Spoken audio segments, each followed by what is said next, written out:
Welcome to Alabama weekend at Saratoga Springs with 2 stakes on the Friday card. To kick off the weekend, Lilu will try and get her first stakes win in today's Union Avenue for the first time in her career. She'll be the favorite to try and cash in. Miss Justified, the Wilton winner, will try and stretch out in the Alabama on Saturday and bring Todd Pletcher a 5th victory in that race. Can she get the distance? At Torpedo Anna, she will tackle the boys the following weekend in the Travers. A tough test lies ahead as she eyes a chance at history for trainer Ken McPeak. Our program today brought to you in part by America's Best Racing. For the love of the race, visit americasbestracing.net today. Good to have you with us on a beautiful Friday afternoon ahead of the Alabama on Saturday here at this historic racetrack in upstate New York. Crowd continuing to file in as we get set for the Friday card, just about 9 minutes away from the opening race coming up. Good to have you with us on our Fox Sports 2 coverage. I'm Greg Wolf. We'll have stakes action in the Skidmore early on. That's 2-year-old sprinting on the grass. And then Lilu, again, a chance to get that first stakes victory in that Union Avenue. She will be the favorite after a couple of near misses in stakes company coming up later on this afternoon. Fillies and mares sprinting on the dirt. Take a look at what's ahead. Presented by Claiborne Farm, Skidmore Race 2. New York bred 2-year-old maiden special weight in that 7th in that Union Avenue with Lilu in race 9. We are fast and good races 2, 5, 8, and 10. Stay on the grass this afternoon. Races 7 and 11 come off the turf. That presented again by Claiborne Farm. Crew with me today, champion handicapper Jonathan Kinchin, 4-time Major League All-Star Paulo Duca, and 4-time Breeders' Cup winning rider Rajiv Mirage. A lot to look forward to on this Friday afternoon as we gear up for a big weekend. Absolutely.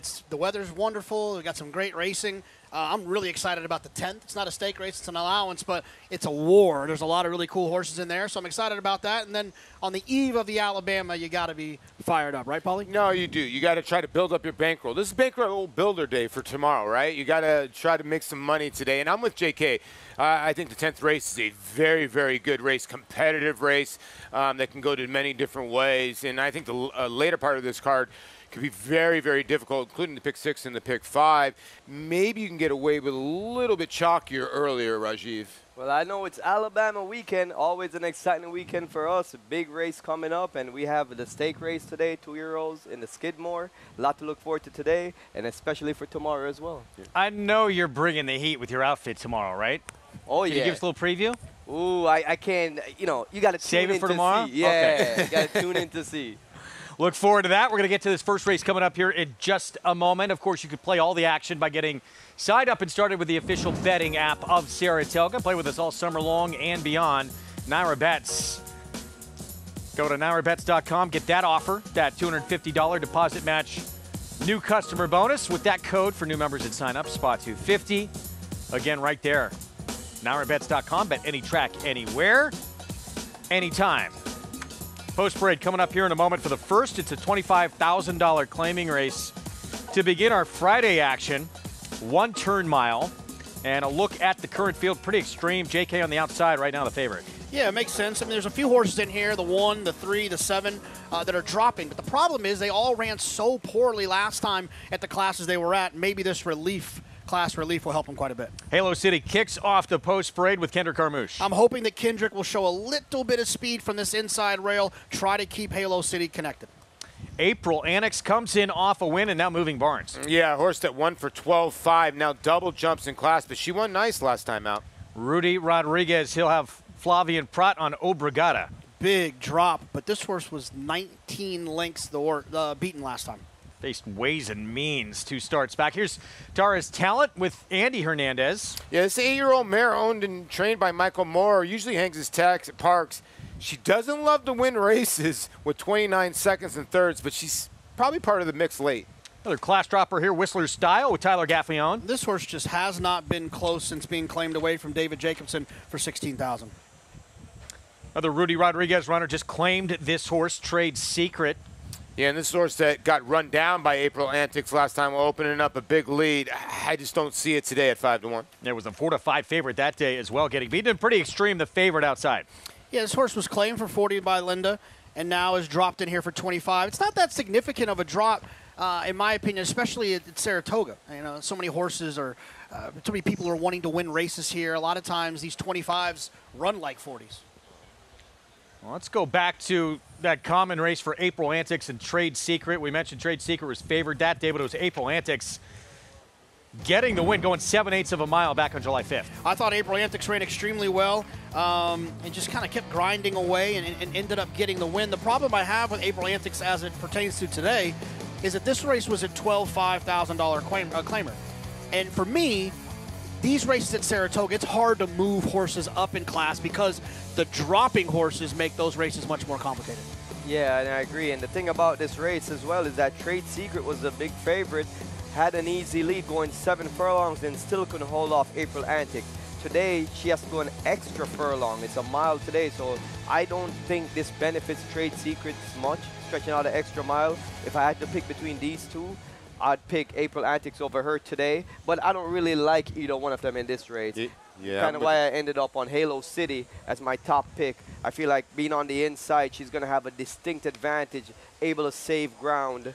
And I think that's going to be crucial in a race like this when you're splitting hairs between the top contenders. Yeah, Rajit makes a good point. If you're going to use the 2, you got to use the 6, or if you're against that race, you throw them both out. And that's kind of the way I saw it.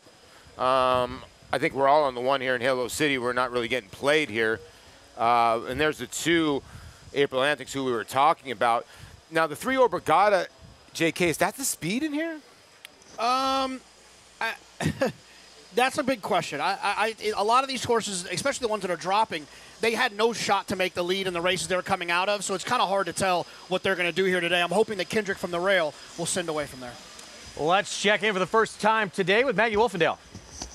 Got bad news for you guys. There's a lot of weight on number 1 in here, Halo City, who I fully admit she doesn't often like to win with those 10 second and thirds, but at the end of the day, she looks best in this field. And 2, it's not like she's completely pace dependent because she can be forward. If you go back to her race back in April, Kendrick had her right on top of that pace, and she was able to cut. She was beaten that day, so I don't know if necessarily being on top of it is the best thing, but if we're going to see a very slow pace here today, why not be aggressive and at least make them move out in front of you? But she just ticked every box for me physically as she takes a little bit of that drop back down in class for what Michelle Nevin claimed her for. You guys were talking about the pace, so what I can say with regards to number 3 Obrigada is that she was very aggressively warmed up, and then she said, okay, Flavian, you want to be aggressive with me? I'm going to take this bit and run. She half ran off with him, honestly, over to the backside, kind of had her mouth wide open. She has that rubber figure 8, which I think allows horses to still get their mouth open. I don't know if it's the most effective piece of equipment that we have for racehorses, but again, she's pretty headstrong today. Physically looks great, but look for her to be the one that is possibly setting the pace. At least that's the vibe she gave me in this warm-up. Number 5, Whistler Style. She'll drop in class here, and if you go back to her last start, which was for a tag for that claiming 40, I know she was beaten by Pretty Extreme in Halo City, but she had a really rough trip that day. She was stymied down on the rail, had to check at the quarter pole, then kind of pushed into the rail and just steadied and coasted home the rest of the way. I don't love her physically. I do prefer Obrigada and Halo City physically, but this is a filly that's come a long way mentally, and I just feel like that maybe getting back in with horses that she could be more competitive against, she makes sense, and 2, getting away from that inside post position, I think is a feather in her cap. Moving on to the horse who has held strong as your favorite at 2-1, actually battling right now with Obrigada for that honor. Look, I get why she can win. She makes a lot of sense on paper. She should be at least in touch with this field early, but she's never a horse that I can fully recommend physically. Linda Rice is a trainer who typically puts a ton of weight and conditioning on her horses, and this filly or mare just doesn't carry it. She was coming off a bit of a layoff last time. I thought she looked a bit weak across her top line. Same thing can be said. I don't see really any improvement from last start to this one here. So like I said, I get why she makes sense on paper, and to be fair to her, she's always been that horse that's a little bit light, a little bit nervous, but not one I can wholeheartedly recommend, Greg. Pick 5, we'll kick it off in the opener here. You see fans with front row seats there on the rail to catch the action here. That Pick 5 pool closing in on $500,000 in this opening race on this Friday afternoon. Well, the trucker hat giveaway got the fans here and the beautiful weather. I mean, there were a lot of people lined up. I think some elbows were being thrown for some of the hats. That's although not there cool. was no injuries, everything was okay. Good. Yeah, good. Yeah.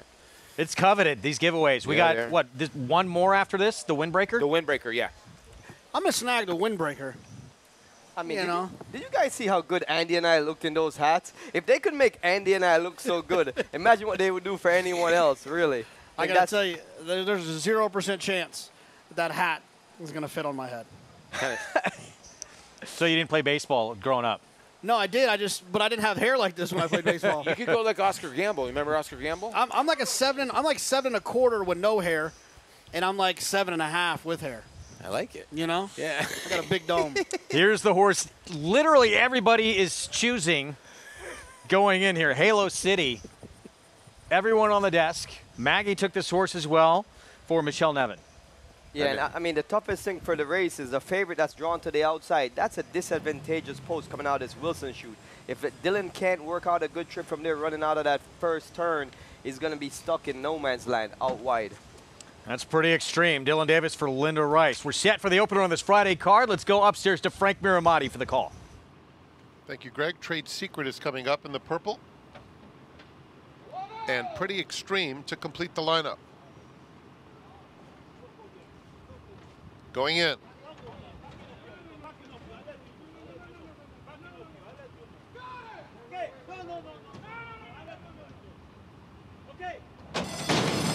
And they're off.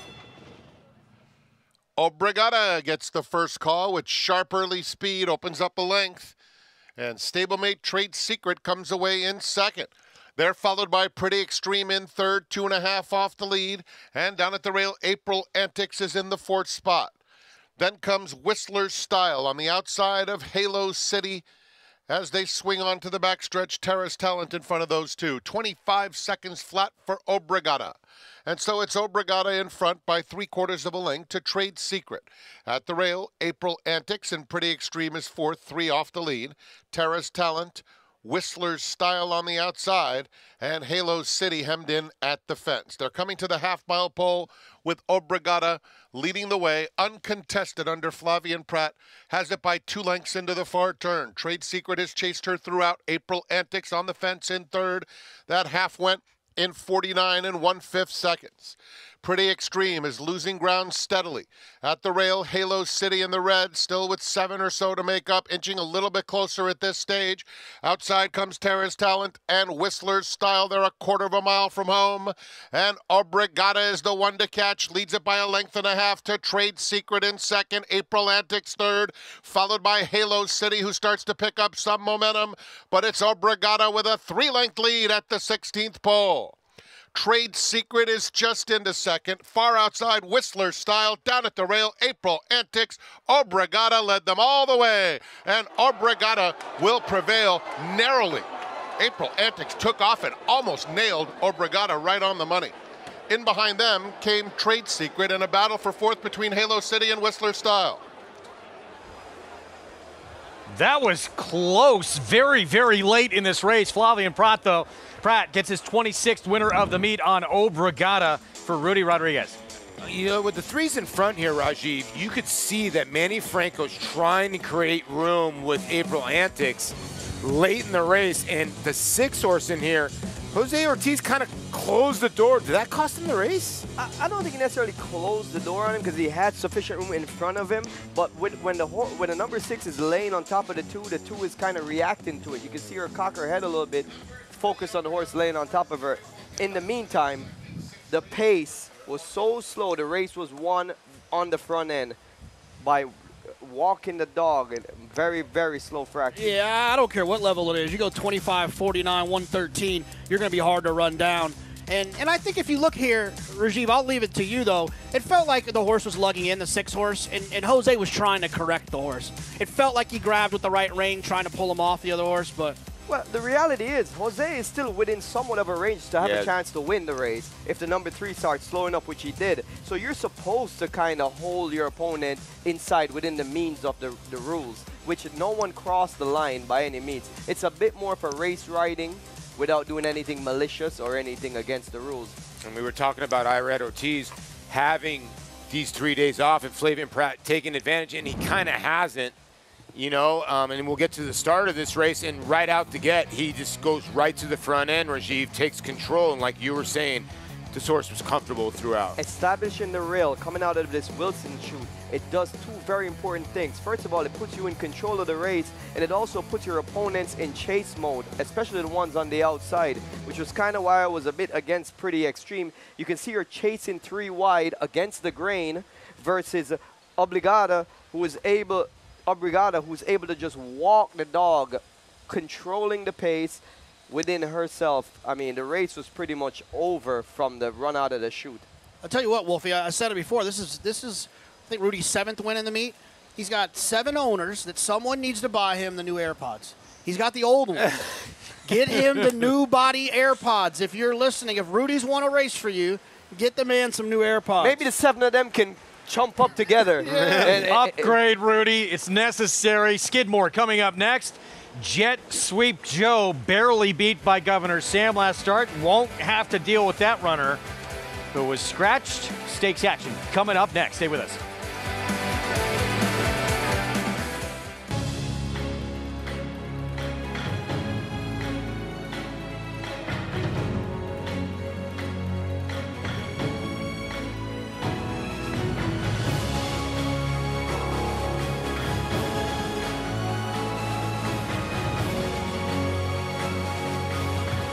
Olympiad leads American Revolution. Olympiad gets the gold in the Jockey Club Gold Cup.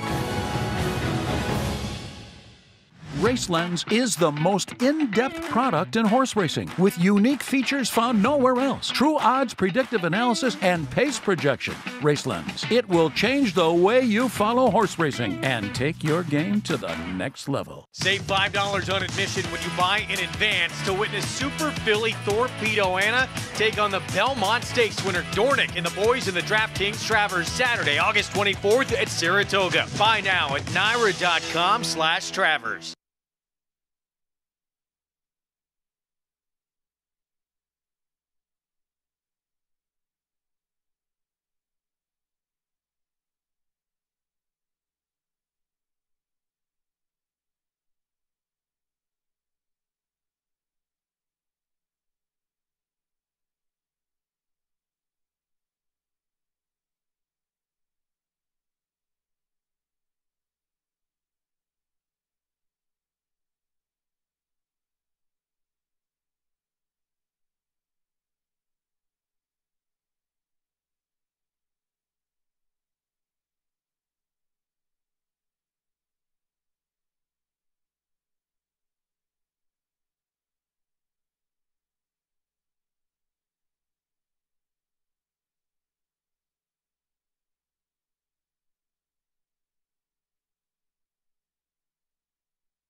Welcome back, and thanks for joining us here on Saratoga Live. We are proudly brought to you by Naira Bets. Bet any track, anywhere, anytime. Make sure you head on over to NairaBets.com to get started today. Brigada, she was vying for favoritism, also had to vie for the lead late, but she took them gate to wire for Flavien Prat, Rudy Rodriguez, and pleased to be joined by Tom LaMarca and his grandson, Vince LaMarca, who I gotta say, your enthusiasm is infectious.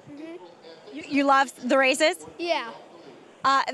Tom, let's talk a little bit about your week already, because you've had a winner in Scuttlebuzz, yesterday, and with Brigada today. So pick the right week to run some horses. We picked the right weekend to come up. Unfortunately, we brought our grandson with us, so it's been a thrill for him. But Saratoga has always been very, very kind to us. And particularly yesterday, there's a horse that we gave a year off for a very minor injury, but we wanted to do everything that was right for him, and it all paid off, and his class showed up. So we were very thrilled about that, but we were equally as thrilled today that Brigada was able to get the job done. And of course, that's a Portuguese word. It means thank you in Portuguese. So if you're a woman, you say obrigada, and if you're a man, you say obrigado. So obrigado. Are you fluent in Portuguese? No, I am not. I'm Italian. I know. No, but you sounded very good in saying that. You have to trill those R's. Scuttlebuzz, though, I have to give you so much credit because he was a horse that you guys took on. He delivered for you right off the bat, and then the patience just showed so beautifully yesterday in getting that win. Well, I truly believe in giving horses as much time as they need, and he was certainly a case like that. I just said, I could have brought him back last year, but I said, you know what, let's just give him the whole year off. He's just such a fine horse, has been so good to me.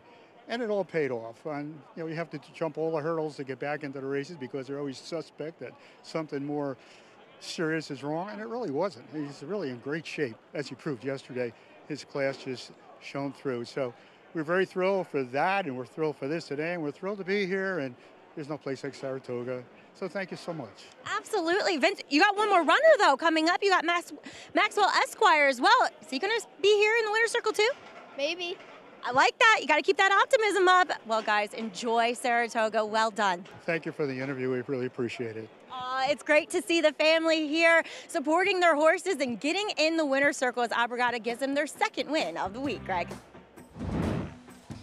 So Brigada kicks things off, $6.50 for the win, and Flavien Prat makes a little dent towards catching the meet's leading rider. 26th win for Prat, 7 behind the man who is still out today, who returns on Saturday afternoon.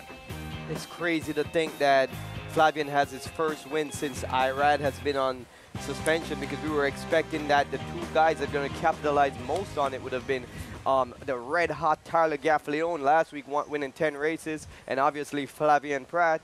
And, it's a surprise. I think Irad is going to be really, really happy with the position that he comes back in, because it's most likely going to be atop the standing still. Up next, it is the Skidmore. 5.5 furlongs on the turf. It is our 2-year-old race of the day, brought to you by Spendthrift Farm, home of North America's 5-time reigning champion General Sire into mischief. Huge scratch with Governor Sam, morning line favorite coming out. But JK, the horse who was just behind him, actually had the lead in the stretch, got run down. Jet Sweep Joe stays in the race. Yes, super fast from the inside. I would think only one way to go with this one, away from there and attempt to go wire to wire. His pace figures have him as the fastest horse in here, but he's the second choice right now to the 2 out on bail. You coached a lot of football. Did you run the jet sweep a lot? Yeah, I actually played a friend of ours in NCAA in college football the other day, and I lost, but I shouldn't have, but I ran the jet sweep real nice against him. He's probably listening right now. He's probably a little, you got lucky, and I will beat you the next time we play. Skidmore in town, and can you imagine, as much as we love this place, if we had known about going to Skidmore back in college? Yeah, we wouldn't have graduated. Yeah. No shot I would have went to Texas. I'd have been here. Summer school. Yeah. Oh, boy. Yeah, but God, I would have told my parents I'm going to need a 7th year. Sorry. I need a few more units. Gorgeous campus. And later today, this is the early stakes race we have, of course, at Union Avenue coming up later on. And Lilu, can she finally break through in Stakes Company this afternoon? Going to get a 4th straight shot against Stakes Company coming up. She is the one to beat on the morning line. She's a 6-5 favorite. She has been 1st or 2nd in 10 of her 20 starts, Paulie. she's good. I mean, and she's the one to beat. You know, but when you look at some of the other horses here now, Tricky Temper, I kind of look at the weights. You know, Tricky Temper, Lilu's going to be carrying 120 pounds today. Now, she's a 4-year-old. Now, if you look at the 3-year-old, Tricky Temper, if you think she's close enough to Lilo, she's carrying 114 pounds with Flavian Pratt. That is a big difference in weights. Now, she kind of caused her own trouble on this day when she tried to weave into the inside and then got to the outside, but she's got a great turn of foot, JK. She's 6-5 on the morning line. I think that's what she goes off at because I think Tricky Temper will get some money. I love her. I love her in here, drawn towards the outside. I think she got the best spot that she can be. She got to deal with Tricky Temper, who comes back in 14 days for Maya Engelhart, and Maya does well with horses coming back like that, but it's hard to argue with Lilu's draw in here, Rajiv. I mean, that draw is just so coveted to be able to, for the jockey Jose Ortiz. He's going to be able to just dictate wherever he wants to be at any point. I think she's clearly the horse to beat, best horse on paper, best position. Meanwhile, here's Tricky Temper. Pratt will ride for the Engelhart barn, coming off that win last time out, JK. She comes back in 14 days, but like I said, Maya's good at this. Looking at his stats, between 8 and 18 days bringing a horse back, right? A little bit over a week, a little bit under 3 weeks. 32%. So this is something that he does well, so I'm expecting her to run the same race that she ran, at least that she ran or better. Yeah, I'm a big fan of horses coming back in short rest because what that means for me is the horse is doing really good. No one's going to pull a horse back, especially a stake caliber horse, in a short time rest if the horse isn't at peak form. So I like to see them. She's running very frequently. I think that race fitness is a good thing to have. It's had a tremendous meet, and a good chance we're still going to see Moplex, Sanford winner, come back towards the end of the meet for Jeremiah Engelhart. Take a look at the cross-country pick 5. That includes Monmouth and Saratoga today. Begins with that 6th at Monmouth. Begins at 4:26 Eastern Time. Races 6 and 7 from New Jersey, and then races 8, 9, and 10, including that Union Avenue here from Saratoga. We're going to take a timeout. We'll be back 15 minutes to post in some early stakes action with this Skidmore. 5.5 furlongs on the lawn coming up when we return on our Fox Sports 2 coverage.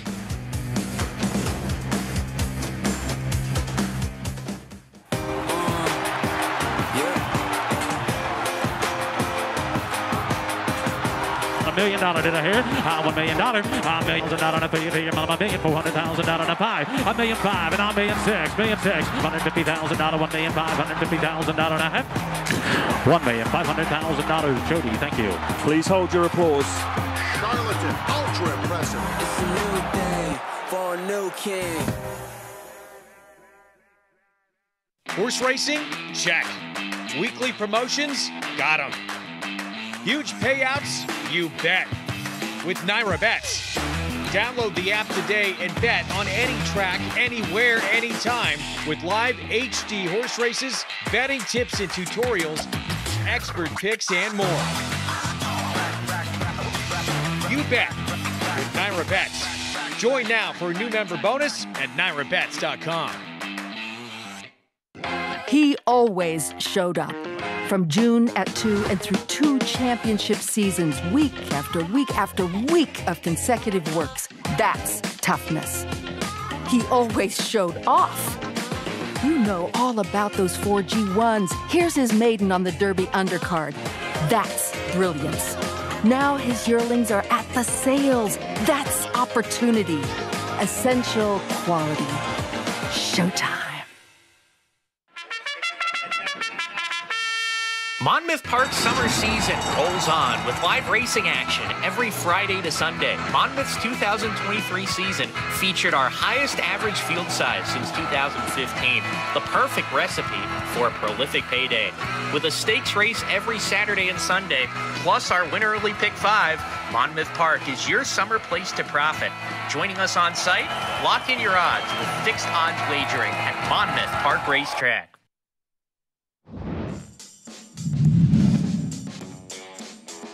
The field is in the stretch, and it is Golden Pal in hand here with 1/8 of a mile to the finish. Golden Pal opening up here by almost 5 lengths. Golden Pal will get his maiden victory in Saratoga's Skidmore Stakes, and he did it impressively. One of my favorites that we've seen in a long time, the brilliant turf sprinter for Wesley Ward, Golden Pal, who off this performance, I thought sort of stole the show on Breeders' Cup weekend with his run. Yeah, he won from the 14 if I'm not mistaken, way outside. He was sensational. He really was. So good. He was so agile, so fast. And that natural speed was just crazy. And one of the few horses that didn't wear blinkers for Wesley Ward. He was that good. I remember Wesley, because Wesley always used to put blinkers on all of his horses, his first-time stars especially. I remember talking to him about it. He goes, this horse doesn't need blinkers. I was like, what? And, man, he could put on a show. I would have loved to see him run against Cockburn. That would have been a good. I'm excited to see him as what he's going to do as a stallion. Stallion, yeah. Yeah, I think he was so brilliant and athletic, like you mentioned. Imagine he'll have some pretty precocious 2-year-olds. Two-time Breeders' Cup winner. And so many incredible performances in between. Here's a look at Jet Sweep Joe, 2-1. Just missed against the horse who would have been favored in this race, Governor Sam, who's a scratch. Let's go to Maggie for more. We'll start with him, Greg. I thought he was absolutely tenacious and very game whilst setting the pace that day. He broke running, kind of pressed from the outside part of a pace stool, and still had enough left in the tank to almost hold off the 1-4 favorite in Governor Sam. And they were so well clear of the rest of the field, actually by 5 lengths, that I think this horse is legitimate here. He's a ball of muscle. I mean, he's just really round in all the right places and definitely looks like a turf sprinter.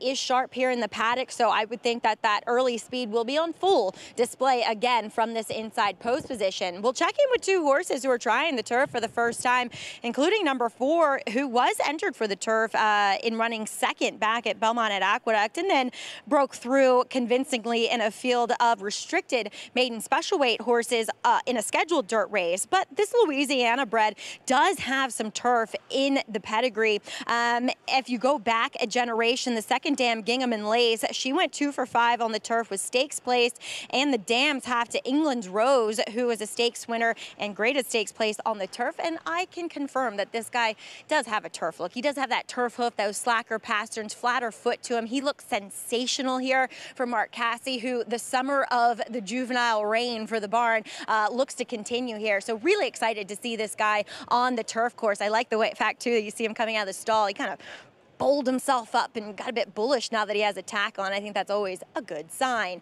Moving on to number 5, Spiralizer.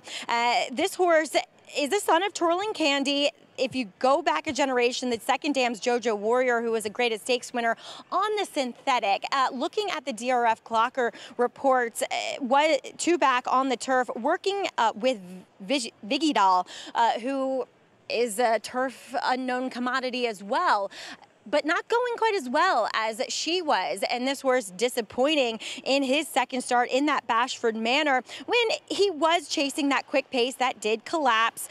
He had the inside post position in both of those races, so now drawn a little bit more outside. Is quite a laid back character. Has a bit of a turf look to him, but I'm not sure that shorter is going to prove better for this horse. He's actually really long, really scopy, and too, given that laid back disposition, Greg, I wonder where he kind of fits strategically and dynamically within this race. All right, thank you, Maggie. We'll get to the post parade coming up in a moment. Pick 4 starts in this race, 3-2 favorite. Mike Maker-Colt, whose turf debut was a winning one at this meet on July 24th, and now is going to get winners for the first time as we see a leg up to Flavian Pratt. We'll look to go back-to-back to start off this card. Yeah, the thing about Out on Bail, the 2-horse, is that when they turned for home, he was 4 in front. He's not going to be 4 in front here. He might not even be in front because the one Jet Sweep Joe is faster. How is he going to react to that situation? And maybe he handles it wonderfully. But at 3-2, I'm going to go with the horse I think is going to be on the front, and that's on the inside, the one Jet Sweep Joe. You can see the big smile from Joey Belmere. From about 6 months ago, he was a bug boy at Oaklawn Park to get in his first mount in Saratoga. This has got to be a treat for him, Rajiv. Oh my God, I can't, coming to Saratoga, being at that age and getting the opportunity to ride in a stake race. It's a big moment for this guy, and he's got a real life shot. Rajiv, it says a lot about the connections too, right? Allowing, because he doesn't get, is an apprentice, but doesn't get a weight break here, right? It still gets to show up and run in this race, and that's a lot of fun for him. Yeah, definitely, because they could have had any jockey ride this horse today, and to bring him over here to ride is for them to believe in him and give him that opportunity. Everybody deserves some opportunity. You can't do it without a chance. One thing about Joseph, he does let his horses go away from the gate, and he usually leaves something left. And if you go watch the replay when the horse got beat, he had something left for Governor Sam. I'm worried about him. Jose's got on his cool sunglasses, his cool, like, visor. You know, he only wears it on the grass.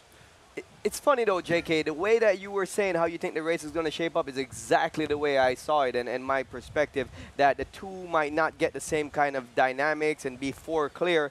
However, I end up picking him as my top pick because I think he's the fastest horse if he wants to be, but he doesn't probably have to be on the lead. Well, here's Jet Sweep Joe. He was quick in that Tyro at Monmouth last start with Joey Belmere. Speed from the rail, go to the front, and advance your position.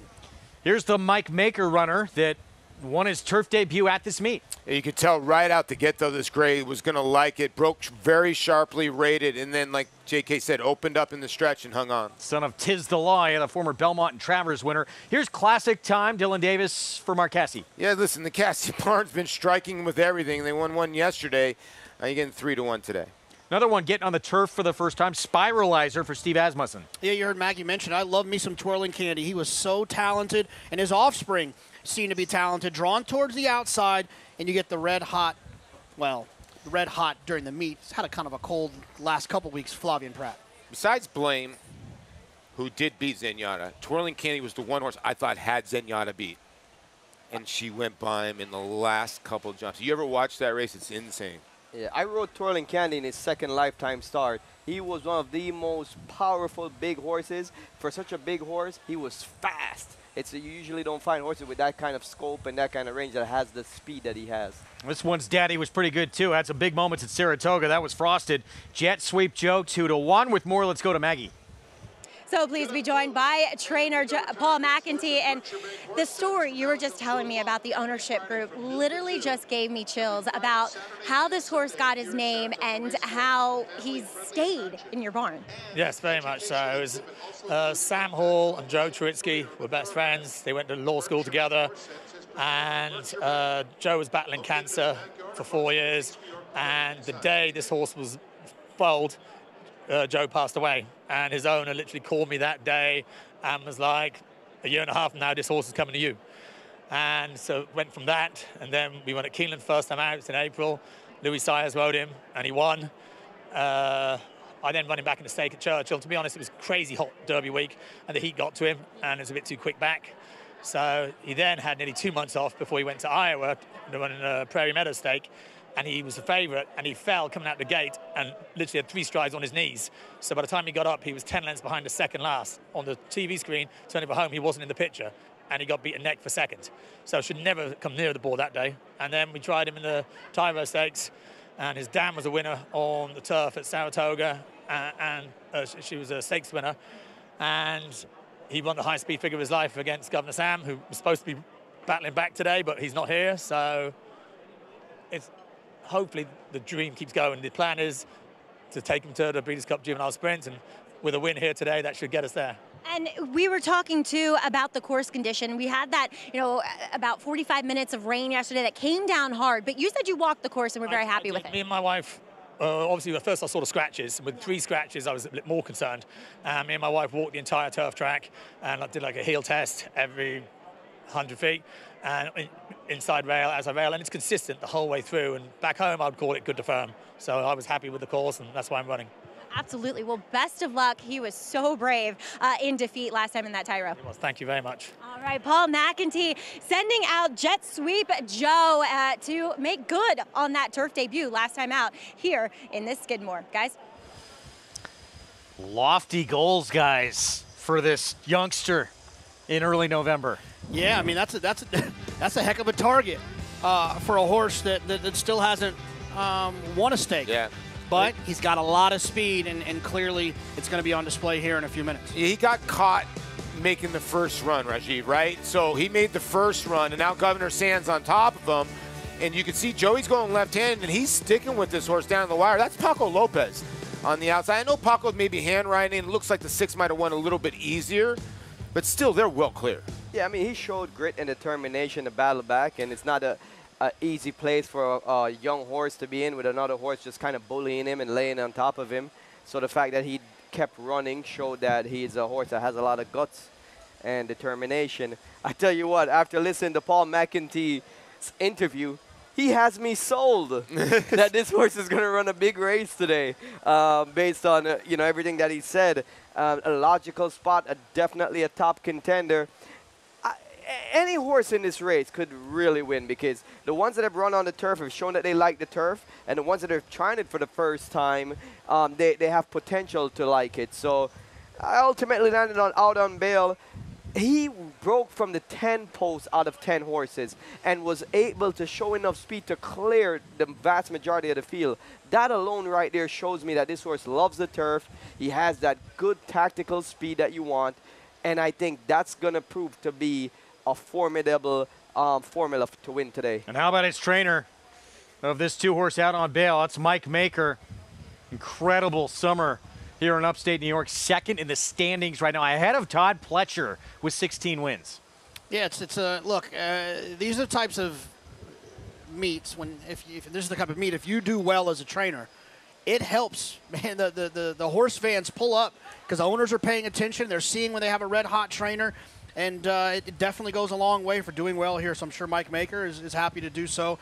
Chad and Todd probably don't need the help. I think everyone knows who they are. Not that people don't know who Mike is, but having a hot start here always helps. Maggie, what do you have for us? Just one more quick note on number 1, Jet Sweep Joe. As Paul was telling me off camera, this horse battles allergies. So you see that only one breeze between the Prairie Meadows race and the Monmouth race. He said that's because he was trying to get him through and nurse him through those allergies, and he couldn't breathe him because he... I heard that. Oh, no, we were open. Mike's open.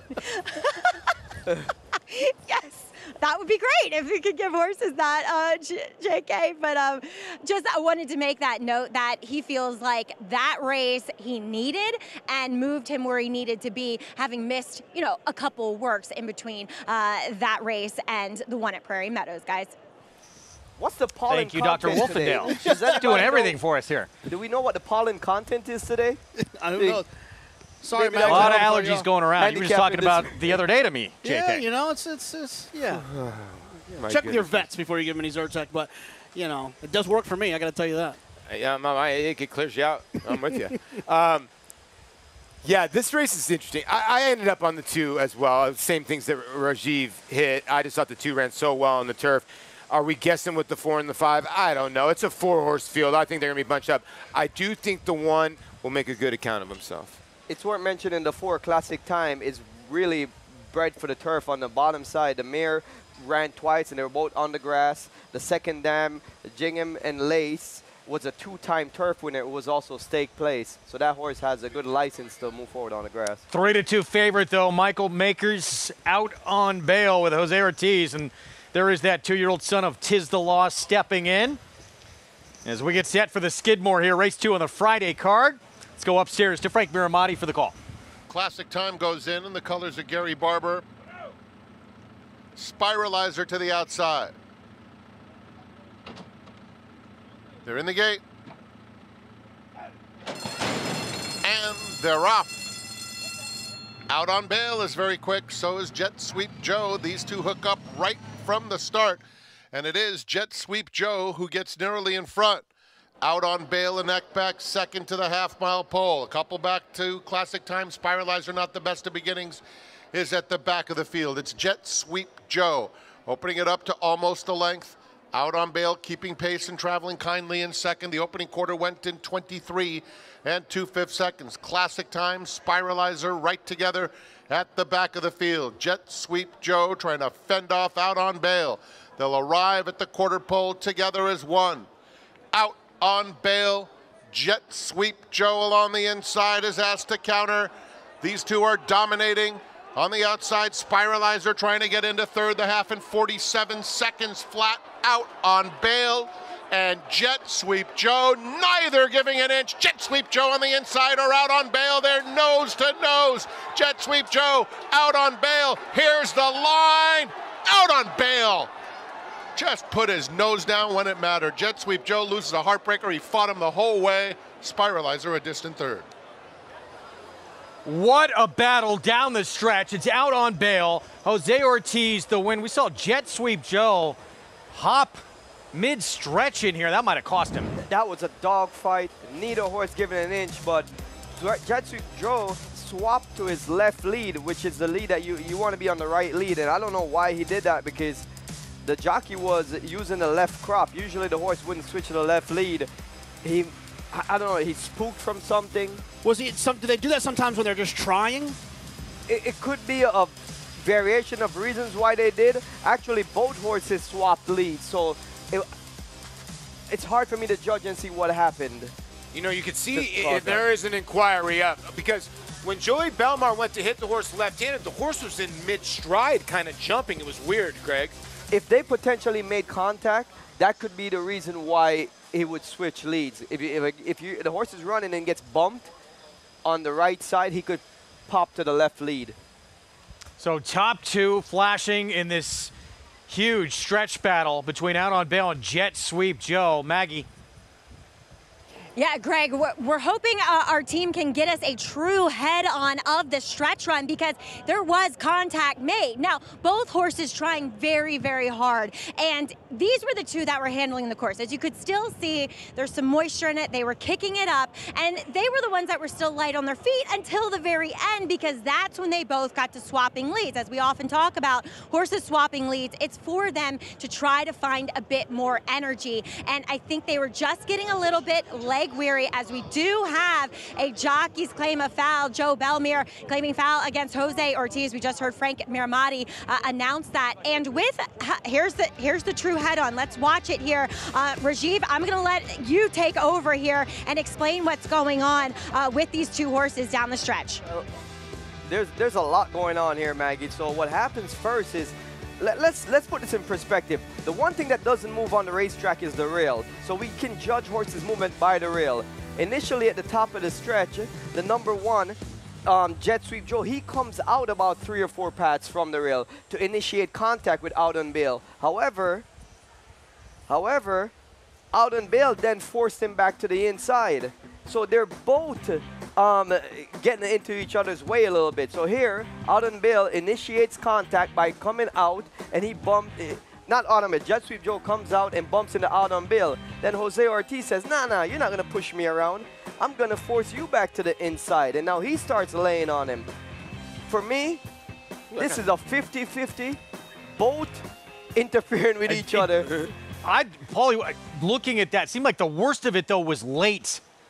Right at with the Jose wire. and Out on Bail coming in. Yeah, it looked like right at the wire the horses did kind of go sideways, and I don't know if it was too late there, Rajiv. Well, here's the thing. If I punch you first, and then you punch me after, but you hit me harder than I hit you, am I right or am I wrong? But it didn't seem like any of it was over the line at that point, was it, JK? Until that late move? No, look, I want the one to come to be put up for personal reasons. I think this is 100% a 50-50, and I wouldn't change it. I do wish that Joey would have switched the stick to the right hand so he wasn't leaning on it. But up to this point, if the one would have won, he would have been disqualified, because he comes out and he makes 3 contacts 3 times with the 2 and forcing him out. So when the 2 comes back in and forces him back in, for me it's 50-50. Because you hit me, I hit you back. Is this one of those things where it's called a touchdown in football and there's not enough evidence? No, yeah. It's like one of those things, right? Yeah, I mean, I think it was. They're both at fault. Yeah, they're both at fault. Like, you can't. It wouldn't feel right to take the 2 down because the 1 bumped him early, and if it was flipped, it wouldn't feel right to take the 1 down because the 2 bumped him late. Exactly. I feel like they got to leave it. I feel the same way, because they're both fouling each other, essentially. First ride here at Saratoga. A little education. Wow.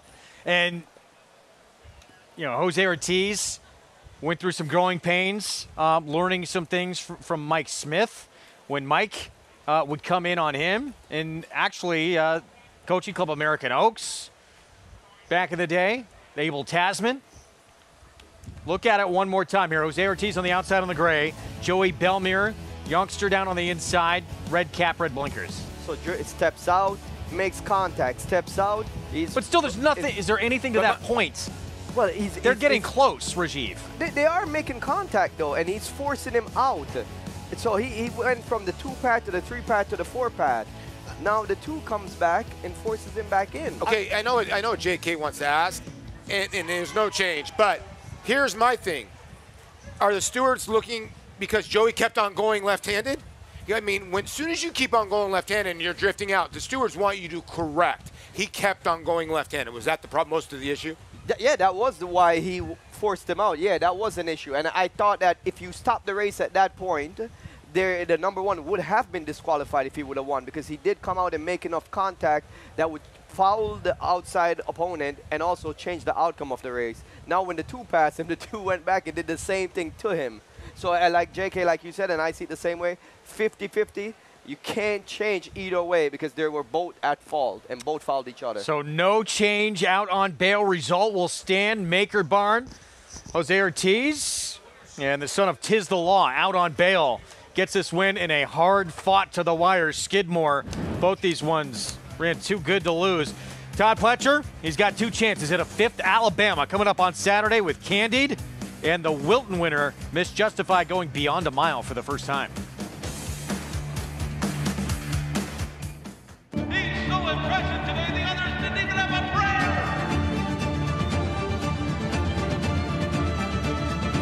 Catholic boy rolls in the run. Happy Travers.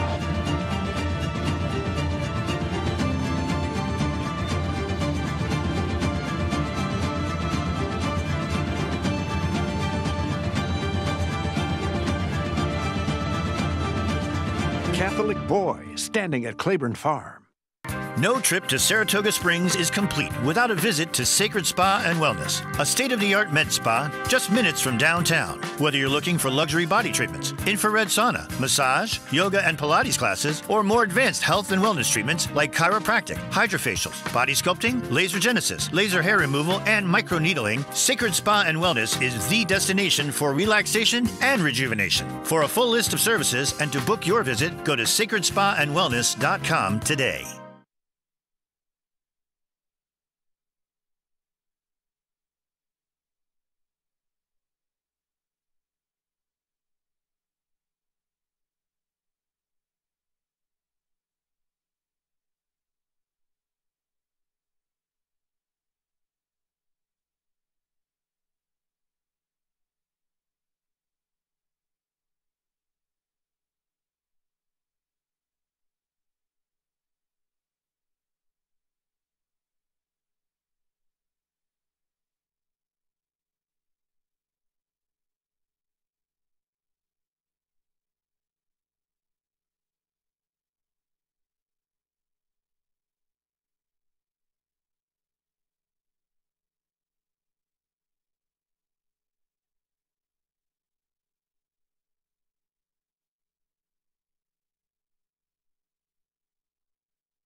Thanks for tuning in and spending your Friday afternoon with us here on Saratoga Live, as we are brought to you by Claiborne Farm. 100 years of doing the usual, unusually well. As we saw the New York bred take the Skidmore, I think that's fitting, out on bail without a little bit of controversy, though. I'm pleased to be joined by winning rider Jose Ortiz. Jose, when we looked at the head-on, it was quite clear that it was 50-50 as Jet Sweep Joe and Joe Belmere initiating the contact.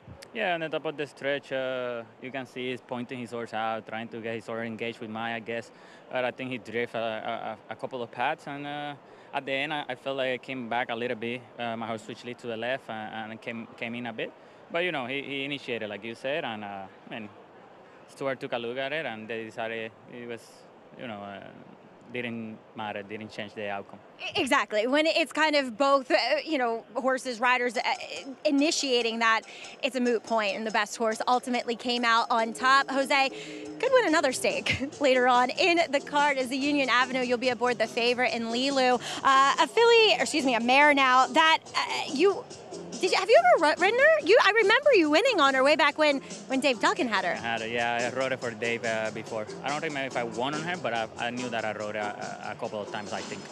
She's just amazing. She seems to show up and has run well against open company. What are you expecting from her here today? Well, excellent post position, a little bit of speed on the race, but we're gonna need to break good. She tends to break a step slow, so we're gonna have to be very sharp out of the gate and get position going forward. And if I do that and she helped me, I think we got a very good shot. She seems like she run with better horses during the winter. She had a very good race here last time as well, and I think she's ready to fire. Yeah, she's definitely got the class to take this field down. Jose, congratulations here, though. Thank you, Mike. Out on bail with Jose Ortiz. He gets the win. See if there's another one coming up later, Greg. Big chance, as you mentioned, on that favorite Lilu in that Union Avenue. That's how close it was in the end. A thrilling finish to the wire. We'll see if these two get an opportunity to meet again, though, if the outcome's any different. Yeah, I mean, look, I thought Jet Sweep Joe had a weapon in this race, which was his speed, and I felt like it wasn't fully utilized. I feel like he kind of popped out there, tried to walk the dog, and while there is certain horses I think that does work for, I think when you have a horse like this going 5.5 on the grass, their weapon is their speed. Now use that. I make the comparison often. It's like telling Steph Curry to not shoot threes just to do a bunch of layups. Sure, he's still a good basketball player, but his game is shooting threes. Jet Sweep Joe's three is speed, and I don't think he used it. Yeah, I agree with that. And at the end of the day, there is not much separating these two horses. They're two really nice horses who we're going to get to see showdown some point down the line later on in the year. And maybe both of them end up in that Breeders' Cup Sprint race because they really separated themselves from the other two in the pack. How long did it take you as a rider to kind of learn to nurse horses along, or when to use that speed when you're on a horse who could be in front? Many years. I felt like not until about year 6 to 7 is when I really started understanding. And still, it was actually more learning to be done from there. You learn every single day. But I think by year 6 or year 7 is when I really understood that how to ride speed horses different and how to ride a closer and, you know, just kind of maximizing the way I ride. So Skidmore, tight battle, goes to out on bail. We move on to race 3. Third race, back to the main track, 6.5 furlong sprint. New York Breds. First allowance condition race in Toscano for the Larry Ravelli barn. Won first time out at Hawthorne and already has 2 tries here at Saratoga. I loved Toscano last time. I think the 9 furlongs, a sloppy racetrack, did him no favors.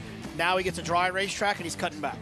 Yeah, he's one of the players in here. Definitely one of the players. It's a wide open field. The one horse I did not like was Wine Responsibility, to be honest with you, for Linda. In Boss Tweed, not a big fan, but that horse could be way in front of this field. There's not a lot of pace in this race. I want to hear what Maggie says about Fast Buck Freddy because he walked in just now in the paddock and what a presence he brought.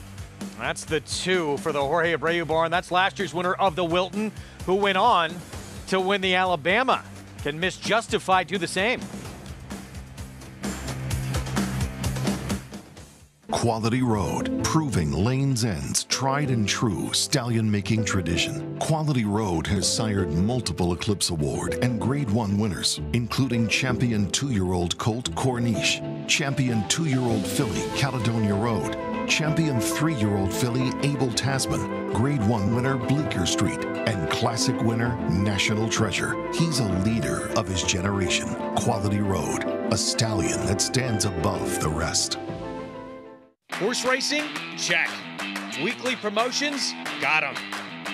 Huge payouts? You bet. With Naira Bets.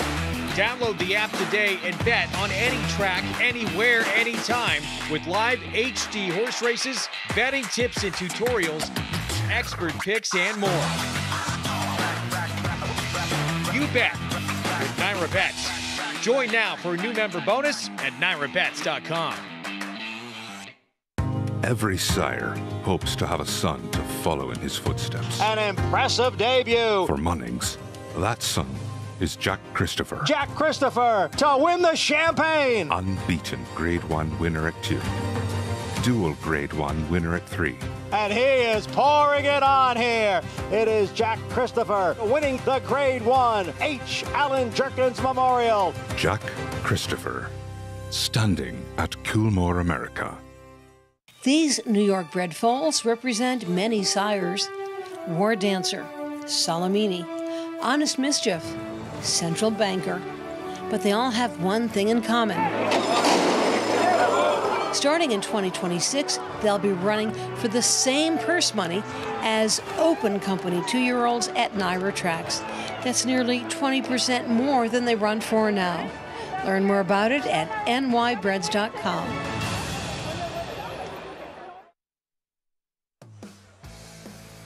Back with you on our Fox Sports 2 coverage on Saratoga Live. Big one coming up on Saturday, part of our Fox Saratoga Saturday coverage.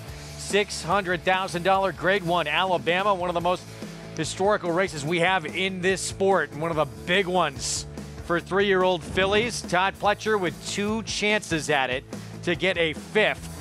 A look at the field of 8 that will line up, and the 2 from the Pletcher barn. We'll start with Candied, and the only filly to have beat Torpedo Anna. That was back in the 2-year-old season. Intricate. They were chased during the Coaching Club American Oaks to no avail.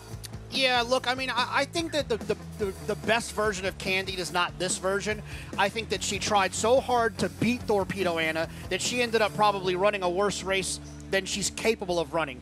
You know, when you run into a monster like that, they can take a little bit out of you. I expect Candy to run a little bit better, not having to deal with Torpedo Anna. I have a real sweet tooth for Candied in this race for the same thing that you said. If you look at that race, Intricate finished 3rd, finished a few lengths behind Candied, but Candied was the one that was actually doing the dirty work, chasing Torpedo Anna, trying to keep up with her, and Intricate still wasn't even able to capitalize and beat her. I feel like there's such a big separation between Candied and Intricate. I see you, Raj. That was well done. Yeah, I think Todd Pletcher's going to win.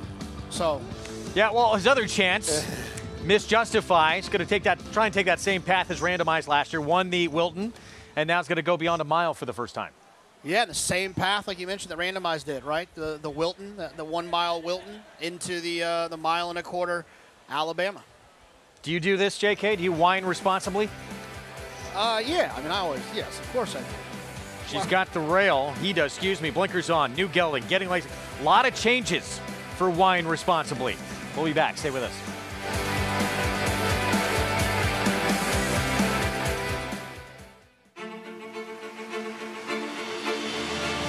And they're off in the Curlin Florida Derby. After 3/4 in 1:12.1, Known Agenda is now on to take over the lead.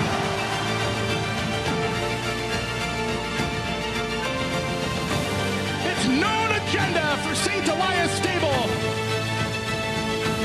Florida Derby winner, Known Agenda. At Keeneland, a horse will always be measured in hands. Hands that see, that sense, that speak. Hands that hold our sport to a higher standard. Not for our sake, but for theirs. For the love of the horse, for generations to come.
Welcome back to the program. It's Saratoga Live, and we are brought to you by New York Breads. If you check out nybreads.com, you will learn much about the new incentive here at NYRA starting in 2026. New York Bread races will be on the same purse as their open company counterparts, and go figure, we have New York Breads here in the paddock for race number 3, as we'll begin with several runners that are coming off layoffs, and we'll begin with the 1A Wine Responsibly, who will not have that entry mate in here, who's Scratch and Landoro, but Wine Responsibly comes back as a gelding, gets Lasix, gets blinkers on, a significant cheater cut blinker. My problem with him is that he's not really changed much from 2 to 3. He's a horse that didn't necessarily wow me, going back to that 2-year-old campaign in which he only won 1 race out of 4 starts, and that was in the slop and an off the turf event. So I'll take the wait and see approach with him, but he does look fit, and looking at the DRF Clocker report, he's been working well, but with horses that I don't think are quite as good as what he takes on today. And prior to the break, Rajiv had mentioned that number 2, Fastbuck Freddy, really caught his eye. I concur, Raj, as Fastbuck Freddy has done incredibly well from 3 to 4. He has filled out. He was one that didn't necessarily carry his weight too convincingly. He's stronger, he's on the muscle, and watching his workouts, watching the July 5th workout, he was with 2 for Charging, who was a decent horse. He was going just as well as him until the gallop out, but that was over a month ago. So this horse obviously gaining fitness since then, and looking at the Clocker reports stating that he's been working well and heads up with horses that are on this level. I really like what I'm seeing from Fastbuck Freddy today. As a horse that's also intriguing is number 3, Liberty Central. He's a horse that I really love, because every time I saw him, he got a bit better. Mentally, physically, he got fitter, and his form is reflective of that. Every time he was led over by Pat Quick and his team, this horse got faster from a buyer speed scale standpoint, and mentally at the gate too. He's a horse that would act up in there, didn't want to load, and he got so good. Now, we'll see sometimes with a break, they'll fall back on bad habits, but he's been good here in the paddock. He's been accompanied by the pony. He has cotton in his ears, and he looks incredibly fit coming back off the bench, which I like to see, because he was a horse that when he began his career, took an awfully long time to really get fit, lean, and defined, Greg. Maggie, thanks. We'll get to the post parade here in a moment. 3 of the 5 on the board at 2 to 1 or 5 to 2. So tough race to separate here. Favorite remains Toscano, that 4-horse on your screen right now. Yeah, I think there's something very important about this race to talk about. There is only 1 horse with any kind of early speed, and that's number 6, Boss Tweed. That's a big advantage, especially going a sprint distance. And this horse is coming out of a race where he had to run. On paper, it doesn't look like fast, but there was a lot of speed horses like Yo Banana Boy, and everyone else had speed in that race. He had to lead a fast group last time. He's going to have things his own way on the front end. Junior Alvarado will be aboard. He was on board for those back-to-back wins, Belmont and Aqueduct meet. Here is Wine Responsibly, gets the inside post. Yeah, gets the inside post. And, you know, he's been scratched 3 times. His numbers are a little bit dicey, but he's definitely a player in here. All kinds of changes with that horse. Here's Fastbuck Freddy for Jorge Abreu. Yeah, this one hasn't been seen since November, so a long layoff here. And this is a son of Fast Anna. Pat Quickbarn, and a horse who was 3rd in a stake to Panda Gate 2 starts ago. Yeah, hasn't run since March 24th, but does have 6 works since then. Here's the 9 to 5 favorite, Toscano. Yeah, the race 2 back, this horse beat Silver Satin, who came back to crush. And the speed Rajiv was talking about from that outside post. Here's Boss Tweed. Yeah, I mean, it's legit. I mean, this horse should be in front. It's just whether he'll stay there with Junior aboard. But I'm with Rajiv, should be the clear speed. You can follow along, get all the stats on the horses, trainers, jockeys in today's races with free Equibase past performances. Go to NYRA.com/TV schedule. Download your free PPs on all the races for today's program. So approaching the 5-minute mark to post for this 3rd here at 6.5 furlongs. Let's go back to Liberty Central. Horse who has been in the money at 6 of 7 career starts, and this was last time out at Aqueduct going a mile, JK. Yeah, he was just wide around there, and I thought he ran pretty well considering. Took a little bit of a break since then, shows back up and gets the cut back. He'll be finishing his race while the others could be potentially stopping. Yeah, this is the horse that I landed on. His numbers are the best for me, and he's been working well in the morning since he's been down here at Saratoga. He's never raced here before. I thought this effort was pretty good. His race 3 back, he crushed the field, and that was over a muddy racetrack. But he's run well over fast racetracks before with the 2nd and 2/3. Can he stay close to the pace? He does look like he has tactical speed. We were talking on the program just yesterday about his dad, Central Banker, and how things could have been a little bit different with just a little bit better finish in the Malibu. But Kentucky's lost, New York's gain with Central Banker, who again is at the top of the standings out in the Northeast in terms of earnings and winners that he's produced.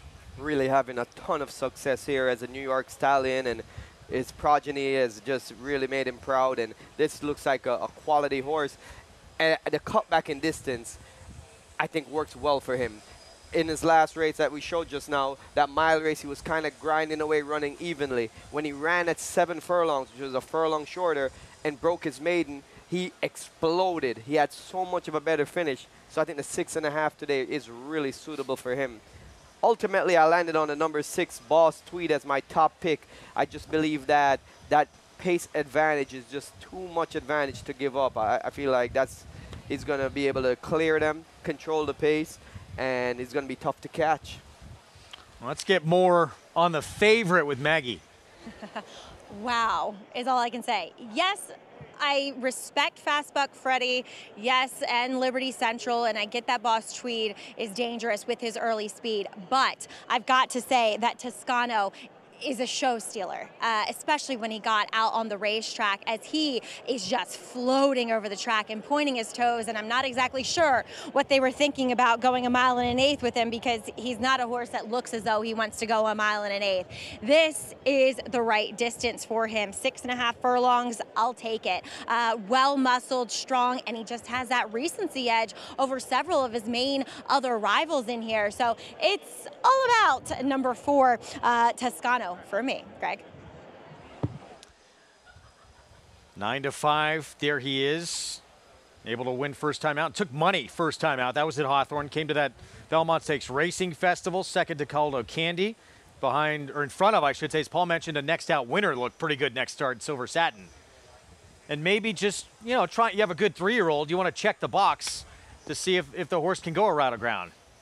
I thought he was going to. I thought he was going to be dead loose in there.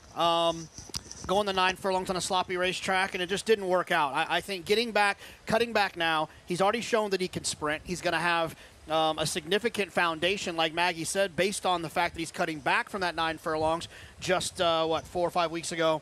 I think he's going to be tough in here. If he can stay connected, which I think he will, because he's got some sprint speed, stay close, I think he'll be finishing while the rest of them are stopping.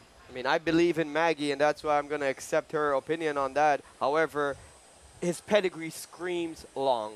So the fact that he wasn't able to go long was a bit disappointing for me. Out of a Medaglia de Oro mare by Vino Rosso, who's by Curlin, I feel like he was supposed to be even better going longer. I was very disappointed with his race last time, and him being a short price would, I want to see him come back and do it, rebound, before I can say I believe in this horse. There's the Speedster. This is the one everyone probably going to be looking at early on in this race, because he should be in front. Boss Tweed, I mean, he's going to be in front. It's just a matter of whether he won 2 races in a row. They were at a lower level. Now he's facing tougher. He's going to be facing tougher. His last race, he tried a really tough state bred event, which was won by Silver Satin, who Toscano beat. But like Rajiv said, the horse is going to be clear. We'll just see if the horse is still going in the right direction. I don't think he has to be clear, especially from the outside. Rajiv, I don't think that Junior is going to be hell-bent on making the front if he can sit second off of somebody from that outside draw. If he can pop away from there and sit second off of somebody, I don't think this horse has to make the front. Why would he not want to make the front? He's clearly the speed.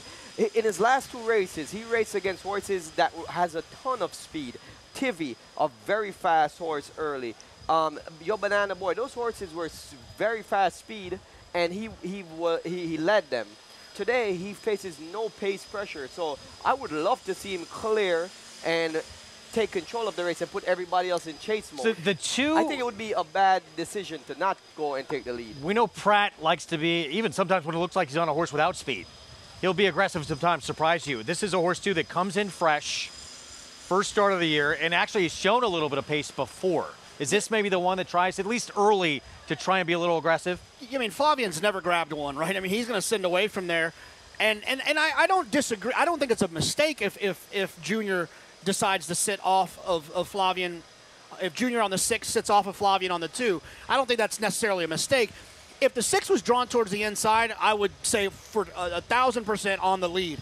But because he's got that advantageous outside post, if Flavian goes away from there, I don't see why Junior would be use his horse so much to get to the front if he can sit off of that horse. When I'm strategizing my best chance of winning the race, so I'm looking at the race, I'm looking at how can I capitalize on any kind of benefit that I would have.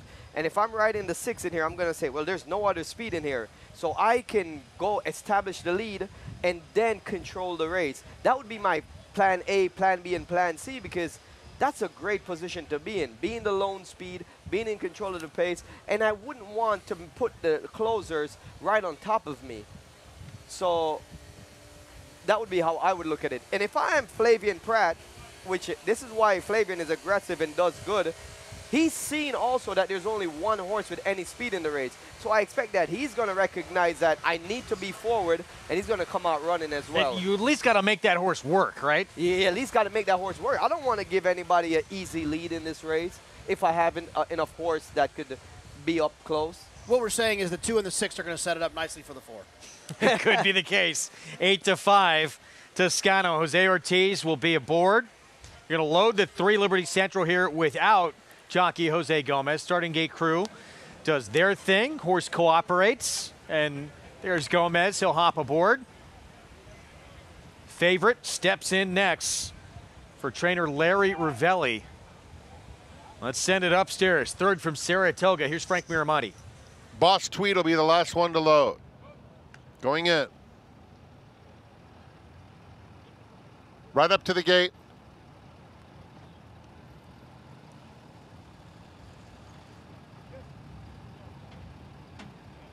All set. And they're off. Fast Buck Freddy is very quick away from the gate, and he's in an immediate duel with Boss Tweed. Boss Tweed a little bit quicker. Wine Responsibly, 4 off the pace in 3rd. Toscano is next, and Liberty Central is at the back of the field. So it is Boss Tweed with a half-length advantage. Fast Buck Freddy along the inside 2nd. Then it's another length back to Wine Responsibly in 3rd as they get to the half-mile pole. The opening quarter went in 22 2/5 seconds. Toscano is on the engine. There goes Toscano after Boss Tweed, heading to the 3/8 pole. Boss Tweed a length. Toscano in 2nd. Fast Buck Freddy along the rail in 3rd. Then comes Liberty Central in the pink silks. Racing in the 4th spot. It's a compact field. Wine Responsibly is in between rivals. Boss Tweed takes him to the quarter pole, in command by 1.5 lengths as they reach the top of the stretch. Fast Buck Freddy trying to re-rally, coming off the fence now. The half went in 46 1. Boss Tweed 2-length lead. Fast Buck Freddy is in 2nd. They're followed by Liberty Central on the outside 3rd. They're coming to the 16th pole. Boss Tweed 1.5 lengths. Fast Buck Freddy is trying hard to get him. Boss Tweed, Fast Buck Freddy. Here's the line. Boss Tweed held on. Fast Buck Freddy came up ahead short. Liberty Central was 3rd. Junior Alvarado got Boss Tweed in front-running fashion. They're going to the winner's circle. Well, last year this barn could only win graded stakes. This year expanding their portfolio. Boss Tweed, Gary Contessa, and able to hang on. Good call by you, Rajiv. It looked like that Flavian wanted to stick his head in front, but Junior was able to just keep that advantage. And then when he asked the question, he kind of delivered here late. I mean, exactly how I hoped the race would shape up, and Junior did a great job of establishing the lead and kind of playing cat and mouse, forcing Flavien out of there, going into the turn, and I think that's where the race was won. When he was able to shuffle the two back a little bit going into the turn and have Flavien pocket it in, that's the difference between winning and losing. 3 wins the last 4 starts. Gary Contessa last summer, he won the opening day feature at Schuylerville with a first-time starter, and he won the Hopeful on closing day. I believe those were his only 2 wins of the meet last summer. Yeah, I'm sure he would rather have a stake, but there's nothing wrong with this win. And Junior, did everything he could from the outside to give this horse the best chance. And it was an inch difference at the end of the day. Yeah, I mean, and you can see him holding on. Boss Tweed led all the way. Diminishing margin. Fastbook Freddie lost nothing in this race. It's his first start back in quite a while, and I just think that tactical advantage, that speed, made the difference today. There's Gary Contessa. Picture time coming up. And Boss Tweed putting together a nice little resume here. 3 wins, last 4 starts. And Junior Alvarado's been aboard for all of them. Hard to believe. The fact that this horse was the speed of the speed. To go off at 7-2? Well, you got to be honest with yourself. The Ravelli horse was coming in, and you have Linda Rice, you had Jorge Abreu. Gary Contessa's 1 for 18 in the meet. He's 9%. He just doesn't get the respect. And this horse has now got 3 wins. When this horse gets the lead going to the far turn, he's undefeated. He gets brave. When he gets challenged early is when he's not brave. But speed is a great weapon. JK says it all the time. You see a lot of horses that are 1 for or 0 for. Those are closers. Speed horses eventually win races. Toscano does not hit the board in this race. 6-2-3-1-8. Junior Alvarado for Gary Contessa. Picture time for Boss Tweed and his connections. We're going to take a timeout. When we come back, the Super Filly, Torpedo Anna, taking on the boys in the Travers. When we come back, we'll have a preview. It's Volatil in front as they pass the 16th pole. Volatil victorious in the Vanderbilt, won by 2 lengths. Tremendous amount of talent with his win in the Vanderbilt, as well as a couple of his wins at Churchill Downs. Ran unbelievably fast. Very special family to me. The speed he had was tremendous. Just a gorgeous horse and throwing very athletic horses that I think will run. Victorious in the Vanderbilt. Serving others is our foundation. That's why NYRA is building a pathway for businesses, individuals, and organizations to support charitable groups connected to horse racing in New York State and beyond.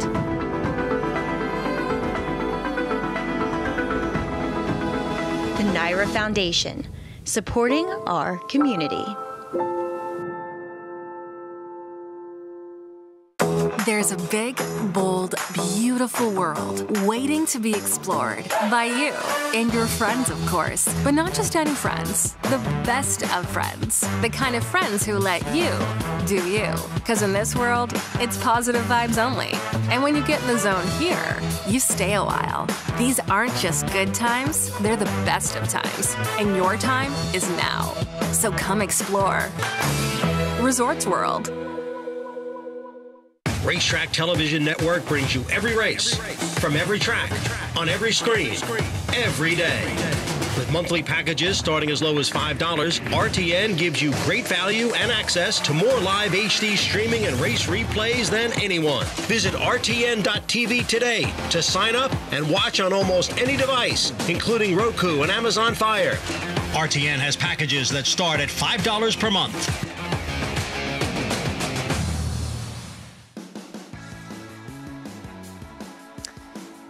Hat giveaway day today on this Friday afternoon at Saratoga, and that brought out the fans extra early.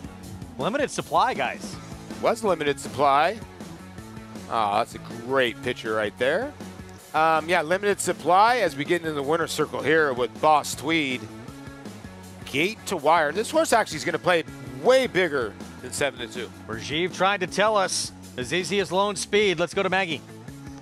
Well, not only did Gary just win this race, he also got the hat giveaway, right, Gary? I did. I sent one of my guys over early to get a hat.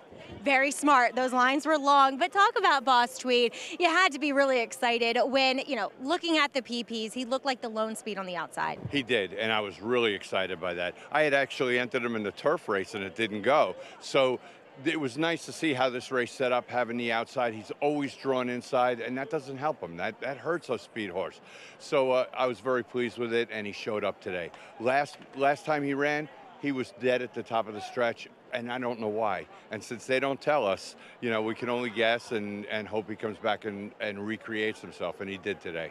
He was a happy horse. Talk a little bit about Junior Alvarado. I mean, we were talking about the summer that you had last year, which I don't think has ever been done in the history books, winning the opening day graded stake and the closing day graded stake. But that was with Junior aboard in Nutella Fella. Yes, and the gods of racing, just to keep me in line, took both of those horses out of training this year. So I lost them both at the beginning of this meet, and we have to count on Boss Tweed and horses like him to do some good here, and thank God they showed up. Yeah, well, congratulations. Job really well done. Thank you. Thank you very much. Gary Contessa gets his second win of the meet, and Boss Tweed. Do you have any Tweed? No. It's kind of hot for Tweed. Yes, very hot for Tweed. Yeah, maybe we'll save save Aqueduct. I was just going to say, we'll save our Tweed for Boss Tweed when he shows up at Aqueduct, guys. There he is, heading back to the barn, and on a nice little streak here. 3 wins, last 4 starts, $9.20, and a gate-to-wire win under Junior Alvarado with this horse. Coming up next. Yeah, sorry, that pick 3, like I said, even though the horse was 7-2, look at the double and the pick 3. $61 is not bad. Up next, 2 words we love. Really? Mandatory pay. Oh. Pick 5. That starts in this 4th race. Mile distance, non-winners of 2 lifetime claiming race. They're all for sale for $25,000 here. And it's the 5 who opens up as the favorite, Whiskey and Soda. Orlando Nota Barn claimed this horse off the top. This was a strange drop down to the bottom for Todd Pletcher. He won that race. This horse ran second. Both these two. It's shown ability against a lot better. Pletcher gave up on him. Yeah, gave up on Whiskey and Soda and Unlimited Potential. They ran 1-2, and I believe there was 6 claims for one of them and 4 claims for the other. And I feel like you got to try to beat him here. At least I do. I'm going to try to work around him. I think there's a couple of other interesting horses. Chalky Cat, I thought was interesting. Andy Cant, no relation to Andy Serling. And I thought that one of those two made a little bit of sense. Feel the same way? I think Andy Cant is a relation to Andy Serling. Look at the statistics. This horse is 1 for 18, kind of like what Andy Serling's betting success has been. Wow. I'm going to go. You're about to get a text message. Your phone's about to blow up. I like the 7 here, Allied Attack. That was my shot against the 5. I'm kind of with Jonathan. This horse is a tough horse to trust, the 5. But the horse actually bobbled at the start and ran bigger than it actually looks. So if this horse comes back to that race, crushes this field. I do think the 7 Ally Attack can get to the front end. So I'm thinking maybe the 7 can go gate to wire. That would be my only thing maybe to beat Whiskey and Soda. All right, well, more in this field coming up in a moment. We got the Alabama for 3-year-old fillies, except for one this Saturday. That other one, the queen of that division, is going to tackle the boys next Saturday. DraftKings Travers. What a showdown that is going to be in the biggest race there is of the summer, the Midsummer Derby. And Torpedo Anna, dominant against her own sex. Ken McPeak going to see if she's the best 3-year-old period in the land, JK. Yeah, look, she's got a chance to become immortal. She's spectacular right now. She's going to be the 3-year-old filly champion, I would say, at this point, no matter what happens the rest of the year. But if she can win this Travers, I think she's got a chance to become one of those fillies that goes down in history, and I would think the leader in the clubhouse for Horse of the Year. Do you believe in her yet? I mean, I believe in her as a horse, as a fan, but from a betting standpoint, I just feel like she's going to be overbet for who she may or may not be. Are you going to wear pink? Because Ken McPeak has requested that people wear pink in support of Torpedo Anna. Well, I'm going to have to get it. If she wins, I got to get a tattoo. If she wins, I probably lost the wager. So I probably won't wear pink, but I am glad she's running. I think that I'm going to finally jump on the Sierra Leone bandwagon, which I haven't been on. I thought he ran his best race of his life last time, and I think he's going to have some pace to close into this time with significant horses in front of him. Paul, you were at Oaklawn, before she even won the Kentucky Oaks. And what did McPeak tell you about the way she was training in the morning and against who she was training against? I'll never forget the words. You can ask Maggie. I sent the text to Maggie. I was asking Ray Briner, the assistant trainer. She come walking by, and she was in the 12-hole. And he said to me, I said, listen, he goes, she can't lose. I said, what do you mean she's from the 12-hole? From the short wire. The short wire at Oaklawn, when you win from the outside, you're a monster. She won he told me basically she'll win from the 15-hole. I said, what? And she was nervous at the break. I remember Maggie and Mig were with me, and she crushed that field. And all I remember telling myself was, if this horse can control herself and not get worked up before races, she's a monster. And she's proved it so far. Now, if those probables that we saw enter, I think Dornick, it's a very tough task for Dornick, let's be honest, to win the Belmont, the Haskell. American Pharoah couldn't do the Haskell to the Travers. Now to do the Belmont to the Haskell to the Travers, that's going to be tough for him. Now Fierceness, where does he go? I'm kind of with JK. Am I going to line up with Sierra Leone again and run second? We'll see what happens. What makes you think, now all these equipment changes on Sierra Leone, that he can finally put it together next weekend? Well, he doesn't run bad races. Right, he doesn't. He runs good races. He's just a little bit goofy and has gotten his own way a few times.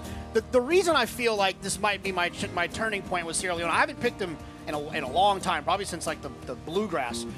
Fierceness, Dornick, Unmatched Wisdom, and Torpedo Inn are all four very good horses, and they are going to keep taking turns running at each other. No one's going to get an easy lead. No one's going to open up. They're going to have to get battled with the entire stretch, and that is what I think will help Sierra Leone finally catch a horse that they've been fighting all the way around there. Fierceness didn't get run at.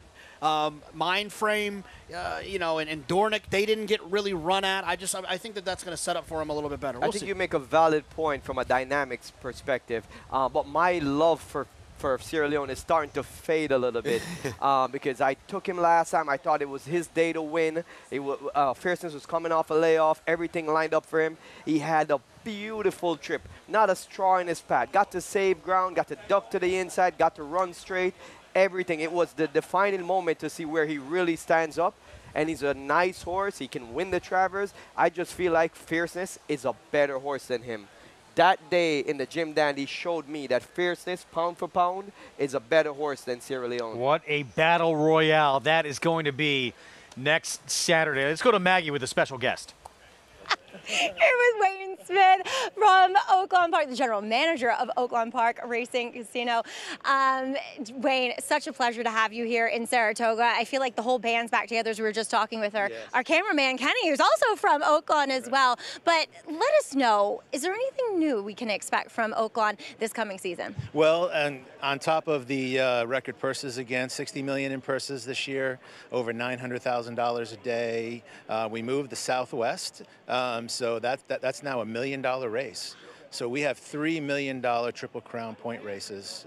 We have the best racing in North America during the winter. So we're just very, very excited to have everybody come back. There will be a little thing on the apron that we're doing with a grandstand, maybe moving some things. We got a concession stand thing coming. So we've got some interesting stuff. Well, I always look forward to my trips to Oaklawn, and it's made such a comfortable transition to travel with the addition of the hotel. For people who haven't been to the hotel, can you tell them a little bit about the experience they can expect? Oh, sure. No, thank you. We're very excited about our hotel, our luxury hotel, by the way, and our luxury spa. The hotel is Forbes recommended hotel, and then our spa is actually a Forbes 4-star recommended. I can attest to this. It is one of the nicest spas I have ever been to. Well, for those owners that aren't or haven't made their plans yet to come to Oaklawn, they need to, because why would you not come to Oaklawn to bring your horse in with the purses that we're giving out, the luxury that we're gonna afford to you, and then you've got racing. You can sit in your hotel room during training, right? Have coffee, have room service. You can just sit in your chair, watch your horses train, come over to the racing side during the day, and just win a race. It's truly a all-encompassing racing experience, Wayne. Thank you so much. Enjoy your time here at the spa, and I look forward to seeing you this winter. We appreciate you guys. Thank you so much for the partnership. All right, Wayne Smith, GM of Oaklawn Park. Always a pleasure to catch up with our Oaklawn crew, Greg. Such an incredible series that they have in that 3-year-old division year by year. And wow, that Southwest amping things up a bit. $1 million purse. That's big news. We're going to get to the 4th. Kicks off a mandatory payout pick 5 when we come back.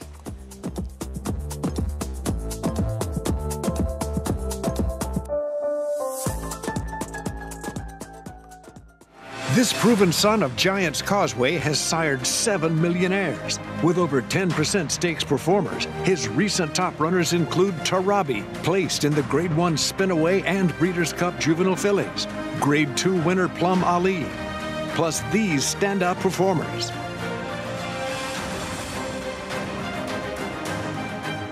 A proven value sire, First Samurai, standing at Claiborne Farm.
That is a gorgeous sight to horse racing fans. Saratoga Racecourse, we get set for the 4th coming up. We're 8 minutes from a start on a big weekend with one of the most prestigious races in the sport. For 3-year-old fillies at Alabama coming up on our Saturday Fox Saratoga Saturday coverage. Right now, this 4th race, 1 mile distance. Non-winners a 2 lifetime claiming race. We're going to have our post parade here in just a moment. And a look there in that blue cap, Dylan Davis just continuing from day 1. It started. He had a 2-win day, including a 44-1 upset Rajiv in the Schuylerville, that opening day feature. He has not let up. I mean, he is riding so good, so optimally. He's making the difference, snatching wins away in situations that he's not even supposed to win. Kick off our post parade with Chalky Cat. The 1A starts from post 3. Yeah, got a couple back races, but does need to show a little bit more early speed in my estimation. Manny Franco on the one who inherits the rail, Andy Kant. I think Andy can. Both, this horse and Andy Serling. Look, this horse ran pretty well the last 2 starts prior to the last one. I believe in the Cantor Mossies. I think they'll right the ship. Here's Incantation, Joel Rosario, off since April of last year. Yeah, it's really tough to throw out the Bond horse, especially down here, but this horse is going to have to improve. But I thought he made a good appearance on the racetrack at 10-1. It was a massive Drop in class for this horse last time out, ran second to a stablemate who was doing the same thing. Yeah, I just feel like that's one of those figures that Unlimited Potential ran so fast that Whiskey and Soda kind of got that coattail figure where that figure was high because it was such a blowout win, or at least it started off that way. Fregatori on Frizzante for Gregory Sacco. Yeah, Greg Sacco. This one goes from turf to dirt. You look at some of the dirt races. The race at Parks puts this horse right at the wire and dropping for 25, and he broke his maiden for 32. The speed of the race, Allied Attack. He's got turf sprint speed. I'm going to throw this question to Rajiv. It feels like, for me, Rajiv, this is one of those horses that is been turf sprinting, now is stretching out and going longer on the dirt. And I understand the idea that maybe this horse will wire, but I feel like this horse is going to remember that he's a turf horse that wants to sprint when they turn for home. He's not my cup of tea for the reason that he actually ran a mile before. Last August, at Saratoga, he ran a mile, and he stopped abruptly. So for me, he's not the kind of horse I want to try. It was his debut. It was his debut, but it was his worst race of his life. So, and that's why I picked him. They debuted him at a mile. If you go back and look at the race, he got destroyed at the start. And then he kind of pushed forward, and he had nothing left. I get it. There's a lot of concerns there. But with the drop for 25, and he is a New York bred, I just think that he can get to the front end here and maybe lead him around for a little while. 25 non-2 is a big drop for this horse. Yeah, I'm going to lean on Maggie to make my pick in here. There's two horses I want to look at. Number 4, Incantation. This horse just completely caught my eye when he walked in the paddock. Absolutely looks good. Hasn't run in so long, but a good-looking horse. And I'm interested in the number 6, Frizzante, as well. I feel like his last race was good on the grass, but his dirt races were against much tougher. Getting beat on nose at the allowance level at Parks, 4th at Mohammedan allowance. Feel like this is a logical placement for a horse coming into Saratoga. We're going to head to Maggie with this one, who's been claimed each of his last 2 starts, Chalky Cat. Yeah, and Linda brings him off a bit of a layoff here, Greg, and protects him. So I think that's a positive sign when it comes to Linda Rice, when she opts to protect her horses or at least raise them up in claiming tag price. Now, he comes back on his toes. He is really touting himself as doing well. Now, the front wraps do go on. So that's a little bit of a red flag, because it's not like Linda is one of those trainers that always runs her horses in front wraps, and you have the layoff to consider. But everything else physically is what I like to see from a horse who at times hasn't really carried that well, his weight, his conditioning, and today he is, and he just is bouncing over the racetrack. Number 4 in here is Incantation, who you guys are talking about. I whipped my head around. I said, who is that? Oh my gosh, it's Incantation, who on form, you can't really trust at all, right? He has one race.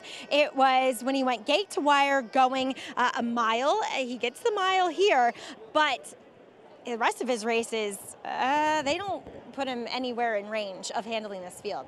He's enormous. He's a big, strapping, still colt, weirdly. You would think that with that long time away, they would have gelded him. I don't know. But great energy, looks incredibly fit considering the time away from the racetrack. It's just, yeah, it's a great physical impression, but I can't trust him on form. So with that said, I'll take the wait and see approach, but you're getting paid with him at 10-1. Number 3, Andy Cant's interesting, because he's a horse that when the Cantomasis claimed him, they were wheeling him back quite quickly, and a horse that struggles to carry weight, not a good doer. I remember having a very detailed conversation with former trainer Rob Atras, in that when you try to press on this horse, he'll immediately back out of his feed tub.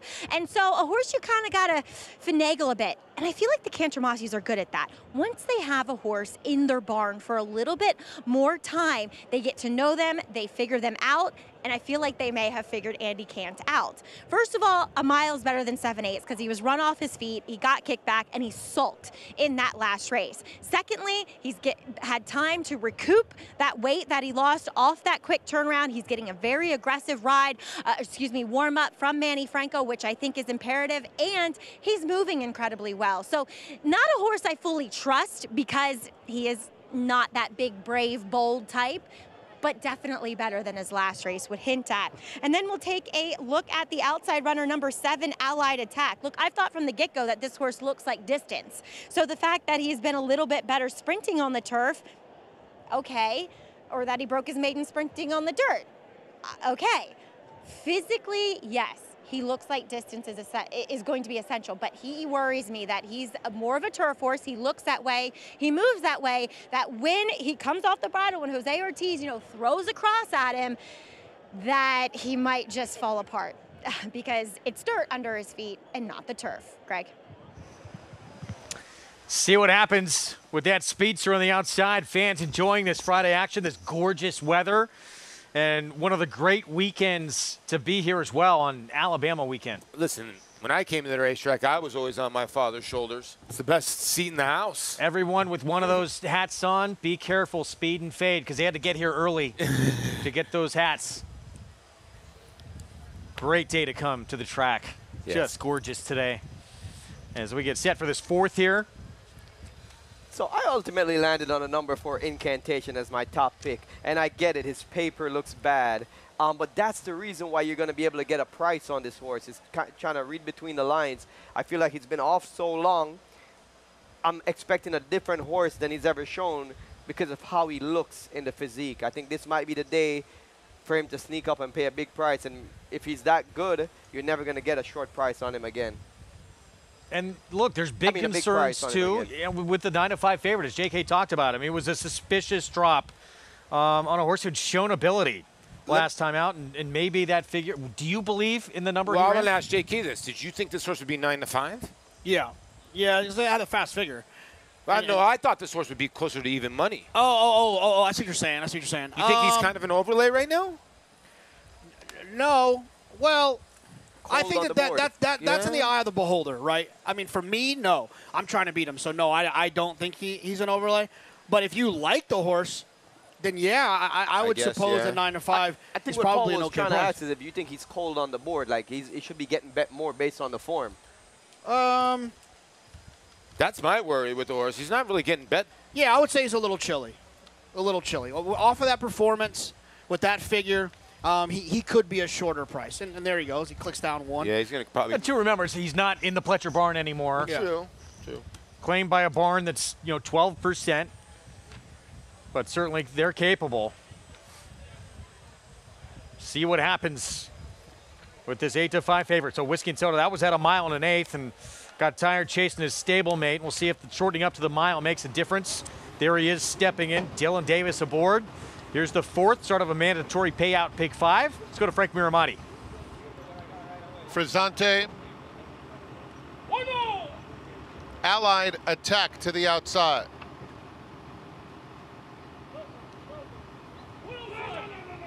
Goes in.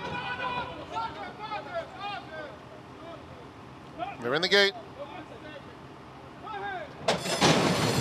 And they're off. Allied Attack was off slowly. It's a fast start for Incantation. Andy Cantle on the inside. These two duel through the opening stages, and Whiskey and Soda secures a perfect spot in third.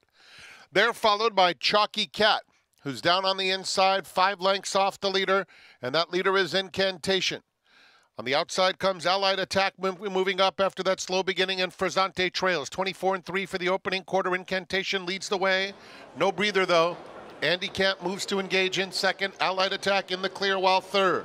Whiskey and Soda is fourth. Now 5 lengths off the lead, being pushed along. On the outside comes Frizzante, and Chalky Cat at the rail is now aggressively handled, trying to get closer through a half in 47-4. Incantation, Andy Kent moves to challenge on the outside second, within a length of the front runner. They're followed at the rail by Chalky Cat and Frizzante. Those two stride for stride. Whiskey and Soda is in between those two, still in it with 3 lengths to make up, with a 1/4 mile to run. Incantation has been there every step of the way, drifts very wide does Incantation, leaving a beautiful opening for Whiskey and Soda, who in the blink of an eye is suddenly 2 lengths in front. Frizzante out in the center of the racetrack, and in between them, Andy Kent fighting on. They're coming to the 16th pole, and it's Whiskey and Soda, half length Frizzante and Andy Kent. It will be close. It will be Whiskey and Soda. Needed everything to go right and got the job done. Frizzante just missed. Andy Kent was in that battle too in front of Chalky Cat. Whiskey and Soda, Dylan Davis with the win here for the Orlando Nota Barn, first off the claim. Dylan has been just riding lights out, snatching wins that he's not supposed to win by one important factor: saving ground. You stay on the rail and get through. It's the biggest difference maker any jockey can make. When you win races by a nose and a head, and your opponents are going 10 wide and you're getting the rail. That's the other part. When your opponents are taking other horses went awry around the turn. The 4 takes out half the field on the turn, floats them out to the middle of the track. You know what Dylan did different? He didn't put himself committed to being around that horse. He saw that he was drifting out and he dove to the inside. What a bad beat for the 6. You can see the 4. It's a really bad beat because the 6 just got up. But when you watch the replay, the 4 in Joel Rosario, he just floated everybody out in the middle of the racetrack, and Whiskey and Soda got a dream run. And Frizzante just kept on grinding. And even Andy Candy in between horses was trying. And Whiskey and Soda got it done. But we'll get back to the replay here in a little bit and watch to see the 4. Well, look, on the turn here, the 4 was drifting out a bit. And drifting out a bit? Quite substantially. But look how much he took. How much does that out. compromise the 3 and the 6 here? I mean, they lost the race by a nose and a head. The 5 was supposed to finish 3rd from here at best. And he cut the corner and ended up winning the race. Big assist. Big assist. I do want to say, I think that if you, I think sometimes in racing we get too results oriented. If you played against the 5, you were right. Although you lost, that same mindset you should continue to use because the 5 was not best today, just happened to win. No question. Let's go to Maggie.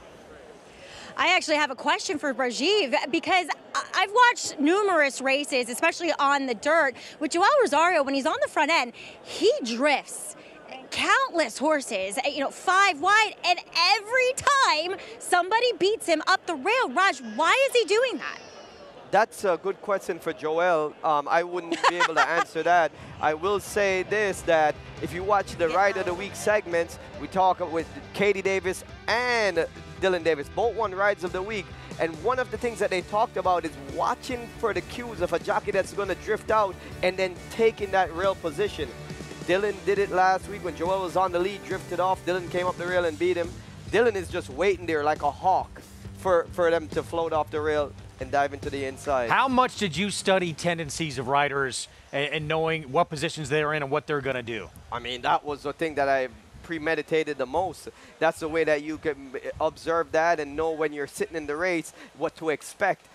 It's habitual. When Jerry Bailey, when he was coaching me, he would tell me, he would be so mad at me. One day I rode a race and I went around on the turn around a horse that was drifting out, and he yelled at me, took me to the house and said, "Don't ever do that again." And I ended up riding that same horse back.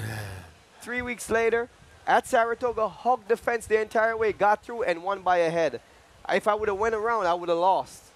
By the way, we got to go back to the beginning. The 7 had a really bad beginning, and Allied attack. Race was done for the 7. Yeah, race was done for the 7. Yeah. It was projected to be the pace of the field, and it was a terrible start, and that was pretty much it for Allied Attack. Yeah, it was actually pretty good that he stayed on, Jose Ortiz. That was actually talented. Well, in this scenario, though, just to be honest, the number 4 was drifting out a bit. The horse was attempting to veer out. It's not all on Joel. Well, let's go back to the 7 horse outside here. Was supposed to be in front. Ooh. Yikes. I mean, not only was the horse tumble badly, he was the expected pace setter. There's no way for him to recover from that. I know you picked the horse, Paulie. There's just no way to come back from that. But what ended up happening is the horse had speed, so he ended up speeding up the pace a little bit, right? And it turned into the best horse got through on the rail. And, yeah, Frankie Dettori a little unlucky with the 6 there. So Dylan Davis, little help, little luck here with a win. 21st win of the meet. look, patience for No, it's a great look. It was a great ride. Patience for staying helped there out because with the the horse other who guys drifted 2 other committed horses to out. go around. Yeah, but they committed to go around that horse midway on the turn. They didn't sit patient and wait like Dylan Sometimes did. it's better to be lucky than good. Let's go to Maggie. Here with the mastermind, Dylan Davis.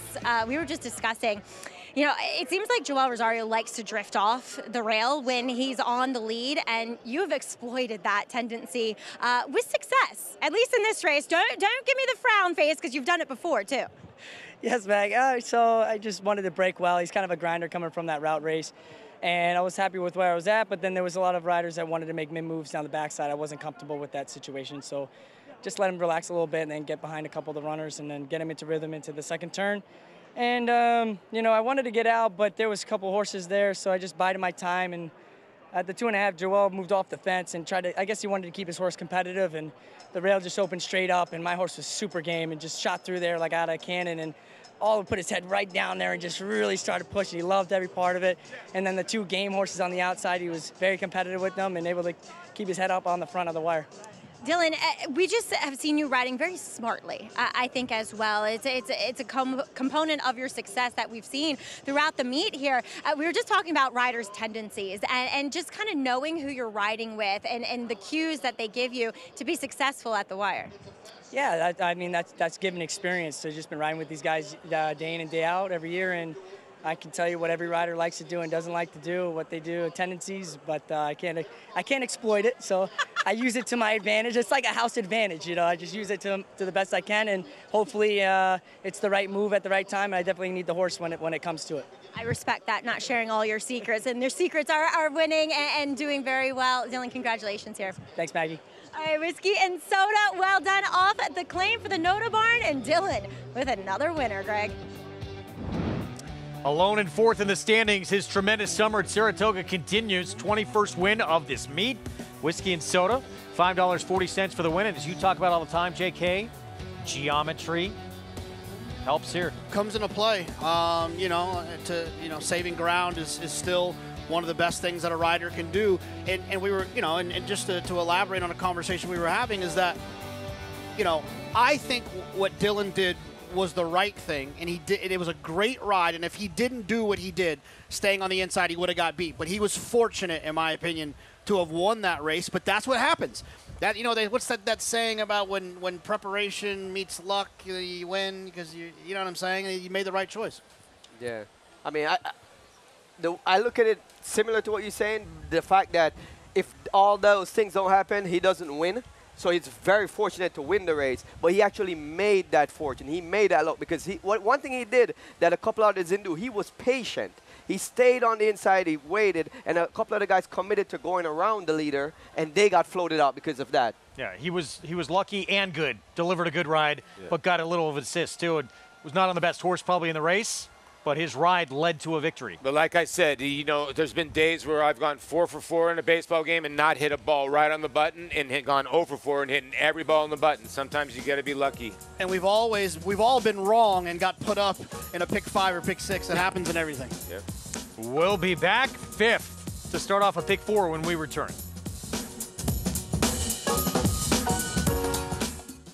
The Best 2-Year-Old by legendary sire Quality Road. Hit back, $1.5 million. Very, very impressive debut. Cantering home. Could not have been more impressive. Coast to coast in the American Pharaoh. He's the real deal. Undefeated and unchallenged at 2. He's just too good. He wins the Breeders' Cup Juvenile. Corniche. Horse racing? Check. Weekly promotions? Got them. Huge payouts? You bet. With Naira Bets. Download the app today and bet on any track, anywhere, anytime with live HD horse races, betting tips and tutorials, expert picks, and more. You bet with Naira Bets. Join now for a new member bonus at NairaBets.com. And they're off at the Naira Bets Haskell. In the Belmont Stakes at Saratoga. Dornock setting up moderate pace, 3/4 of a length ahead. Headed the field, turns for home. Mind Frame on the outside. It's coming after Dornoch. They're at it again. The two Belmont first and second place finishers will be Dornoch to win the Belmont Stakes. Dornoch wins the Haskell.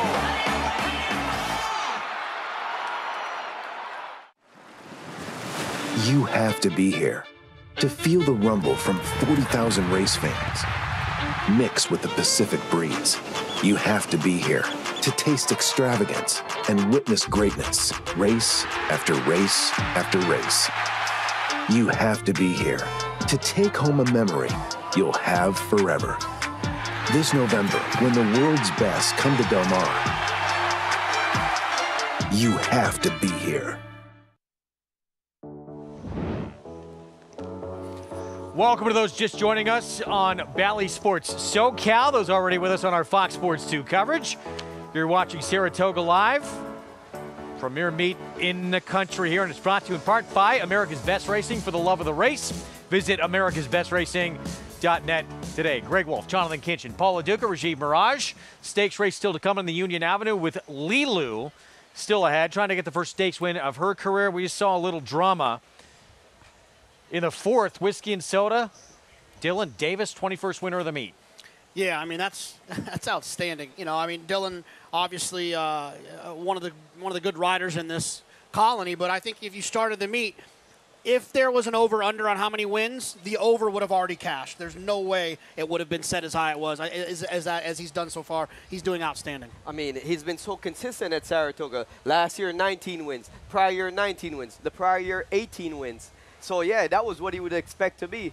Already, not even with almost 3 weeks to go, he's at 21 wins, lifetime best, and I think the best is yet to come for him. If he keeps riding like this, people are going to take notice. I would think 20 out of the 21, 5 of them are dead up the rail. He popped a horse at 17-1 up the rail, that one up the rail, although one I still think his best ride of the meet was Pounce, which was a phenomenal ride on him.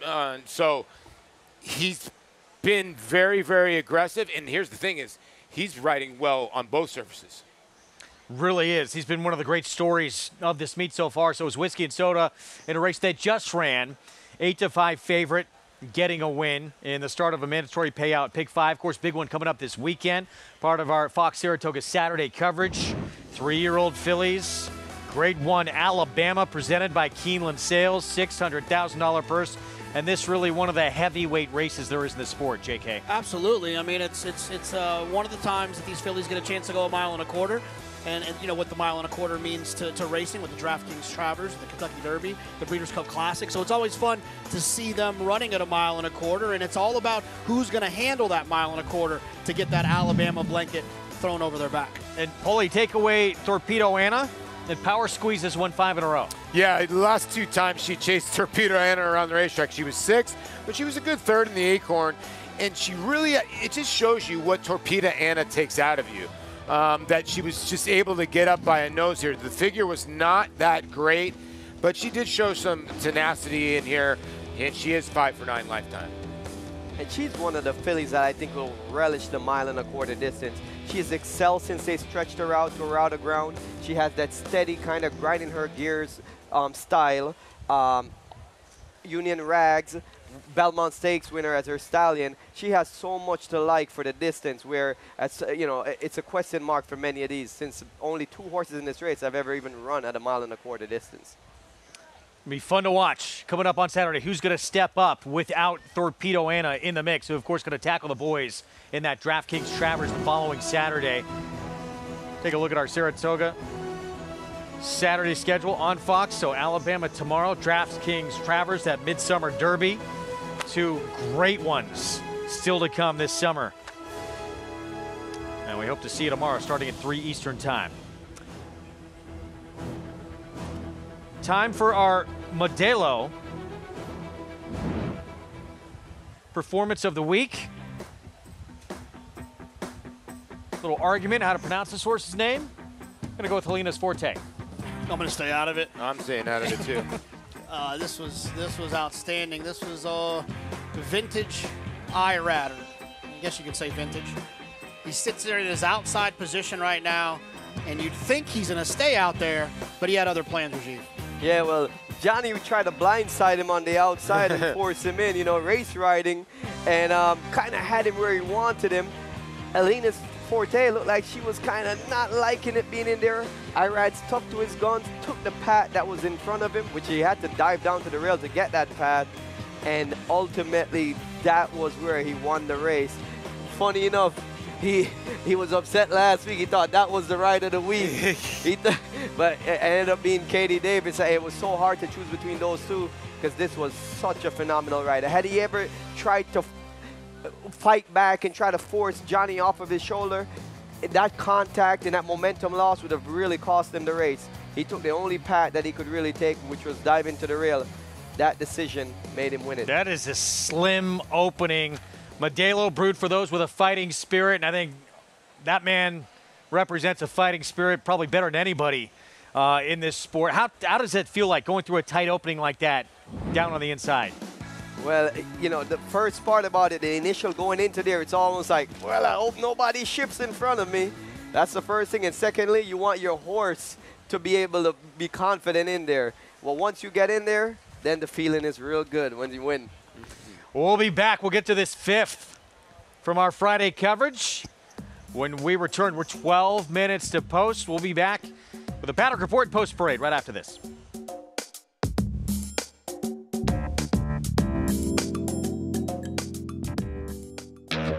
The classic looks of a two-turn type, yet the precocious brilliance of an undefeated G1 2-year-old. Maxfield, a breathtaking run at the top of the stretch. Maxfield. He took it to the max in his chosen field. Now you need a mini Maxfield in your chosen field. His first yearlings are selling now. Maxfield. Classic looks and precocious brilliance. Darley.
Saratoga Live continues with you as we do have horses here in the paddock for today's fifth race as we are on the turf for this one, non-2 for $50,000, as we'll take a look at some new faces when it comes to the NYRA circuit, beginning with the Greg Sacco trainee in number 6, Evie does it, as she's second off of a layoff, and you would have to think it feels like this too, looking at her here in the paddock, that the 5.5 furlong race was just to get her back to the races, get a little fitness into her, because she was very slow into stride, but she was able to rally fairly well between horses that day, while the winner being Much the Best and Delightful Dixie.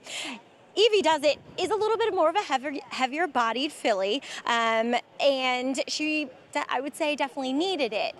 And I do like her stretching back out in distance because there is a lot of her. Great energy here, very forward. And we saw Greg Sacco's horse in the previous race, Frizzante, run very well. So getting the feeling that he's come here with some horses that are ready to run today. I still wish she looked a bit more tucked up. Maybe it's going to be third off the bench that we see her best performance, but look for her to improve, having that 5.5 under her belt coming into this one. Number 9, Destined to Race,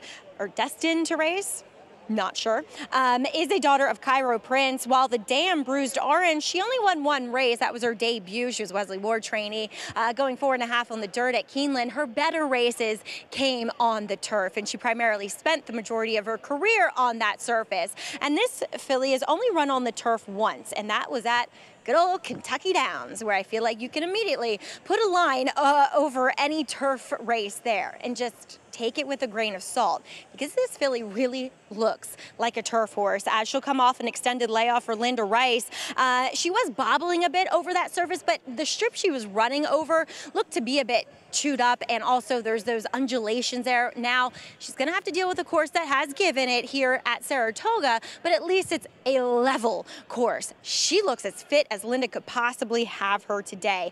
She's beautiful too, and sometimes the Cairo Princes, they, no matter what sex they are, struggle to carry their conditioning, but good old Linda, she has this one looking incredibly strong coming off the bench. I find her very intriguing as a long shot. Greg?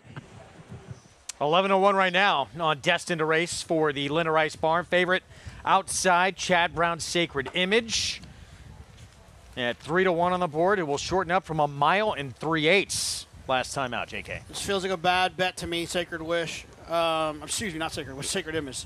If Sacred Wish was in here, she would gallop. No, I just Sacred Image, you know, Chad tried 11 furlongs, 9 furlongs, 9.5 furlongs, and now shows up in this spot for a tag, going shorter, drawn wide as the favorite. I mean, she could win. I wouldn't let her beat me in a multi-race bet if you like some other things built around her, but I think she's a bad bet as a win proposition. Oh, man, that's my top pick. I think she's going to win. I just think this is where she belongs. All right, we'll get back to that discussion in a minute. Let's start with the Let Doro, Lane Luzzy. Yeah, drawn towards the inside, has some tactical speed, but is 19-1. One against easier maiden claiming last start. Highway Harmony, Flavian Pratt. This one dropping down in class, I would think is going to control the pace or at least try to be forward. One race experiment again with blinkers come off today for Lady Firefoot. Yeah, was trying to close into a slow pace last time. Turf sprinting, gets back to a longer distance. 5-1 Wish List. John Terranova trains, comes in from Monmouth. Yeah, I thought this horse could win for sure. Claimed, ran for 16 last time. Now in here for 50. That's a little bit of a sign of confidence to me. Evie Does It. Second off a long layoff with Jose Lezcano. He ran a good race off a long layoff, and you go back to that race at Gulfstream Park in May of 2023. It fits here. Dylan Davis shows up on From Hello for Bruce Brown. It's my top pick, who I thought ran extremely sneaky internal fractions in that last race for $50,000 or two. A skip to the 9, and Jose Ortiz off that horse, as you see right now, off since July of last year. Yeah, Jose, come on, bud. You got to get up there. Got the house silks on. So that's the Linda Rice horse that Maggie was talking about. 10 horse, Sacred Image. Manny Franco for Chad Brown. 7-2, very mild favorite. You know, JK mentions this a lot. Like, you want to feel, you know, warm and fuzzy inside on a Chad Brown horse, and I'm kind of not feeling warm and fuzzy also. But at 7-2, this is a big drop in class. And here's the 8 Magic 8 Ball. And Greg, whenever I shook the Magic 8 Ball, I got nothing great in return. That's not good. Yeah, something like, you know. Would you ever use it on game day? No. I had one superstition. I really did, one superstition. If I really had a really bad game, an awful game, I would do the exact same thing the next day. Eat the same exact food.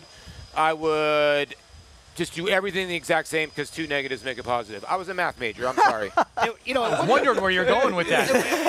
It wasn't making sense until you said that. Yeah. It would be fun to do a pick 5 using only an 8-ball, right? So you go like, you take the 8-ball and you go, the 1 horse. Okay, no. That would the probably 2 horse. hit. Yeah, I'm going to try it. I just got to find an 8-ball. I think I'd hit a pick 5 if all my picks, I used every other horse that I didn't pick. That would be a good way to bet a pick 5. It's a nice insurance spot. Here's the thing on Sacred Image. Like, who we're looking at. Right. Look, Rajiv, I'm not trying to talk you off. She probably is the best horse in here. She probably is. This probably is where she needs to be running. I'm just saying the fact that Chad's been running her longer makes me think she's kind of slow and plotty. Now she's drawn outside, so she's not going to be able to get in position because she's slow and plotty. And she's a favorite. So those are the only reasons I have a problem with her. I think I picked her second on Talking Horses this morning, but I just don't necessarily trust her to short price. That was her debut win, by the way, and that was at a mile, but yeah, didn't see that explosive kind of turn of foot. It was only her debut, and I understand your point of view, is how you perceive it, and I can definitely see where you're coming from with that. I looked at it in the other way. I looked at it like they tried some things to try to get the best out of her. They realized that she's just not that good, and we have a logical spot of 50 never win 2, which is a good spot. She can't win an allowance race here, but she'll beat those kind of horses. I think she's the best horse, and one of the things when I scouted the rest of the field, I didn't see anything that I like. I just think the best horse is going to win, and she's the best horse. Parents, ignite your child's passion for horse racing with Naira Star. Free program offers kids 5 through 12 exclusive track experiences, education, and collectibles. Create lasting memories at the races. Learn more at naira.com/star. What were you going to say? Do you think she gets claimed, Rajiv? No. Okay. I don't know the answer because to that if we either, claim her and she wins, you don't have anywhere to go with her. Because if another trainer takes her and tries to run her back in an allowance race, she already showed that she's not that caliber. So 6 horse coming out, by the way. I don't see much value into claiming her because it's tricky when we get into fillies. When you get in the claiming games, you see the 6 now going to get escorted off the track. When you get into the claiming game, if these are colts and geldings, different ball game. Now, if you want to claim something for residual value or breed the horse, it's different. So I would think maybe you'll see some horses get claimed out here because they are fillies. I want to touch on a point real quick that now number 6 is out and number 4 is out. This horse is drawing from the 8 hole, not the 10 hole. It's a big difference when you talk about ground saving and the opportunity to drop over. And still have a little bit of ground to try and get over and get some position here the way this is configured. Let's go to Maggie. Yeah, and they do have the gate actually away from the rail, so the inside horse kind of running into that open space here on this inner turf course. As we'll take a look at the horse who's flirting with favoritism on the outside, the drop down for Chad Brown in Sacred Image. She is one that I actually like the cutback in distance because I thought last time going a mile and 3/8, she got just a bit headstrong early behind those slower fractions. So she'll get you would think, a little bit more pace to run at. She kind of settled in the 2-path and she just really had no response late, but she's gotten a beautiful warm up from Manny Franco, who does know her now. Do I love her? Absolutely not. I mean, this is a race where I don't really want either of the favorites, especially based on physical appearances. So I'm going to try the long shot in here, the 9, who I think is intriguing, destined to race. But I get where she could win because I think this is actually just her level and where she belongs. Number 8, Magic 8 Ball. Do note that she's a head case. She really is. She's about as frustrating as they come. She wears a hood. They kept her away from all the other horses. She still got revved up. And last time, she ran off in that race. Javier shook the reins at her. She had another horse come up on her outside, and that was all over. She ran off. She ran a race prior to getting in the stretch, and she had nothing left. If she would ever just take a chill pill, it would do her the world of good. But unfortunately, as you see, she's not, Greg. All right, Maggie, thank you. Again, as you see on the screen, 6 horse late scratch. Evie does it coming out. 5-2 favorite. Highway Harmony for the Abreu barn with Flavian Pratt. So if you're alive in the early pick 5 and you're alive in the middle pick 5, and you use the 6, you're going to go to either the 2 or the 10 here, it looks like, as you see the fans waving at us. Yeah, hello. Do you see anybody? Who do you think is going to be favorite, JK? You think the 10 will end up being favorite just because of Chad? Yeah. Although the Will pays are to the 2, aren't they? I'm going to talk really slow while I look to see. I'm going to cheat, and I'm going to look at the will pays, and the 10 is 960, and the 2 is 1290. So I'm going to say the 10 is going to go off favored. Look at this long shot. Lane Luzzy earlier this week took one to the face, came right back to ride. It's one of the most amazing things I've ever seen in my lifetime. And if you're just joining us and hadn't heard about it, he got kicked in the face by a horse. Kicked straight in the face, almost getting punched like Mike Tyson, and rode 2 races later. I still blows my mind how tough these guys are. And I'm talking to, I don't want to talk about the guy to the left. I don't want to boost him up anymore. That guy is tough. That got kicked in the face. You guys, if I would have got kicked in the gotta face, be incredibly tough be off another to get into that starting gate. Let's go upstairs. Frank Miramati with the call. Here's the 5th from Saratoga. Sacred Image to the outside. Goes in. They're in the gate. And they're off. Wish List bobbled right out of the gate and is last. It's a quick start for Magic 8 Ball. Highway Harmony is flashing speed, and Destined to Race gets a good spot through the opening furlongs. Lady Firefoot races in 4th, followed by From Hello, who's in between horses, 7 lengths off the lead. Alet Doro is next. Sacred Image is second to last, and it's a gap of 6 to Wish List, who after that tough beginning is the distant trailer. They round the first turn. Magic 8 Ball went through an opening quarter in 23 and 4/5 seconds. So it's Magic 8 Ball, the controlling speed. Has it by 2 lengths over Highway Harmony with Lady Firefoot a joint third. Swinging on to the Saratoga backstretch, 4 lengths off the lead. Outside of her comes Destined to Race with the red cap, now taking that 3rd spot as they take closer order. Behind them, From Hello, yellow cap, 6 lengths off the lead. Alet Doro inside Sacred Image. It's another couple lengths behind them to the trailer, Wish List. 49 seconds flat for the half mile. Around the far turn, Magic 8 Ball continues to show the way, has it by 2.5 lengths to Highway Harmony with Destined to Race in 3rd. Down on the inside, Lady Firefoot is 4th.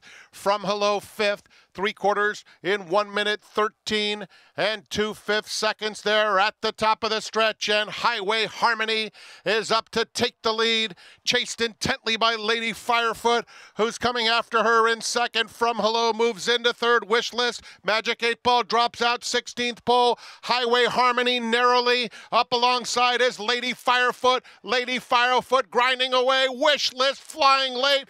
Lady Firefoot won it. Highway Harmony 2nd. Wish List, after that unfortunate beginning, might have been best of all, and From Hello finished 4th. Lady Firefoot Melanie getting Sean Bridgemahan, and double-digit odds here on this winner in the 5th. Perfectly positioned by Sean Bridgemahan, just tracking the leaders, and what a move this horse made. Kind of got overlooked a bit coming off an allowance race last time, but he did hit the rail in that race, and it was a good, solid price today. I'll tell you what, though, JK, you hit the nail on the head with the 10. He did not run a step, but, I mean, Sean gave this horse a perfect ride. I thought Flavian gave the 2 a perfect ride, laying off the pace setter. Did everything he could, but the 3, Lady Firefoot, was just best in here, and Sean Bridgemahan doesn't ride a lot anymore, but he'll be proud of that one when he watches it back, when he gets back to the room. 3-2-5-7. Here comes the gray. Wow. 11-1. You can see Flavian's getting down on the 2 as well. And you can see the 3 got a little green there a tiny bit, but Sean kind of put away the stick there till late towards the end. But they've struck a couple times, her and Melanie. Scaramanga, I believe. Yeah, Scaramanga Sean had a win on. Yeah. And both at prices, 11-1. Scaramanga, I believe, was somewhere around a 10-1. I want to say Scaramanga was like 17-1. Yeah, I think even a bigger problem. Yeah. I think paid almost $30. 3-2-5-7. Let's go back to the beginning of this race. Did anything happen with the 10? Number 5, Wish List, is the one that we got to look at, because she took a nosedive, I believe, in there. You know, unfortunately, that start didn't help her. Luckily, she's a horse that comes from well off the pace anyway, so she was going to be coming from off the pace, but that kind of put her out of position more than they'd like. Lady Firefoot was 44-1 last time out in a first allowance condition race. Slight drop down. And a win at 11-1, Melanie Giddings. Another up-and-coming woman trainer. She's a great conditioner. And Mig always talks about having that flap going just on your sleeve to intimidate the other one. Sean had a flap going on his see that thing flapping? He's been listening to the show, I guess. There it is. Look, it's flapping right there. Did you ever use that trick? Mig said he used to flapping so the other guy's behind him.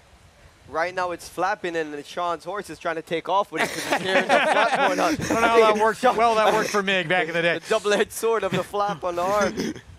11-1 winner here in the 5th. We're going to take a timeout. When we come back, Rajiv's going to take it away with his ride of the week. We'll show you who it was and how they earned it when we come back on Saratoga Live. Stay with us.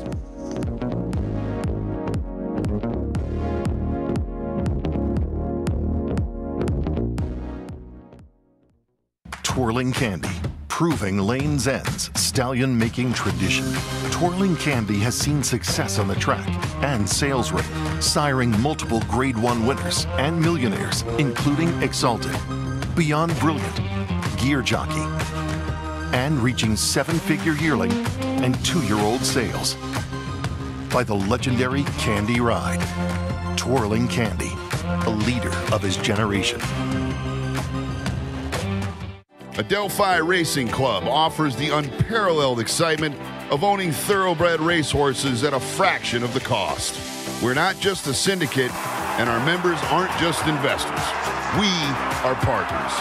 Our New York-based high-performing equine athletes, trainers, and jockeys compete and win at the highest level circuits.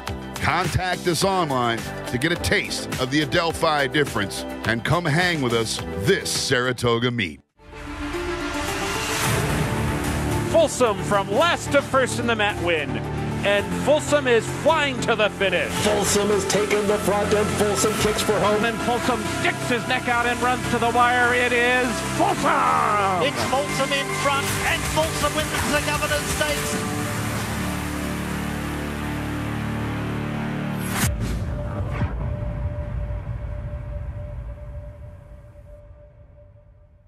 Grayson Jockey Club Research Foundation was formed in 1940 with a simple goal: to raise funds for research to enhance the health and soundness of horses. Since then, we've provided millions of dollars to hundreds of projects at universities around the world, leading to major advances in welfare. Our process of selecting and producing peer-reviewed research has become the trusted industry standard. And with your help, we'll be here for many years to come, supporting the health and wellness of all horses. Back on our Friday Saratoga Live coverage here on Fox Sports 2, Lady Firefoot. Sean Bridgmahan for Melanie Giddings, owned by Charles Hallis. And a slight drop down in class, an 11-1 win here, paying $24 for this victory. 6-year-old mare wins for just the second time in 11 starts. They've been tinkering with blinkers. They finally took the blinkers off, and 0 for 7, actually 0 for 5 the last 2 years. Gets the W today. Congratulations to Charles Hallis. A Temple City mare out of the Cozine Maryland Miss. That's why you get that little bit of gray there from Cozine. Let's go to the winner's circle. Here with the dream team, Sean Bridgmahan and Mel Giddings. And guys, truth be told, we saw you team up a couple weeks ago, Mel, for your first win here at Saratoga. Sean, I mean, what took her so long to put you on one? I don't know. I'd like to know the same question. Mel? I love riding the home jock. But seriously, how important is it to have somebody like Sean, who's won countless races, to be in your barn getting on these horses every day? Oh, it's a big relief. I mean, when I leg him up, I have no problems, no nervousness, nothing. I mean, he knows the horse day in and day out, and he knows how she is, and he breezes her in the morning. And, you know, nobody's going to have more confidence in your horse than somebody who gets on it every day. Exactly, and you're riding for the home team, too. I mean, you got to get the job done, or else it might get ugly. I know, on long trip home, right, and maybe no dinner, so I have to get it right. Well, Sean, how has it been? Kind of, you know, I've known you as a jockey, but now you've kind of assimilated into that assistant position for Mel, too. How has it been transitioning into that? His transition, and there's a lot more I got to learn. Who's better to teach me than her, so. But it's a learning process day in, day out, Eva riding horses and Eva the horses in the afternoon, but I got a good coach. You do. Well, guys, congratulations. Love seeing you guys in the winner's circle together. Thanks, Maggie. All right, Mel Giddings, Sean Bridgman, Dream Team. I think they're 66% together at the meet, guys. It's going to be a nice little celebration tonight for those two. Well done. Got to feel extra special winning when it's all in the family. Firing on all cylinders, and nice to go home and enjoy it together. Lady Firefoot at 11-1 here in this fifth from Saratoga.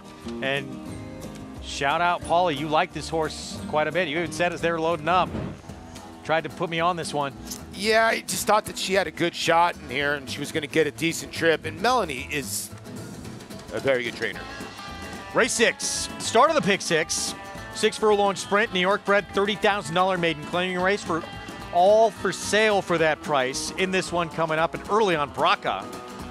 Blinkers coming off.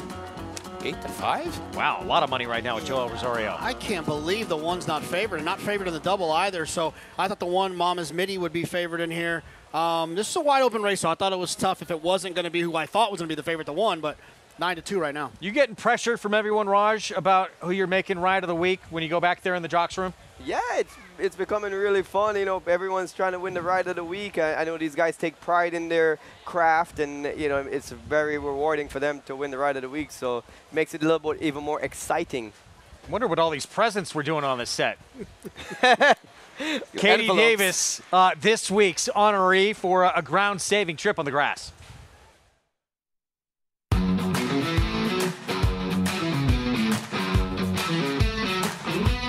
Katie, I chose your ride aboard Within View on August 11th, race number 5, as the ride of the week. I thought it was a difference-making ride for you. The way everything you did made a difference in winning and losing. What was your strategy going into the race? So, knowing this horse very well, I used to breeze him for another trainer, and I got to ride him at Aqueduct before coming up here, and I just knew he was a very easy horse to ride. So my plan was to get him out of the gate and sit pretty much third, and that's exactly where I pretty much placed him. So I was super focused in the gate, and he acted up right here a little bit, and I was like, no, we're getting out. So I asked him a little bit, just stayed out of his way, tapped him once, and he just glided right out of there. So I got him comfortable, and I knew Joel was gonna go because he was coming off of short to long. And so I was like, my plan was just to really follow him and Manny. So right here, you have a decision to make to stay between horses or tuck to the rail. What are you looking to do here? So right here, I looked to the left once, and then I looked again, and I was like, you know what? I wanted to really follow Manny too, so I just tucked him right in, and he relaxed for me. So now you're here on the back stretch. You already got your position, very similar to what you're hoping for, maybe a flight behind. What are you looking for from here going into the second turn? You know, I was just super patient knowing that there was horses next to me, and once again, I'm following Manny. And I just was like, let me just get up on his heels and see where he wants to go first, because I know he has horse and he will make his way out if he needs to, and then I'd have a spot. So right here, I'm like, okay, get up on his heel, follow him, and right here I see the 7 next to me, and I'm like, I'm gonna take the rail. So you drafted behind Manny, using him as, you know, paving the way for you, and he steps off the rail. How important was this decision to go into the rail here and split horses? It was a make it or break it, because if I went out, there was nowhere for me to go. Once Manny switched his stick to his left hand, he came out just a tad, and I didn't second guess it. I just reared him out. I didn't even hit the horse to go into that spot. He dragged me right through, and I just hand pumped him the whole way. So you're like almost like a lioness waiting for that opportunity. I'm like, here so it is. The opportunity really came when Manny went left-handed to the crop. But he never hit left-handed. He just switched, and the horse saw and he fanned out just a tad. And right then and there, I was like, game over. That minuscule move. Yes. Made the horse react, and then that's what paved the way for the space to open up. Yep, I only hit him twice. Once he saw me get in there, he was like, oh no, he tried to close the door, it was too late. You already established the position. I was already there. And at that point for me was the moment where you actually won the race, because if you would have got stopped, if you would have tried to take yourself up to go around, the momentum loss is you're gonna lose the race. For sure. And you know, if I have horse, I'm going for a spot. you know, I'm not going to second guess it. Plain and simple. Yeah. Yeah. Yeah, I mean, riding with these guys, you can't. Such a beautiful ride. I thought Big. everything you did made the difference between winning and losing, and you won the ride of the week. Woo! So excited. So what do you get in addition to just being part of the segment when you win Ride of the Week? There's nothing more than you get a good feeling, I guess. Hopefully, this is the first year we're doing this. Hopefully, you know, something like a trophy or something. You know, should make some going trophies. forward. If you got Ride of the Week, you didn't get bad Ride of the Week, so that's your victory. And that just shows you, I mean, the minor adjustments that make the difference riding on the turf. You know, the ride of the week, what I'm looking for is someone that makes all the right decisions. Anything else they would have done, they would have lost and end up winning races that you probably shouldn't have won or wouldn't have won if you make any wrong move. She optimized every situation to make the perfect choices to win by a short margin. She should cheer up more. By the way, honestly, she could charge for that smile. I mean, it's just infectious, and I love her confidence. When she was talking to Rajiv, I got this. I'm going through this all. No, you're not shutting me off. I love that confidence that she has. Tough in a sport, isn't it, Raj? Like to stay that positive. Even if you're doing well, you're losing 80% of the time almost. Yeah, you got accustomed to losing. A very successful jockey loses 80% of the time, like you said. So, but, you know, it's just a part of the nature. Have to give a big shout out to Robbie Davis, because when you look at his kids riding, it has to start from there, right? It transcends down. They're all saving ground. The first 5 weeks, there's 2 Davises that won Ride of the Week. I mean, you know, it's really something that they do is save ground and snatching races away from others that are going wide. I got a question, Raj. Can you duplicate? Can Irad or Flavian or Katie, can you duplicate? Can you win again? Oh, 100%. Okay. The first race on Wednesday, Dylan rides a beautiful race, wins at 25-1. I get a text message. Is that the ride of the week? It was the first race of the week. It was the lead-in at that moment, and maybe it will be, but they're getting really excited about it. I love it. Lobbying to try and earn that award. And are we going to get end of the meet? Or are we going to get Ride of the Summer? Ooh. We talked we'll about find that. out. Production meeting in the middle of the show. I've already copyrighted it. Raise the budget, boss. 2-1 favorite, Braca. Post break when we come back.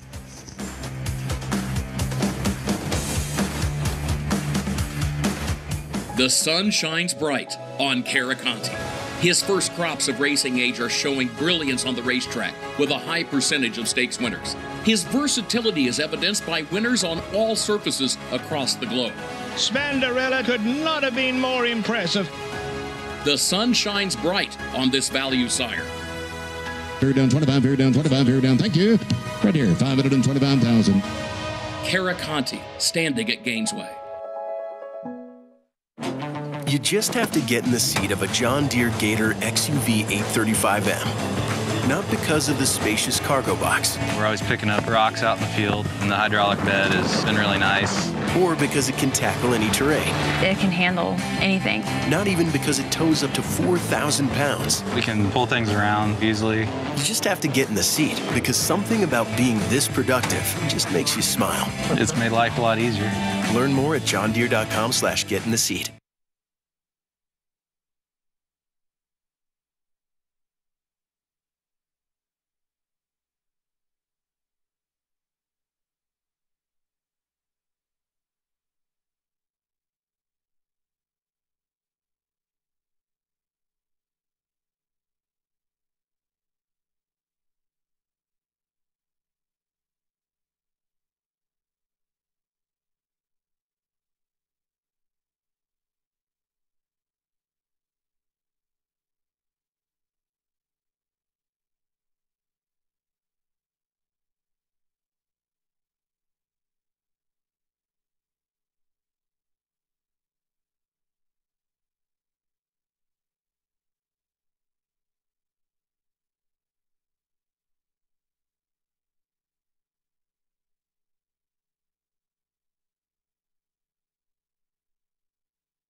Racing continues here on Saratoga Live as we have horses in the paddock for today's 6th race. New York bred maiden Claimer will be going the 6 furlongs, and we'll begin with a horse who is a bit of a problem child, and that's number 1 in here, Mama's Mitty. He was actually a late scratch back on July 18th when entered in a similar race after he flipped over while they were trying to get the tack on him, and that has always been his MO ever since the beginning when he debuted up here last year as a 2-year-old. Well, they must have rehearsed this several times to try to get away from that bad behavior, as we do see him accompanied by the pony. They did him on the walk. They had one of our most astute valets and Simon Harris on the other side of him, so he's very nimble, and they were able to get it all on him. So I don't want to jinx him, but so far, so good. And arguably, physically, it's one of the best times I've seen him. See, he just gets himself too revved up.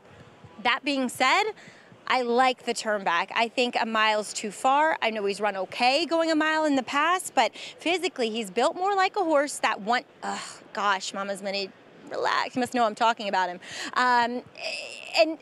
As much energy as he expends pre-race, it just makes more sense to sprint him here. So hopefully he can keep it all together. So we'll move on to a horse trying the main track for the first time. And the lone drop down here is number 7, Safredi for Kevin Bond. It is much more of a turf pedigree, but I gotta say, doesn't look overly turfy. Actually looks more dirt inclined. And summer fronts, they can be kind of heavier bodied horses of that war front kind of lineage, but he doesn't have a proverbial turf hoof to him. So I think he's intriguing actually getting to this surface. He's gonna have to do better than what he has in his 2 efforts on the turf so far. And on the bottom side, there's a little bit more turf, but makes a really nice impression against this crew today, Greg. Thank you, Maggie. There's Kendrick, another extremely positive personality. He's on a 13-1 shot here. Safredi for the Kevin Bond barn. I don't think without a shot, right? Well, Safredi? I mean, nobody without a shot in this race, right? He hasn't proven that he doesn't suck on the dirt. Yeah. Kind of true. I mean, when you look at this race, JK, it's... Man.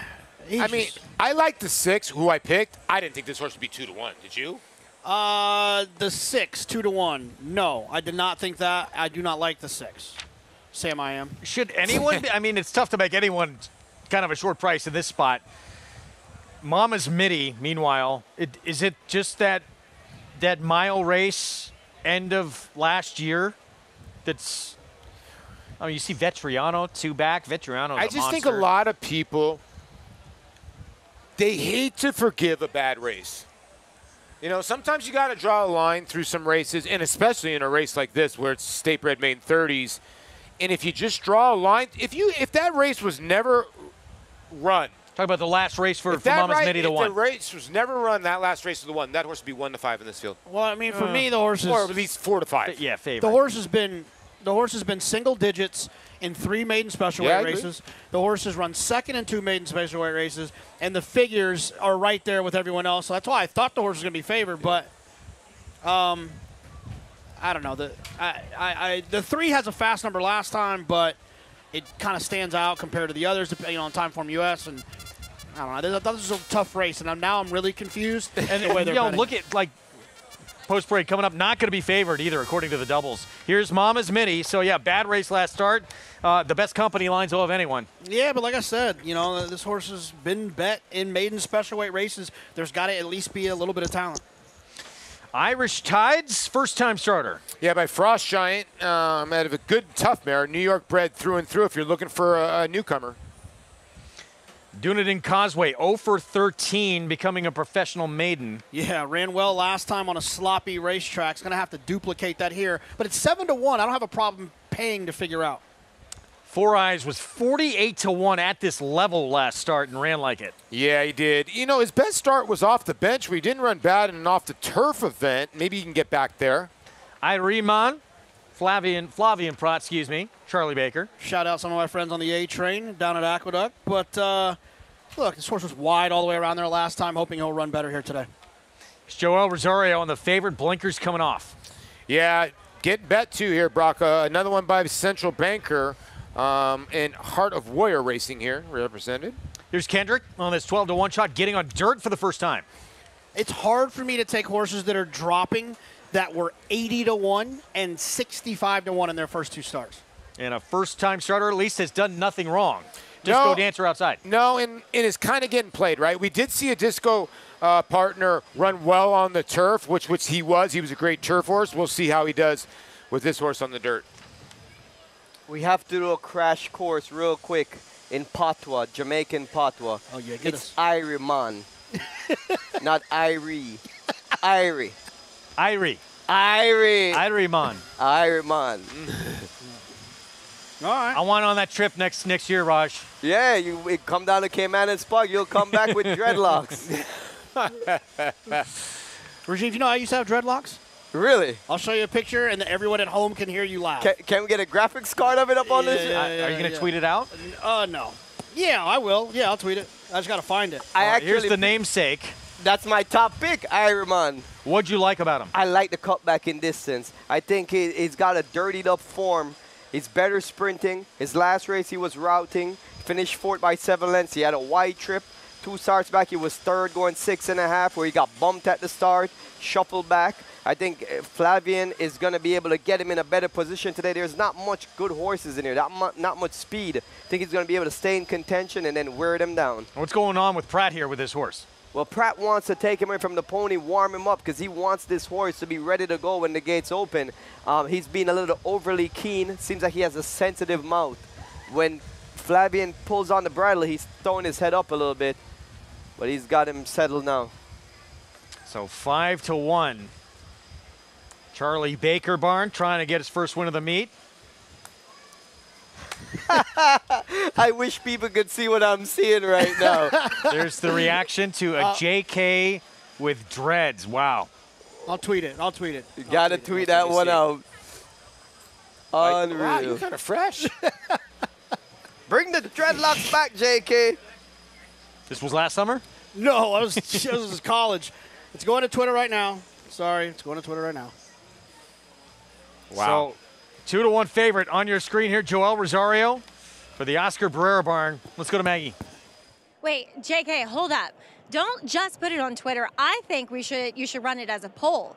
Dreadlocks, yay or nay? Should they come back or not? Because I would vote yes, for sure.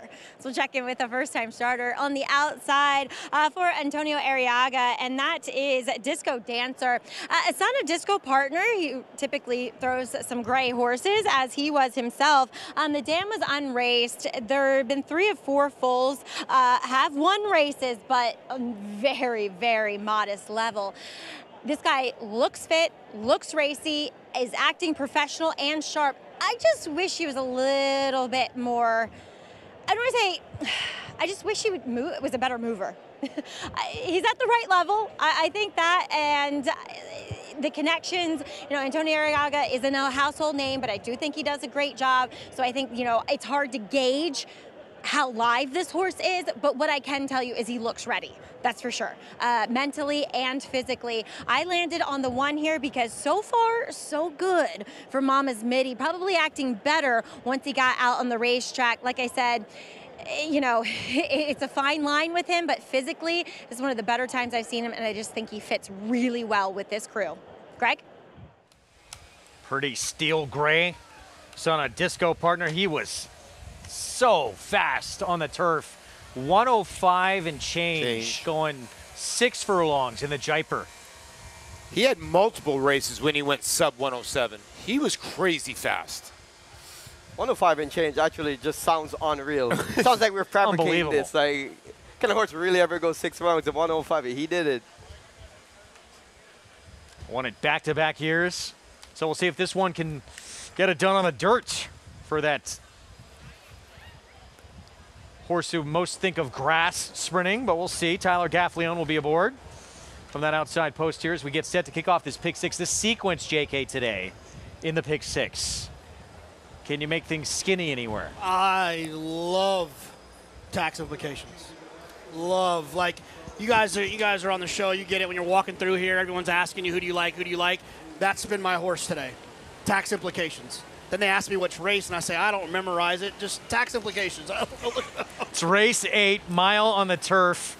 And second post from the outside for Chad Brown and Flavien Pratt. The last race, honestly, since the scratches, I'd be surprised if it's not 15 or the 16. The two. I mean, it really looks like only those two horses. The main track onlys? Yes. So you might be able to cut that down. And then the next race, you also have horses that have been scratched, and that's a dirt race too, so you might be able to cut that down. But I think tax implication is going to be ultra tough too as well. Okay. I think a lot of people will try to single Lilu. I mean, Yeah. I just smaller field.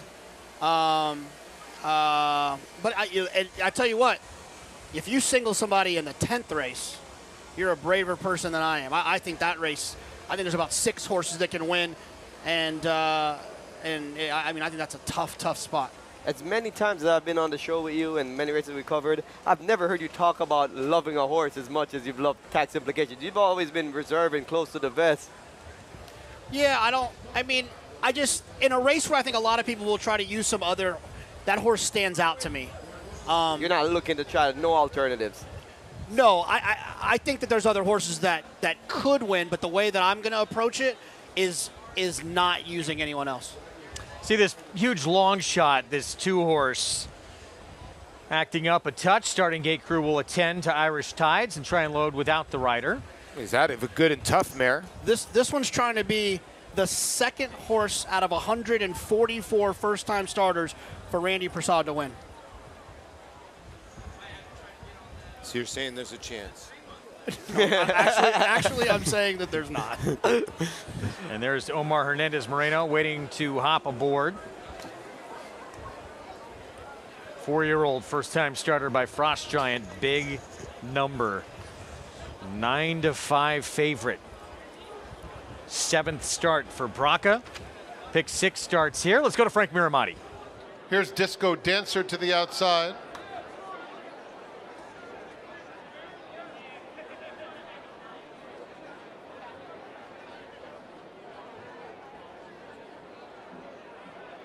And they're off. Awkward start for Irish Tides at the back of the field.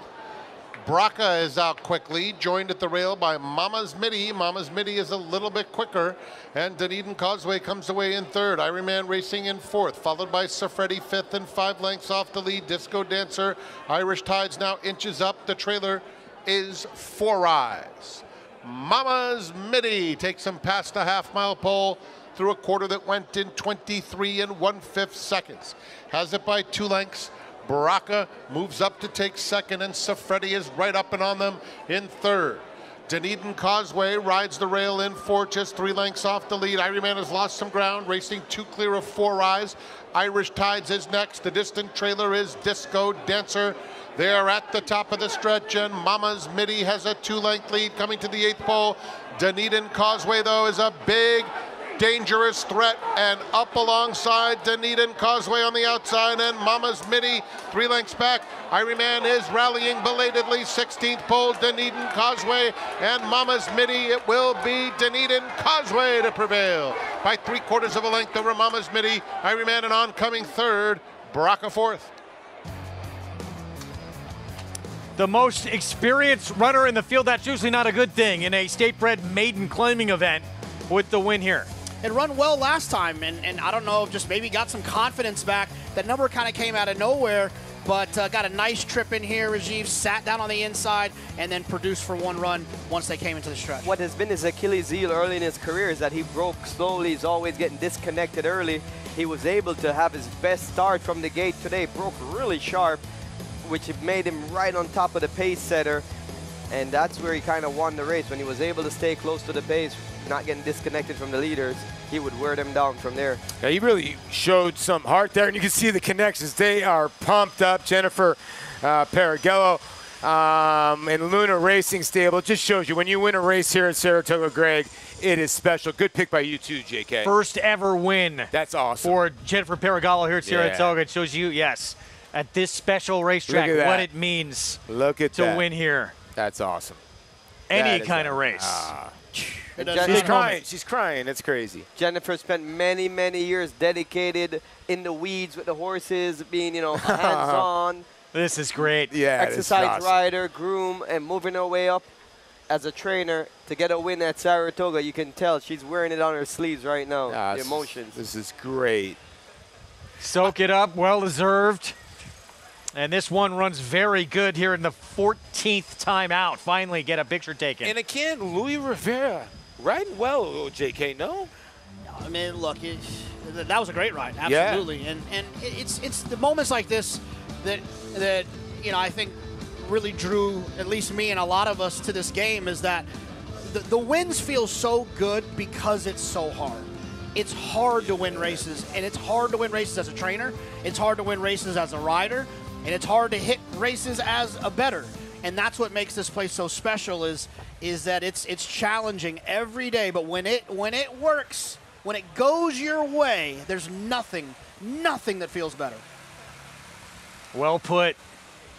And Jennifer Paragallo, for the first time ever as a trainer, heading into that winner's circle to get her picture taken. That's going to be a special moment. That's going to be a picture that is going to be pretty special. We'll take 47 copies. Yeah, 100%. That's nail on the head right there, JK. Raising that fist in jubilation.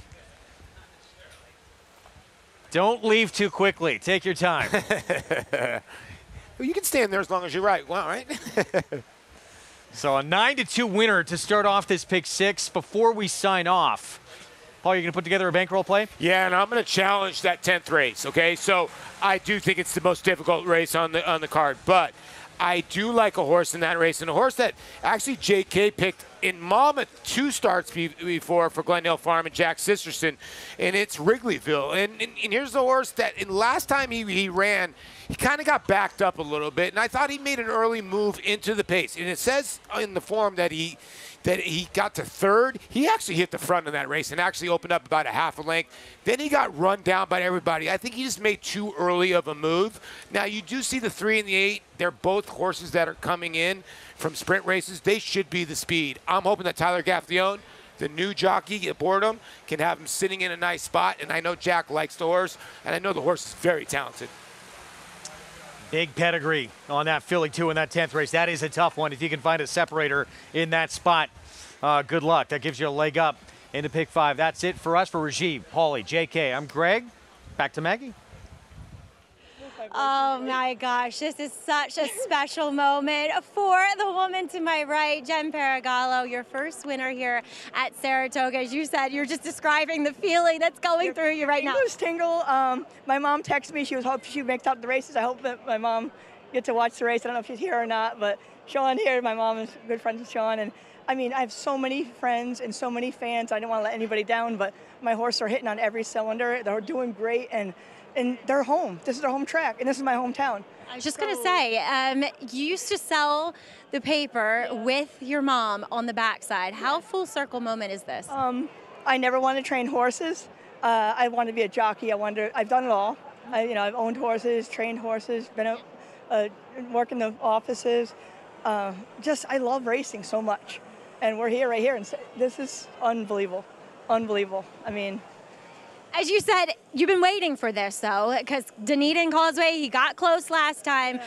I love the fact that he put his ears up at the wire, too. Oh, he's my little pain in the butt, because he doesn't try all the time. Yeah. And Louis had a whole lot of confidence. Louis Rivera did a great job. Jimmy Riccio, thank you, Jimmy. And everyone has supported us. I mean, we have 50 people here rooting for Dunedin today, and it's the best feeling. We have a Tampa following here, a lot of Saratoga fans, locals, and there's just nothing like it. I mean, I never thought in a million years I'd find myself in the winner's circle training a horse in Saratoga.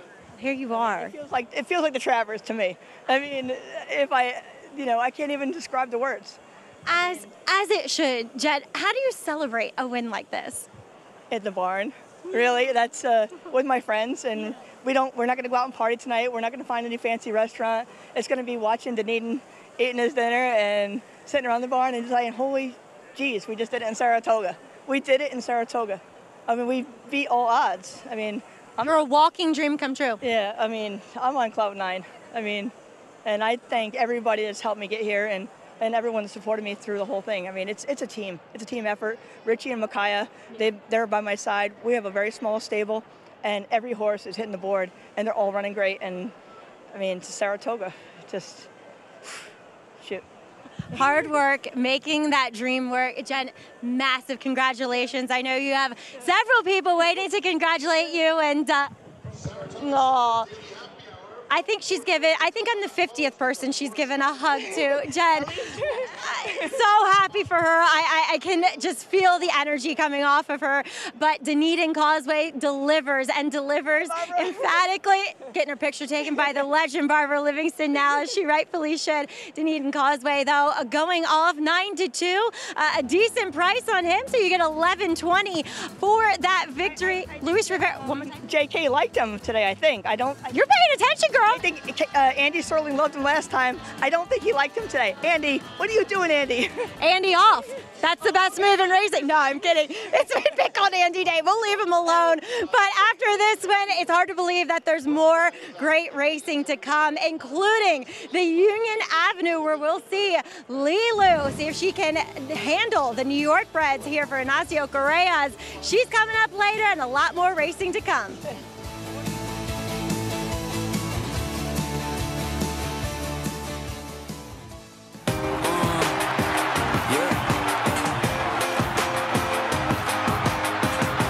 $1 million, did I hear? $1 million. $1 million on a fee to your mama. $1,400,000 on a pie. $1,500,000 and $1,600,000. $1,600,000. $1,500,000 and a half. $1,500,000. Jody, thank you. Please hold your applause. Charlatan, ultra impressive. It's a new day for a new king. Horse racing? Check. Weekly promotions? Got 'em. Huge payouts? You bet. With Naira Bets. Download the app today and bet on any track, anywhere, anytime with live HD horse races, betting tips and tutorials, expert picks, and more. You bet with Naira Bets. Join now for a new member bonus at NairaBets.com. It's By My Standards and spinoff By My Standards to win the Louisiana Derby. By My Standards has won the New Orleans Classic by 4. By My Standards wins the Oakland Handicap. By My Standards attacks. Rushing By My Standards to the wire. Racetrack Television Network brings you every race, from every track, on every screen, every day. With monthly packages starting as low as $5, RTN gives you great value and access to more live HD streaming and race replays than anyone. Visit RTN.tv today to sign up and watch on almost any device, including Roku and Amazon Fire. RTN has packages that start at $5 per month.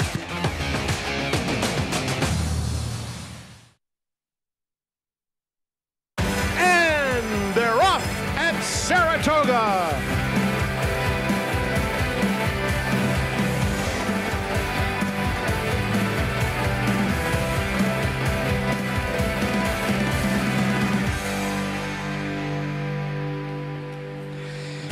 On the eve of the Alabama, the spa's humming.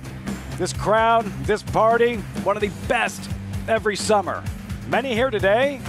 Be back before sunrise tomorrow, lined up on that street. Historic Union Avenue. Predictable segue to the Friday feature. Meet Lilu, heavy favorite in the 21st running of the Union Avenue. This is Saratoga Live, brought to you in part by America's Best Racing. For the love of the race, visit americasbestracing.net today. Gorgeous shot, Saratoga Racecourse, Alabama weekend at the Spa. Day 26. Goes by fast, doesn't it? Good crowd. They're going to soak up every second. From the paddock, welcome everyone. I'm Lafitte Pinkai. So easy to get caught up in everything going on tomorrow. Grade 1 Alabama, the most prestigious race for 3-year-old fillies in North America. But we have a lot to get to on this Friday afternoon. You're just in time for the late pick 5, plus that 21st running of the Union Avenue. Here's the field. Rescheduled Union Avenue, supposed to take place last Friday. Racing canceled, heavy rain, etc. So here we are. New York bred fillies and mares. Sprinters, 6 furlongs. Lilu down at the bottom. 6-5 on the morning line as I welcome in my co-host. He's a champion jockey, Richie McViore, New York Racing Association analyst, Andy Serling, multiple Grade 1 winning trainer, Tom Amis. He has a runner in the upcoming 8th race, I believe. We'll get the insight on that one a little bit later on, gentlemen. But for our viewers, what should our audience be most excited about in these last 5 races on this eve of the Alabama? Oh, I like the Union Avenue. I think it's a really nice sprint race for New York breds. And I like a horse in that race, a horse that's versatile, can kind of lay off the pace, that maybe we have a pace that could be a little bit hot. I like the 2-horse quite a bit. Hot pace. Hot pace you're expecting it here. You're the most optimistic guy I know. I think the turf races that we have remaining, 8 and 10, are both very good. A heavy favorite in the 8 task considerations, and she's the horse to beat, but she could be vulnerable to a couple players in there. And the 10th race, a first-level allowance race for 3-year-old fillies, is an exceptional race. It feels like, Richie, there's stakes horses in there. Yeah, I mean, that's what you can get in Saratoga, right? Allowance races that have stakes quality horses and maybe just haven't quite gotten there. I'm with Tom, though. I'm looking forward to the Union Avenue. I'm not on the same horse as you, but I like Tricky Temper a little bit. I just think she was third off the layup last time and rounding into her best form for Jeremiah Englehart. Trying to beat the big favorite. That's what I'm trying to do. That's what I'm trying to do. She'll be a heavy, heavy favorite. You can see the horse is acting up a little bit behind us for the upcoming 7th race, but first things first, diving deeper into the Union Avenue, the favorite, there she is, Lilu. Strictly the one to beat. This was a Dancin' Renee late June Aqueduct, Tom. Lilu running into a little traffic right there. A little traffic, but you know, Lilu sits off the pace and shifts to the inside here. And I thought the finish was just average. Of course, has to get restarted a second time, but I want to see more punch than that from a horse that's going to be a big, big favorite in the Union Avenue later today. Well, she beat the favorite, came back to win, Sterling Silver, and she lost to a horse that got loose in the lead. She's strong. She drew very well on the outside. The race really changed a lot when Kara's Time came out. Number 1, it took some of the speed out, though I imagine Majestic Return will still be the speed. But without Kara's Time in the race, Lilu just might be the best horse in the race. I think your horse is interesting for second. I was going to bet a 6-2, but I'm not trying to beat Lilu. Lilu, interestingly enough, as honest as she is, earned over $415,000, she's never won a stake. And every time she steps up against New York Bred Stakes Company, she just doesn't seem to get it done. And she doesn't have to deal with Kara's Time, who you're looking at there. Kara's Time, a defection. Lilu, for that reason, going to be that much heavier of a favorite. She's a 5-year-old mare. She's a 5-time winner, Richie, and she's never won a stakes race. A big opportunity for Lilu to break in with a stakes victory in the Union Avenue. She's very well posted, and she should get that kind of sweet stalking trip. I agree, but she just has not gotten it done in stakes, and it seems like she finds excuses and not ways. I'm going to disagree with you there. You know, she lost the Iroquois by a neck to Sterling Silver, who came back with a big win, or had won a big race in against Opens in the Gallant Bloom, which is our prep for the Breeders' Cup Sprint. She lost by a neck. And then she ran in a race at Oaklawn Park, where she finished a reasonable 4th at 7-1, and then she finished 4th at 20-1. It's not like she's losing stakes at short prices. She's run well in them. I just think she's been a bit overmatched. Now, to be fair, today is the day she needs to deliver, though. Absolutely, and I'm still going to take a shot and try to beat her. It's fine. I did think Kara's Time had a shot. I thought she had the upside to beat her. Yes. So again, Andy makes a good point, because that is part of the speed. The one horse that we watched the replay on that's now out of the race. So I agree with that, but I want to beat this favorite. I love to beat favorites, and I think your horse is the interesting one to do it, actually. I think she's a neat, sort of consistent horse. I just don't know if she's quite as fast as the favorite, but she'll be a much bigger price. Race 9, Union Avenue, 21st edition coming your way. Post time around 5:35 Eastern. Today's races brought to you by Claiborne Farm. Races 7 and 11 off the turf. Races 8 and 10 on the grass. As promised, late pick 5 on tap starts in the 7th on the main track. Main track listed as fast. Turf courses are good. Temperature around 82 degrees. Haven't signed up just yet? What are you doing? It's Alabama week. Sign up today. Get involved. NYRABets.com. When you do so, use that promo code SPA250. Earn up to a $250 deposit match after your first deposit. Bet any track, anywhere, anytime. Join NYRABets.com today to earn your $250 deposit match. 7th race starting this late pick 5. New York bred 2-year-olds on the main track, and Pay the Juice is the odds-on favorite, owned by 2-time Super Bowl winning head coach Bill Parcells, and really acting up behind us. We welcome Acacia Clement to the broadcast. Acacia, not what you want to see from an odds-on favorite, this 2-year-old Pay the Juice. What are you seeing now? Well, it seems like he settled down a bit, but I'll let Maggie Wolfendale handle the ones with experience as she saw them first time out. But you also might have heard a first-time starter, which is where I'll start with the 4 Swift Magic for George Weaver, because he has been screaming and hollering since the moment he came here into the paddock and does come in looking like he's pretty fit for debut. We know how dangerous George can be with 2-year-olds, and we're going to be watching him as they start to get the tack on here and see if that will just kind of help him to settle and relax and know that it's game time. There's nothing to be worried about in this spot. Sold for $65,000 at the OBS March 2-year-old sale, going 10-1, where he looks like he was maybe leaning out of touch at the beginning of that work, but overall I thought he moved well in there. Yes, entered for turf in here, but the dam is sister to Tism Magician, who was second in the Pacific Classic, and this one I thought was working, holding his own with a 3-year-old maiden and allowance placed horse in Twisted Filigree in the mornings. Another first-time starter for John Terranova is the 1-1 Vision, and interestingly enough was actually working with both of the other Terranova, or a Dutro and a Terranova horse in here, More Therapy and Calvin's Ride, 2 back, all 3 of them going from the gate. This one broke slowest of all, so that's a little bit of a concern, but did finish up pretty well in a group of 3, which is rare. Now, it does have a hood on here in the paddock to muffle out sound, keep things quiet, and he hasn't been doing anything wrong as of yet. The dam was actually a pretty good dirt sprinter, and this one looks relatively athletic. Drawn towards the outside, the break is just going to be my concern, and hopefully it can keep things focused moving towards the gate. But Maggie, as I touched on, you are well familiar with the ones in here with experience. Yeah, and you always kind of feel like you want to lean on them, though the experience came on the turf first time out. Acacia, as we'll take a look at these 2 horses, which both of them come or are out of dams that I'm very familiar with, and I actually loved both of them. We'll begin with the son of JC's Shooting Star, who was equi-talented. She actually won the Fleet Indian on the main track. Now, the bulk of her success coming on the turf, so rightfully so. Joe Sharp and his team debuting him on that surface, but honestly, he kind of has that physical makeup that could go either way. It's not a really big turf hoof. It looks as though he could handle it, and he's a horse that's really laid back. He was laid back in his debut. He's really laid back here again, which I don't mind. To be honest, I like the fact that he's like not bothered by racing. That's a good thing, and he takes it all in stride. I wish he looked maybe a touch more tucked up than what he does here at second asking, but I think he makes a good deal of sense in here, and I don't see anything prohibiting him from handling the main track. Now, number 7, Pay the Juice, he's actually really calm now. Coming in, he was acting up slightly, but nothing to be concerned about whatsoever. He's big, good-looking son of Omaha Beach, which Omaha Beach does tend to throw some good-looking horses, really well-balanced athletic types.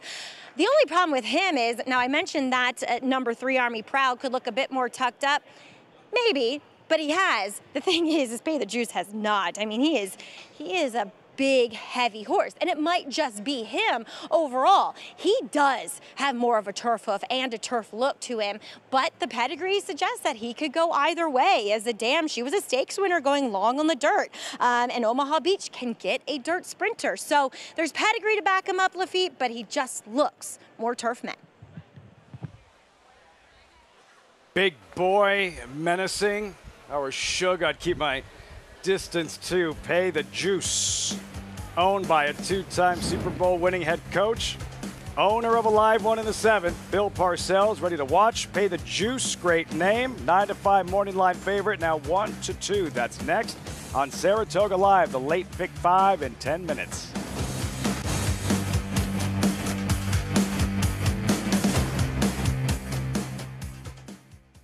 The rumblings started early and only intensified, with performances that sent shockwaves across the nation.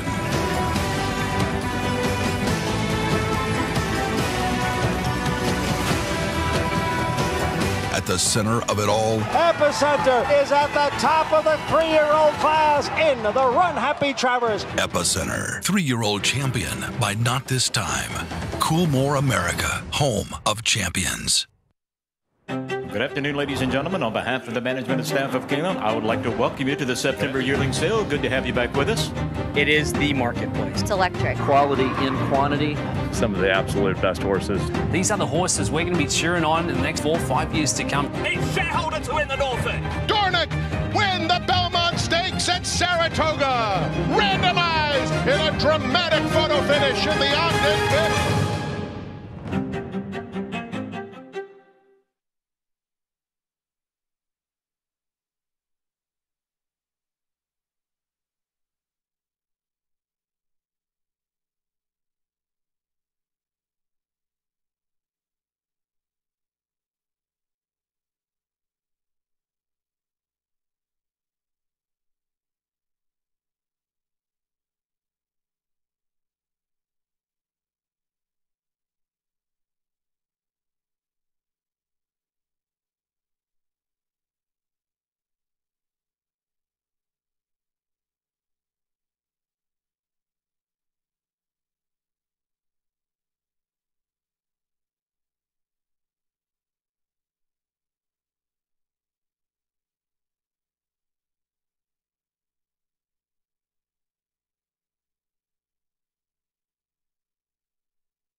You don't need to be a math whiz to interpret the numbers associated with Freud. His runners have earned more than $73 million. Turf runners earning more than $27 million of that total, and he sired 74 black-type winners. No wonder sequel owner Becky Thomas thinks of him as royalty. He's the king in New York because he is a royally bred son of Stormcat, the foal to Giants Causeway, impeccable pedigree. The New York State Thoroughbred Breeding and Development Fund has paid out nearly $4 million in stallion awards to the syndicate that owns Freud, and breeders have been rewarded with more than $9.2 million in award money through 2023. Thanks to Sequel Stallion Manager taking a new approach with Freud, he is even more professional now in the breeding shed than he was in the past. We also did change the method of breeding with him. Instead of the chain, we actually breed him with a bit. He is sensitive in his mouth a bit more than the youngsters, and that actually made a big difference as well in the shed.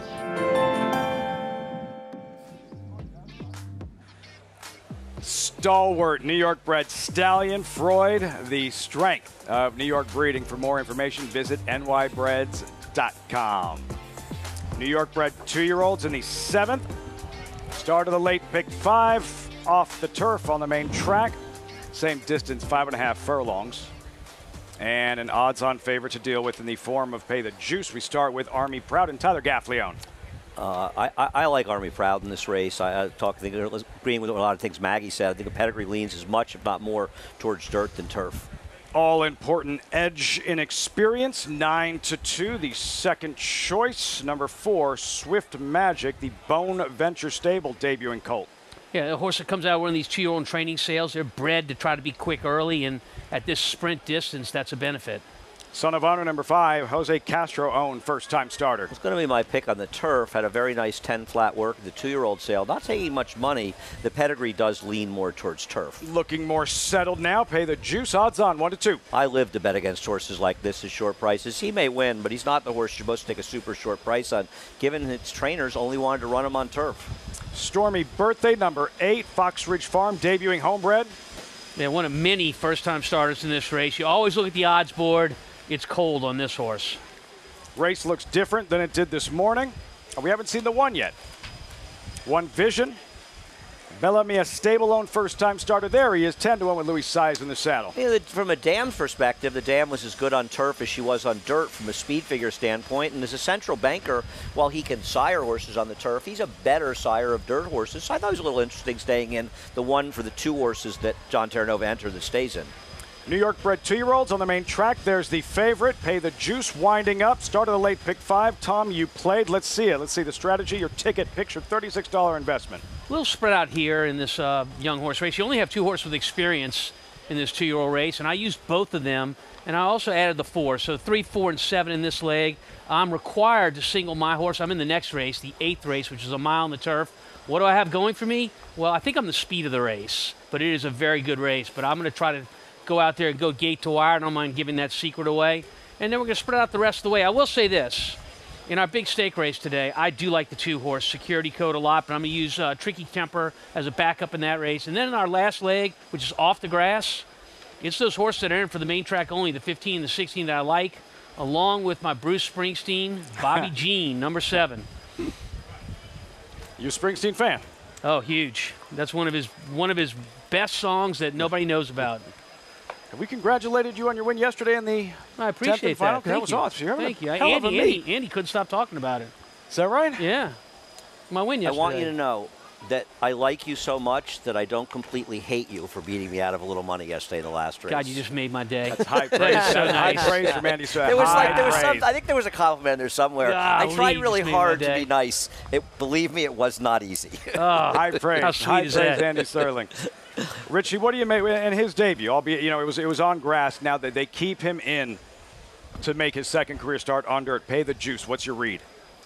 Well, I don't think Shug would have left him in if he didn't think he was going to be completely out of his element. I will say this, he settled down really nicely once he got to the racetrack, and he's warmed up beautifully, really framed up nice. I love, Tom, when horses use themselves so well, bow their head, and really get up underneath themselves. Listen, I'm not going to be surprised if this horse won. He obviously ran well in his debut. Now, it was a fast pace. There was collapse in the end, but he did run okay in there.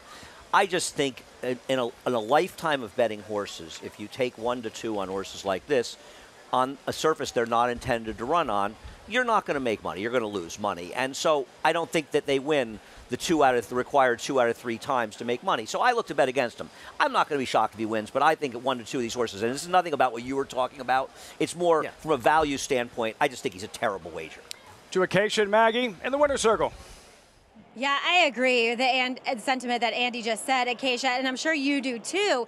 He's beautiful. Gosh, he warmed up so nice, and he looks more like a 3-year-old, which I always hold in high regard when you're dealing with these juveniles. Physically mature. It's just kind of always a question with 2-year-olds who's ready now at this point, and maybe he is. But when we talk about a horse that moves like a turf horse, oftentimes the one that are just so floaty, beautiful movers do lend themselves more to turf and a higher knee action as well. I thought you could even see it in his 2-year-old Sales Breeze too. He's beautifully put together, but for me, the one with experience in the 3 Army Proud is a better price, and I just thought perhaps a little bit more suited to these conditions. Yes, could not agree more, but there's another first-time starter we haven't mentioned yet, has been doing his preparations for his debut down in Monmouth Park. That's number 5, Son of Honor, son of More Than Ready. The dam, she was all turf. The only foal to run has not been much, and the second generation is all turf too. What did you think about this guy's OBS April sales workout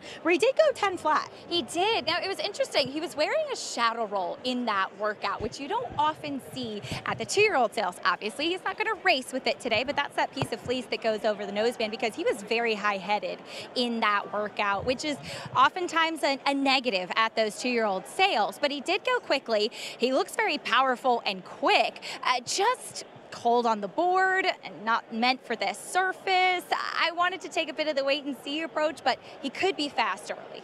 Right, I thought physically he looked much more turf meant overall, kind of, you know, a little bit more of that angular type of just physical presence overall. He was very aggressively handled though in this warm-up by Junior Alvarado. So like you said, Lafitte, he could have a bit of early lick coming out of the gate.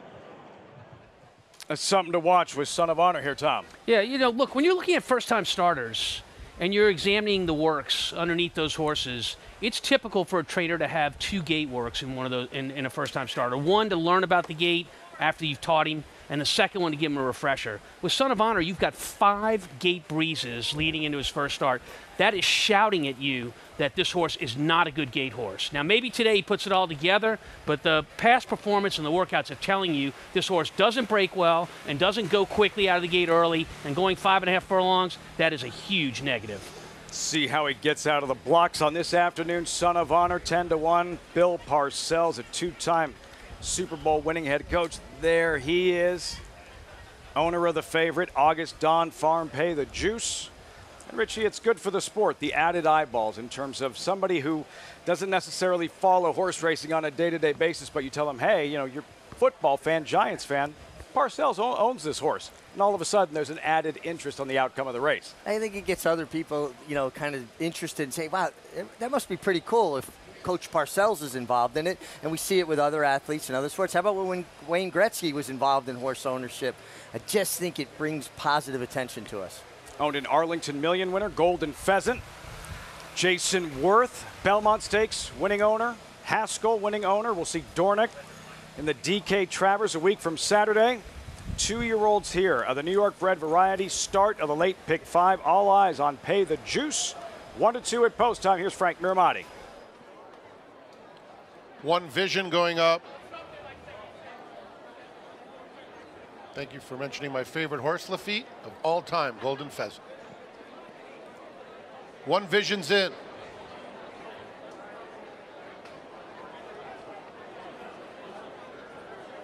And they're off. And it's a very fast start for Swift Magic, who's ridden hard by Manny Franco to get to the front. And Army Proud is flashing sharp early zip along the inside. Here's the favorite, Pay the Juice, moving up to take second. And on the outside of them comes One Vision, a close-up third. Then Son of Honor fifth, 4 lengths off the lead, 4 clear of Stormy Birthday. Swift Magic confronted by Pay the Juice. And Pay the Juice takes the lead through a quarter that went in 22 2/5 seconds. Just behind them, One Vision is racing in third.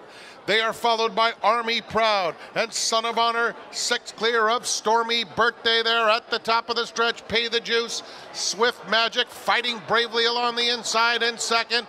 Just in behind them comes Son of Honor angling out between horses. Army Proud is finding a seam, and on the outside, One Vision, Pay the Juice, 2-length lead. One Vision takes up the chase, wandering to the center of the track. It's Pay the Juice by 2, and it will be Pay the Juice. Pay the Juice wins by 2.5. One Vision was second, Army Proud third, Swift Magic fourth. And Bill Parcells, Pay the Juice, delivers, graduates in his second career start. Another trip to the Saratoga winner's circle for the 2-time Super Bowl winning head coach. Yeah, Pay the Juice ran a really nice race. Got a big warm-up before the race. Experience pays. One of the 2 horses in the race that had experience. Was able to be sharper today from the gate, you guys, and really just led them all the way. Well, that's the biggest difference, right? And you see that so often with first-time starters. First time he ran, he had no early speed. Made a nice run at the end, but no early speed. Today, gets out of the gate well and puts himself right in the race. Manny Franco intent on the lead with Son of Honor, but this horse just cruised up outside of him, and he was a short price, but he proved best. Yeah, but that was the key, just what you said, breaking sharp, putting himself in that spot where he didn't have to deal with kickback or anything else first time on the dirt.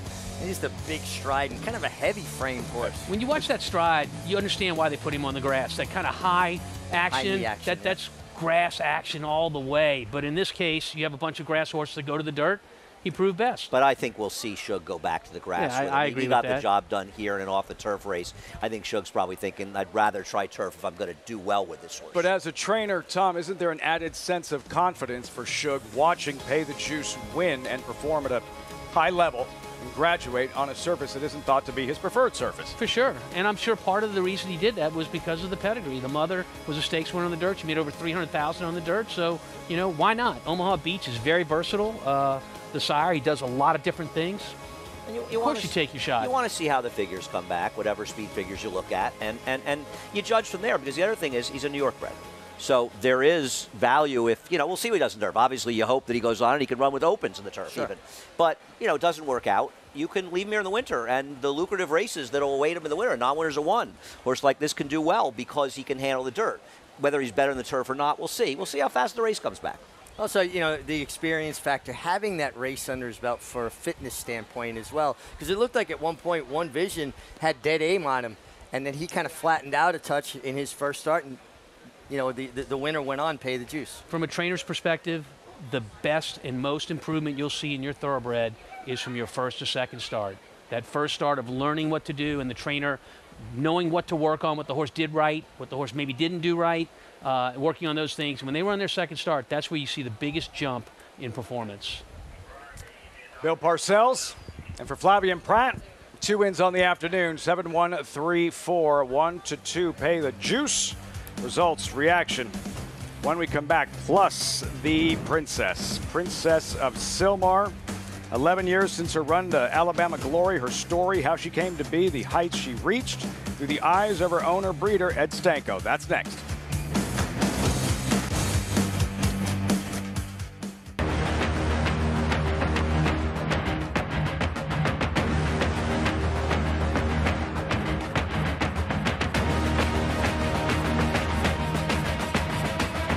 They're coming down for the finish, and it is Silver State.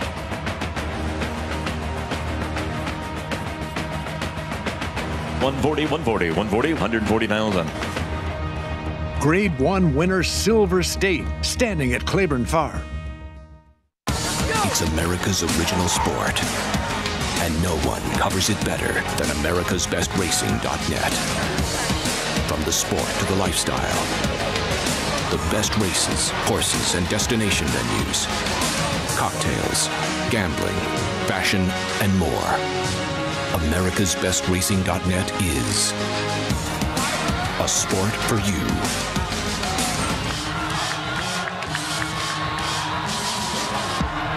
Who's in for Mohegan? Obviously everyone.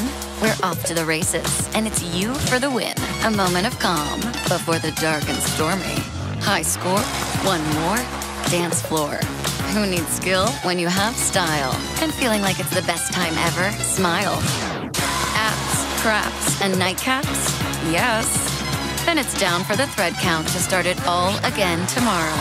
This is how it feels when you're all in for Mohegan. Mohegan Sun.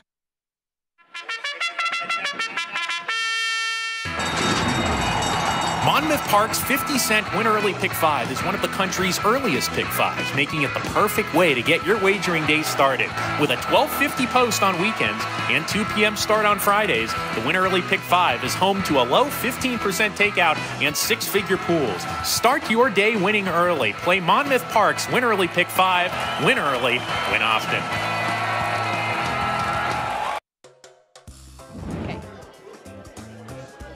Welcome back to Saratoga Live, brought to you in part by Mohegan Sun. All in for Mohegan in this New York bred 2-year-old race. Maybe off the turf, but Pay the Juice. Very game and getting the win for Bill Parcells, Augustin Farm, and the coach joining me here. I know you've seen a lot of big wins throughout your career, both in horse racing and in football, but it has to always be exciting to see a 2-year-old win at Saratoga. Oh yeah, it's very exciting, and you know, it's the Saratoga meet, something I look forward to very much every year. And it's nice to win. I've got a horse in tomorrow and one in on Sunday. So I'm excited for the weekend. And Shug did a great job with this horse, and Flavien got him home. So. A lot of action to come this weekend, which is always fun. And we saw that Pay the Juice had some experience, ran so well on the turf when it came off, but it has to be nice to know that he can handle either surface. Well, Shug told me all along we were staying if they took it off the turf. So I was expecting that, and I'm just happy to get a win. They're hard to come by around here. They certainly are. And with the New York bred, we've seen you have quite a bit of success with New York breds in particular. What makes them fun? Yeah, I hope so. Thank you. Thank you, Coach. Good to see you as Bill Parcells, Augustin Farm. Pay the Juice gets the win the feet. So cool for the fans to see. And Richie, he's been coming to Saratoga for years. He's owned a lot of horses, many trips to the winter circle, and keeps a low profile. He really likes to focus on the racing. He is a true racing fan. Oh, he's here every day during the meet. He's either on the golf course or at the races. He has a home up here. I came up to host the New York Breeders' Dinner at Saratoga National, and who did I walk into as I was heading in coming off the golf course, Coach Parcells, he loves the game. Yeah, he sits close to where I often sit, and sometimes I'll have a friend there, a random friend that doesn't know a lot, and they'll say to me, "Is that Bill Parcells sitting over there?" And Yeah, you know, for us, he was he's pretty here. good. He's part of the fabric of racing, and that's one of the nice things about racing. One of the great things about racing is there's all kinds of people here, and everybody's the same at the racetrack, and that's the beauty of the racetrack. One of the great things about it. Nice 2-year-old there and a victory, onward and upward. We turn the page, race number 8. Start of the late pick 4 on the turf. On the turf for this one, fillies and mares, a mile. Tax implications trained by Chad Brown. At 8-5, Todd Pletcher does not have a runner in this upcoming 8th race. Would have helped a little bit more with the segue, but here we go. Alabama tomorrow afternoon. You look at the fillies that compete at the highest level, that have won at that grade 1 championship level of the Alabama. It's a combination of elements, but all starts with breeding, right? And for a breeder, figuring out who mom and dad should be, that usually comes down to very specific planning. Then once in a while, fate does intervene. Princess of Silmar. We call the house that Princess built. Every day we walk in, it all comes back every single day. Storm Dixie's first race was here at Saratoga, and that was the only race she ever won. 1 for 10. We got her appraised for about $20,000. I said, Todd, I think we're going to breed her. We have nothing to lose. We're not breeders. We're not commercial breeders. What else are we going to do? The markets are low. And so we decided to breed her. We found the ideal candidate for her was to go to Grand Slam. I'm in the office back in New Jersey, and I get a call, 8 o'clock in the morning. Ed, we have a problem. Grand Slam got kicked the night before, has no interest in your mare. None. I go, well, what do I do? I said, well, we've got this young one, Majestic Warrior. Don't worry, he'll be good. I said, but he's a freshman sire. There's no numbers. I said, how long do I have to decide? I got to call my partners. You got about 10 minutes. I said, well, why don't we just do it? She's born on Silmar Farm. And then it came time to name her. We couldn't come up with a name. Why don't we name her Princess Silmar? So Ronnie Houghton says to Betsy Houghton, how can you name her that? My God, what if she's not good? She went up to Todd in June of 2012 as a 2-year-old. I said, Todd, she's a PA bred, let's teach her to win. That's what they said in the Seabiscuit movie. What did I know? The first horse I ever bred, let's teach her to win. There's 70 yards to go, and Princess of Silmar has won it handily. We brought her up to New York, and we went in an allowance race in December. She won by 7 lengths. And before I got out of the parking lot, I started getting the offers. It was unbelievable. Then we went on, we won the Busanda, and she won that by another 5 lengths. The offer for her at the time was $500,000. I just didn't even think about it. And then Todd called back the next day and said, now they want to offer you $600,000 for her. And I said, Todd, it sounds like a pretty good deal. And Todd said, if she can stay healthy and she goes on to win a big race, and I think she can, will you be able to live with that the rest of your life? And I said, forget it, we're never going to sell her. Close hatches beat us in a gazelle. Princess came in, I think lost by about 3 lengths. I said, well, I don't think we should look at Kentucky Oaks. Todd said, no, we'll ship her. You know, a horse like this, that's what you do. You go to Kentucky, we'll ship her, and we'll see what we think. So now we're down in the paddock, it's race time. She's 38-1. And I go, Todd, do we really belong here? Todd goes, Ed, there's going to be speed. She comes from behind. We'll be okay. Princess of Silmar and Mike Smith with a huge upset chance on the far outside. They're coming to the finish, and Princess of Silmar has pulled off a shocker in the Kentucky Oaks. The adrenaline rush is so high that we couldn't remember how we got from the stands to the winner's circle. The only thing I can remember is at 38-1, when you win a race like that, there aren't a lot of people cheering except for your group. Our target race was always the Alabama. That's the race I wanted. That's the one that I thought was really the best race of all fillies, going the 1.25 miles. I mean, that's big time stuff. And they're off in the Alabama. They're out the half pole, And Tom says, well, Princess has yet to do any running yet. And then coming around the turn, Tom Durkin goes, you know, here she goes, picked them off, 1, 2, 3. And the place exploded. They're coming down to the line. Princess of Silmar ran like a champion this afternoon. It was incredible. I tell people, you get a glimpse of perfection. You know, my whole dream, since I was 8, was to saddle a horse at Saratoga. And then to go on and do this. It makes you humble. I remember my son Randy saying, Dad, she's number 1. She's number 1 in the world. My God, how'd that happen?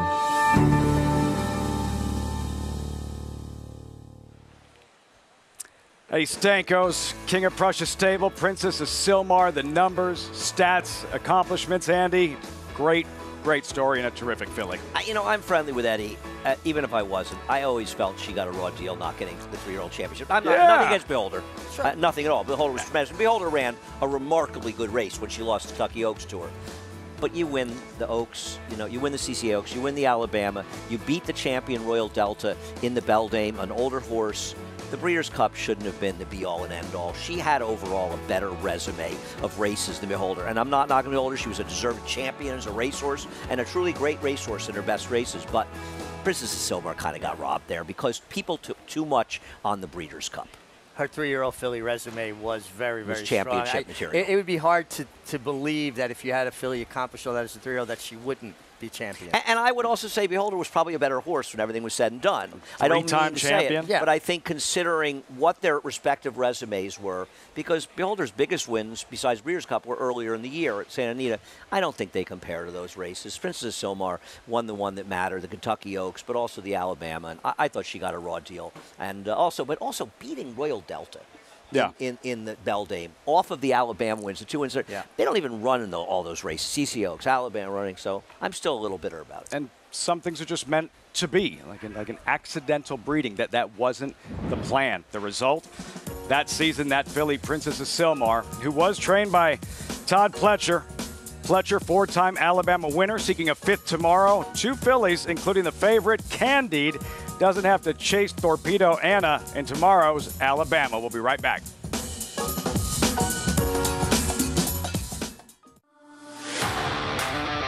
Program trading in naval power. What a thriller. Photo! In Italian to win it.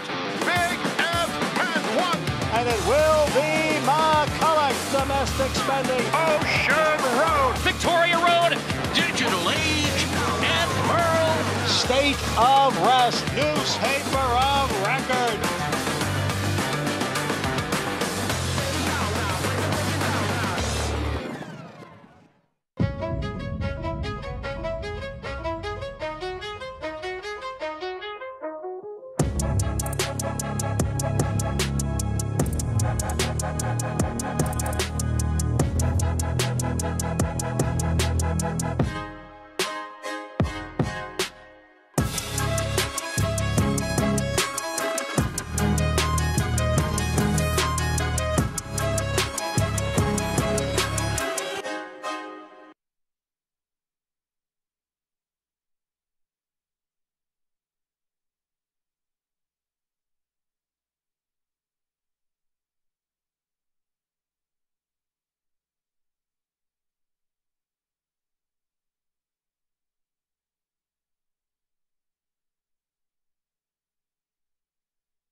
You're watching Saratoga Live. Earlier today, the Skidmore College. Spent a lot of time there, Andy. I went there my second half of my senior year in high school. There was a program with the Saratoga High where if you had finished all your requirements, basically graduated, you could go over there and get some credits for college. And I went to Skidmore. Skidmore's a great school. I didn't know that. Still have some good friends that went to Skidmore that I knew from when back in the day. For those backing out on bail, there. Feeling good this afternoon following his performance out on bail in his fourth career start, breaking through for Mike Mager. Jose Ortiz victorious in the Skidmore. How impressed were you? Well, I mean, there was sort of a two-horse race. There were two that tried to turn for the first time. They obviously didn't really handle it. And they ran. I thought the first two ran very, very well. And here, I always like the stewards look when there's some bumping in the stretch. But I don't know about you, Richie. I thought if there was an offending party, it was more Joseph Belmire on the second horse in there. He's the one who herded Jose out. And from there, I felt like Jose had every right to sort of say, no, you can't push me out. I'm going to go back in there, right? Absolutely. It was definitely the onus on the inside horse, Jet Sweep Joe, coming out into the winner out on bail, who gave it back a little bit late, but it was like 70-30 or 80-20. You know, the inside causing it. You do have to kind of love the apprentice coming to Saratoga for the first time, getting in a heated stretch battle in a stake race with the great Jose Ortiz. Now he's ridden against Jose down at Churchill, so it's not as though they have experience together. And he's just taking it to him. He's not afraid of anything. And if he did beat out on bail, would his first ride at Saratoga resulted in a DQ? I believe it would have, but you know that's all conjecture. We don't know exactly how the stewards would have adjudicated it, but I do think it would have been a reversal in the order finish. I don't know whether it would have or not. I didn't have a strong opinion one way or the other, but my feeling of the inquiry, which I think I said on Twitter, was some of the extent of if somebody committed a foul here, it was the one. But I agree with you. I think, listen, Joey Belmire's a young rider. He's somebody I watched kind of evolve through the Oaklawn meet over the winter. His dad was a rider I rode with, and I think he's got a lot of ability, and I like that he had the moxie to do exactly what you're saying. He's like, no, I want this just as bad as you. The way I've always looked at it, there's a bag of money laying at the finish line. I want to get to that bag of money before you, and that's what Joey Belmire was trying to do. And I'm guessing at the end of the day, Jose Ortiz respects him for it. Oh, yeah. I know the guys don't hold grudges on that. You know when guys get mad at each other is when you get put in a dangerous position when you can't protect yourself. It's kind of like hockey. Somebody gets run into the boards from behind. Guys get mad. A clean check you don't get mad about. You know, it's a contact game. So if someone race rides you, beats you to a spot, puts you in behind horses, you've got to respect that. It's when they take a cheap shot at you, that's when you get mad. Same race that Golden Pal graduated in, the Skidmore. We'll see what's next for out on bail. Perhaps the Belmont Futurity or the Indian Summer at Keeneland. Nice win, showing some guts and determination earlier today at Saratoga. Horses in the paddock for race number 8, start of the late pick 4. Tax implications. All that time, all those races in between victories, but able to win the Eatontown at Monmouth Park. 3-2 favorite as we check in with Acacia, standing by with this race 8 paddock report. Acacia. And she is a short price, Lafitte, as you mentioned. And look, she should be. She's coming off winning a graded stake last time, but I do think that she meets some salty competition this afternoon. But as far as your favorite is concerned, tax implications, she comes in off a little bit of a freshening, winning that Eatontown last time out, in which I thought she had a good trip, but she just was finishing best and always kind of traveling like a winner throughout there. And I think it was important to see that she got the win that day because she'd kind of started to rack up a little bit of a reputation of a horse that would often finish in the money but not able to seal the deal. Now she does come out of a graded stake into this allowance condition in here, but this really could be a stakes level field. But as far as tax implications is concerned, she's always one that carries good weight and conditioning, but she looks very defined, she looks very strong, and she's also a bit sharper, a little bit more forward than maybe I've seen from her in the past, which I certainly don't mind. No problems with your favorite at all here in the paddock, and we'll see if her class just prevails. But a couple of other horses taking money that are interesting. The 2 Breath Away, you could make a similar case for her that maybe she is not necessarily a winning type coming off of a second-place finish in which she was sitting behind the pace setters and just kind of waiting to stalk and pounce, and got run down late by Alluring Angel. The third-place finisher, Revalita, came back to run third yesterday, though improving her Bayer point and her Bayer figure 1 point. But Breathaway is now making her third start off the layoff, and I really think that that's going to be key. I wasn't in the paddock for the last race, but 2 starts back, she just is a little bit of a lighter frame type, and now the third start of her form cycle, she definitely looks the strongest that she has this year, and she is one who does have that tactical speed, and I think the mile really is best for her. The number 6, Elunda Queen, coming in to the NYRA circuit for the first time for Brad Cox. She tried Stakes Company at Horseshoe Indy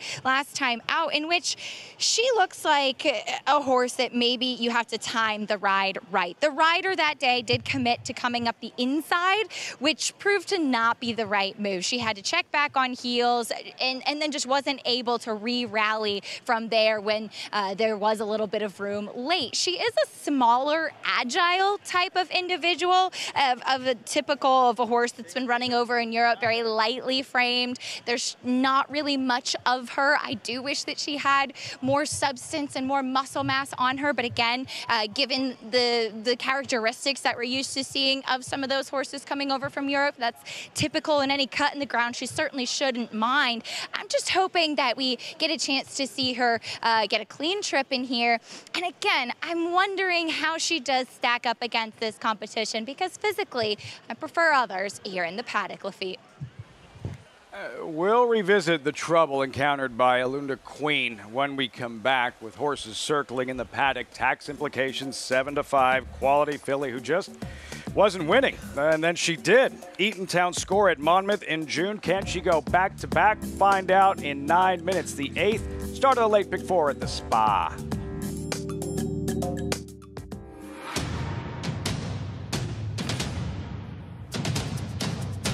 Drain the Clock will win, and win by as much as he wants. He'll win by 6 in the end.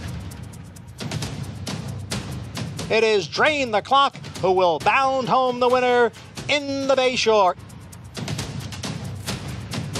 Drain the Clock, Jackie's Warrior, a terrific finish in the Woody Stevens that goes to Drain the Clock by a head. Horse racing? Check. Weekly promotions? Got 'em. Huge payouts? You bet. With NYRA Bets. Download the app today and bet on any track, anywhere, anytime, with live HD horse races, betting tips and tutorials, expert picks, and more. You bet with NYRA Bets. Join now for a new member bonus at NYRABets.com. And clear off at the NYRA Bets Haskell. In the Belmont Stakes at Saratoga. Dornock setting up moderate pace, 3/4 of a length ahead. Right as the field turns for home. Mind frame on the outside. It's coming after Dornock. They're at it again. The 2 Belmont first and second place finishers will be Dornock to win the Belmont Stakes. Dornock wins the Haskell.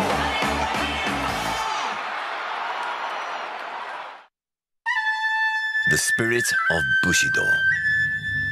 Courage, respect, integrity and honor. With honesty and sincerity, we hone our spirit to a winning edge.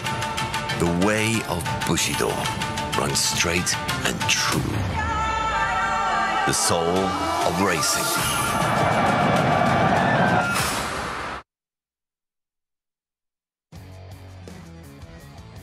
That is a Whitney-winning jockey. Junior Alvarado, welcome back. Saratoga Live on the eve of the Alabama. Live coverage continuing on Fox Sports 2. In case things didn't work out in the late pick 5, you can reload. Go after this late pick 4. In about 7 minutes, good allowance race, mile on grass, fillies and mares. There's a filly to beat. Tax implications. Flavian Pratt seeking a third. She wins. She runs her last race 6-5 as an overlay, but she's eligible for a non-winners-of-2 lifetime or non-winners-of-2 other than race because she's lost a lot of races, and that was just her second career win. Keisha liked what she saw from Breathaway. Good inside post. Should get that good covered up trip. Has been second in some races I thought she could have won. Swoop to finish. Ontario bred for the team, Mott Alvarado. Yeah, showed more speed last time than she had previously. Just feels like she has to get a little bit faster to compete here. Malimu, Saratoga Derby winning team, Davis, Clement. Paid a lot of money for her about a year ago, and she has just not lived up to it. Alunda Queen hoping for clearer sailing today.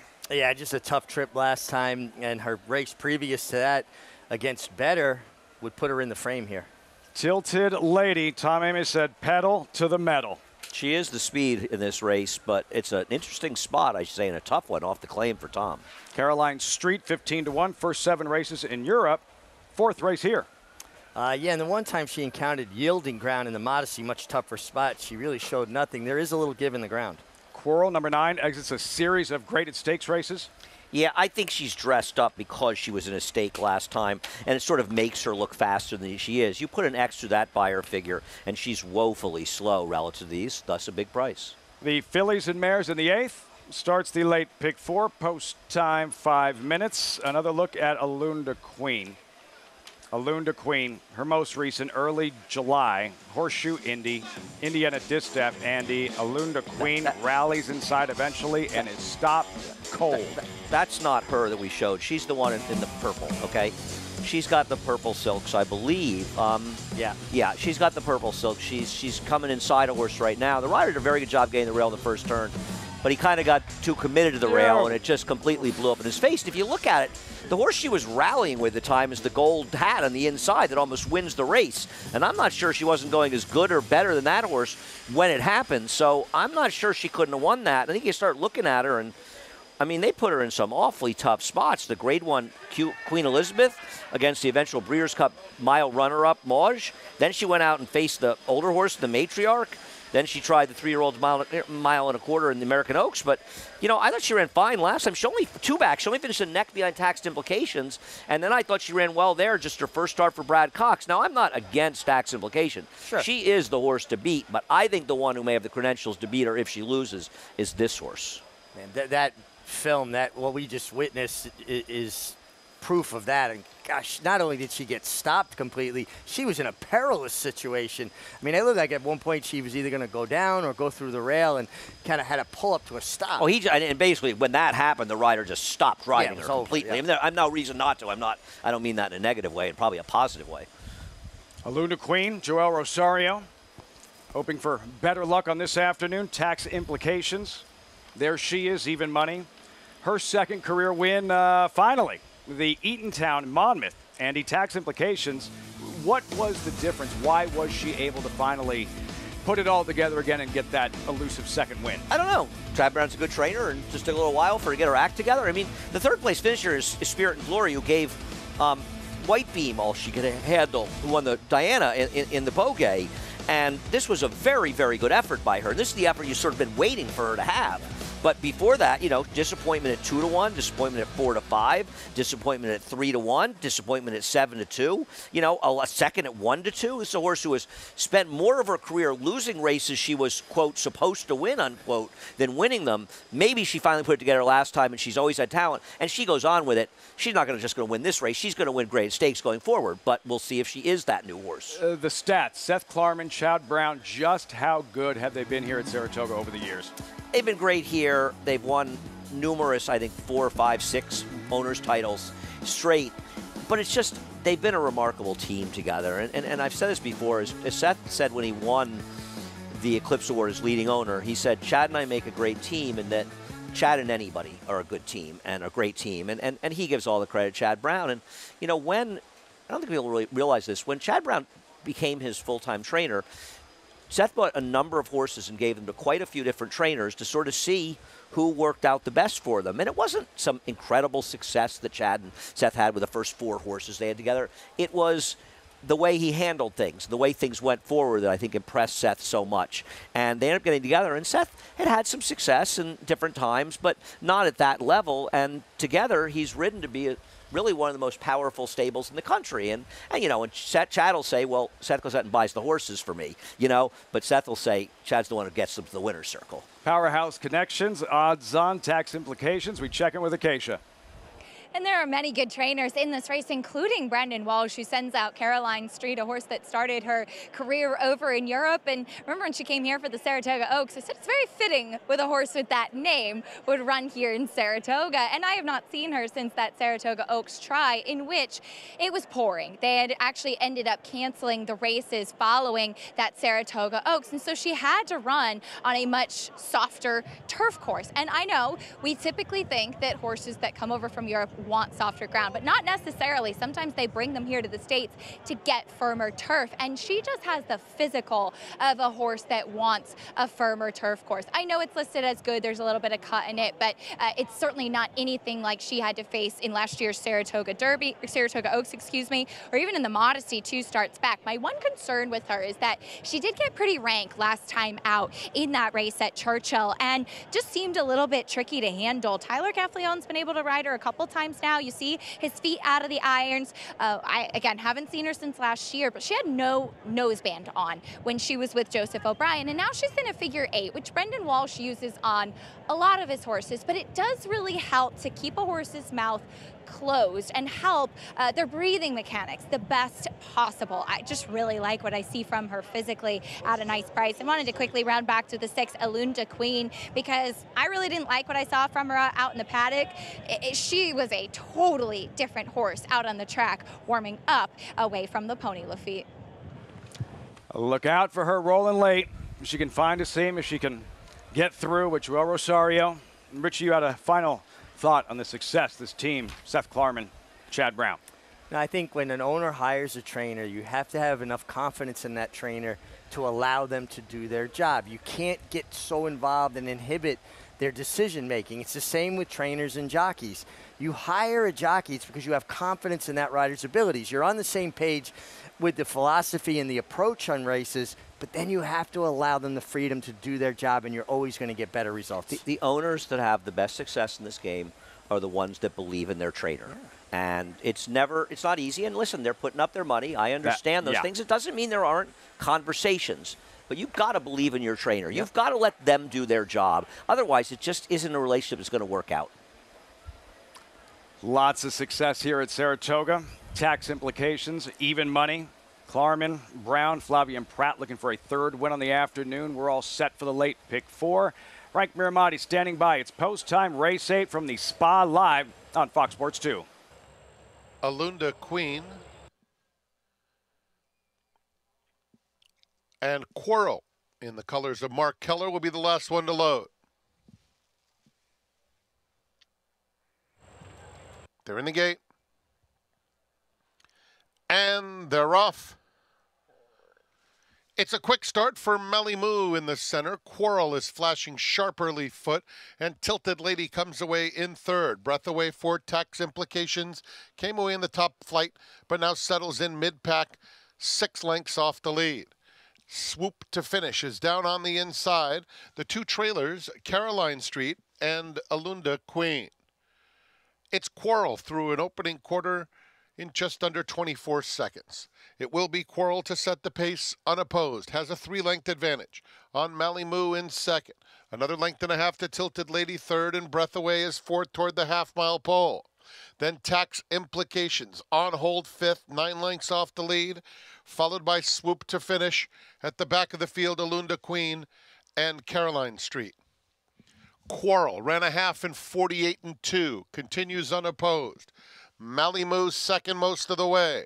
3 lengths back to Tilted Lady and Breath Away. Breath Away inching up on the inside. There goes Tax Implications now. Tax Implications 8 lengths off the pace. Another 2 back to Swoop to Finish coming to the quarter pole. And in behind them, Alunda Queen there at the top of the stretch. It's Quarrel just in front, the lead diminishing. Melly Moo up alongside. Tax Implications, a joint third on the outside of Breath Away. Breath Away is just in front of Tax Implications as they come after Melly Moo late. Melly Moo, Breath Away, and Jose Ortiz in between rivals, and Tax Implications. Here is the line. Breath Away beats Tax Implications on the square.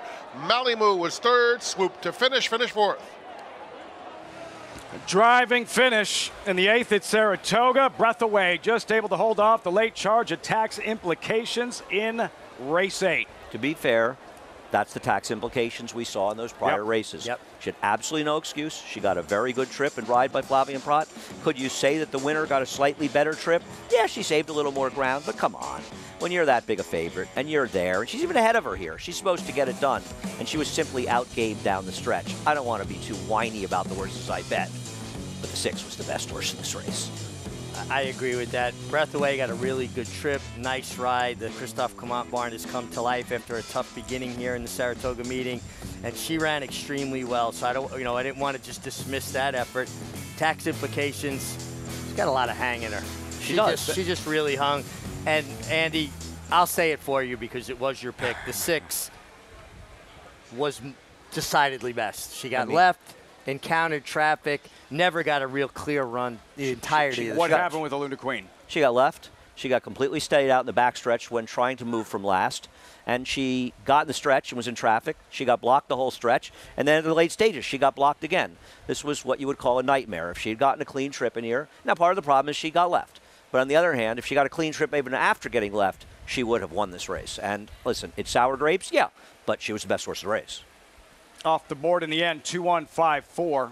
Breathaway. Another win today for Jose Ortiz, teaming up with Christophe Clement, which started as a sluggish meet by Clement standards at Saratoga, starting to heat up. The Grade 1 win in the Saratoga Derby, multiple wins and getting going towards the back end of the meet. Yeah, absolutely. And listen, he's won some nice races too. So even though for Christophe, it's not the meet that you would anticipate, especially coming here to Saratoga, things have definitely turned around. And the last time Breathaway won, Jose Ortiz aboard, going back to Gulfstream, April of 2023. And we talked about it before. When you pile up 15 and 16 seconds and thirds, the way he did in the beginning of the meet, they are going to turn into wins later in the meet. And that's exactly what's happening here. She got a slightly better trip than tax implications, but I'm sorry. When you're even money, coming off a stakes win, you're supposed to win with that trip. You're not supposed to say, well, the winner got a better trip than me. You're supposed to be good enough to overcome it. And tax implications, she did it last time, but overall, she is just a good horse that disappoints way, way, way too often. If she is who you thought she was, she needs to put away Breathaway, but we've seen that time and time again from tax implications. Breathaway, Jose Ortiz take full advantage at 5-1, 2-1, 5-4. You saw Dean Reeves with Christophe Clement. We'll hear from Winning Connections when we come back. Plus, tomorrow, just before the Alabama, more 3-year-old fillies, the Lake Placid, Proctor Street. Mom won the Lake Placid. Can she do the same? We'll find out in just about 24 hours. You're watching Saratoga Live. City of Light, a multiple Grade 1 winner who posted 7 triple-digit buyers with $5.6 million in earnings, stands to continue the legacy of his sire, Quality Road. Multiple black type winners, including Grade 3 winner Mimi Kikuchi and champion 2-year-old Grade 1 Breeders' Cup juvenile winner, Fierceness. Running away! Fierceness! A powerhouse win! City of Light, a proven sire in the making, standing at Lane's End Farm.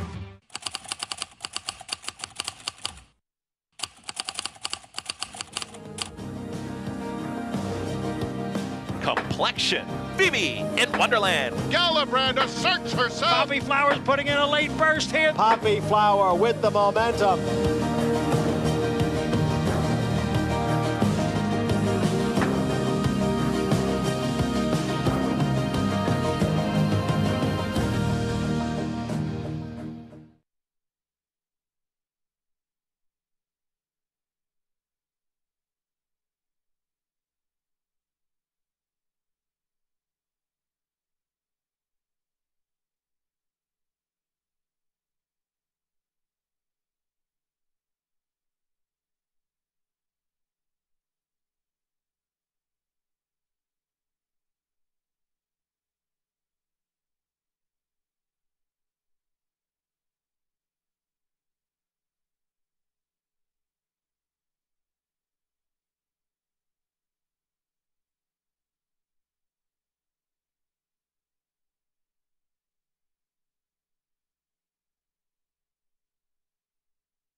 Welcome back.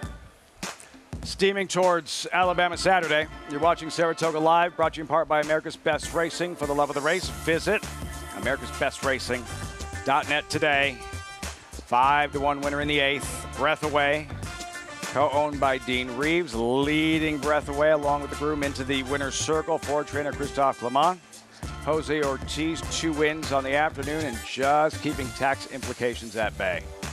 Yeah, and tax implications was a very willing participant in being kept at bay, but Breath Away got a nice trip, nice ride by Jose Ortiz, and got it done. You have herd animals, pack animals, and then you have an alpha. Yeah. That would fall into the category of the former.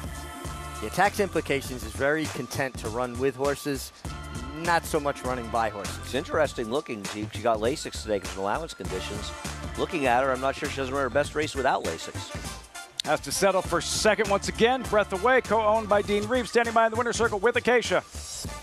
And always a pleasure to catch up with Dean as Breath Away gets the win. She sometimes has been on the opposite end of some photos, but she really fought today, Dean. Well, I tell you, I got to give credit to Jose. He sat patiently. That's as good a ride as I've ever seen. And then Breath Away came, got it done for him. But she's a special filly. We've enjoyed having her. I mean, she just tries every time. But that was a great combination of horse and jockey. Certainly was, and they showed up today. And celebrating these wins at Saratoga, we all know they're hard to come by, but doing it with partners like Stephen Rocco and Mark Levine and their families, I know that makes it even more special. It does. They've been great partners, and we all enjoy it. We go to dinner, we do a lot of stuff together, and it's just a lot of fun. And, the Clements do a great job, as you know, and had them ready to go, and it worked out for us today. And for a barn, I remember talking to you just a few years ago, kind of shifting to having more and more horses in New York. And now you're a mainstay here in the Saratoga Winner's Circle. Well, thanks. I appreciate that. And it's something we've really worked at when we go to buy some horses. And it's such a great program. I mean, I'm getting breeder's checks on the horse I forgot about 2 years ago.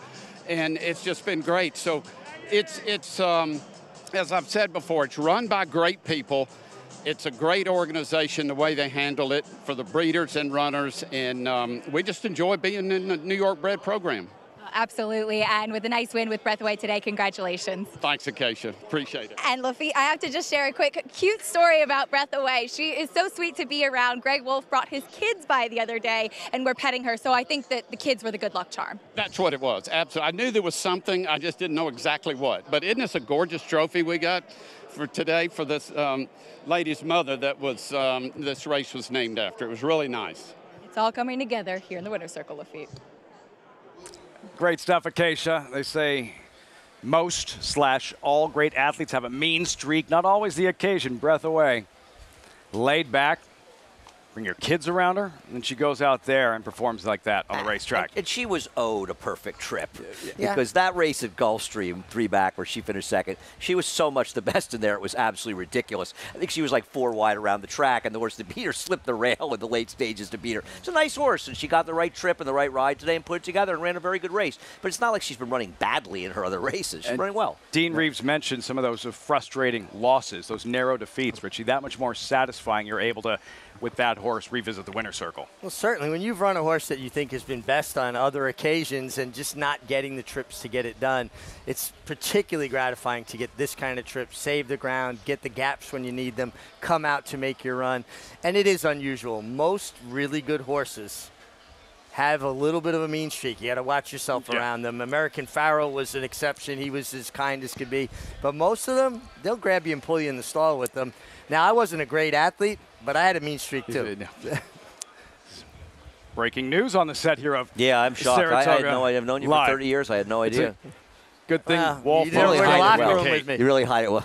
Okay. We turn the page. We have the time. Friday feature coming up next on this eve of the Alabama. It is the Union Avenue, and you knew there was no way I was going to miss a chance to quote legendary sports writer Red Smith from New York City. You drive north for about 175 miles, turn left on Union Avenue, and go back 100 years. Red Smith's directions from New York City to Saratoga.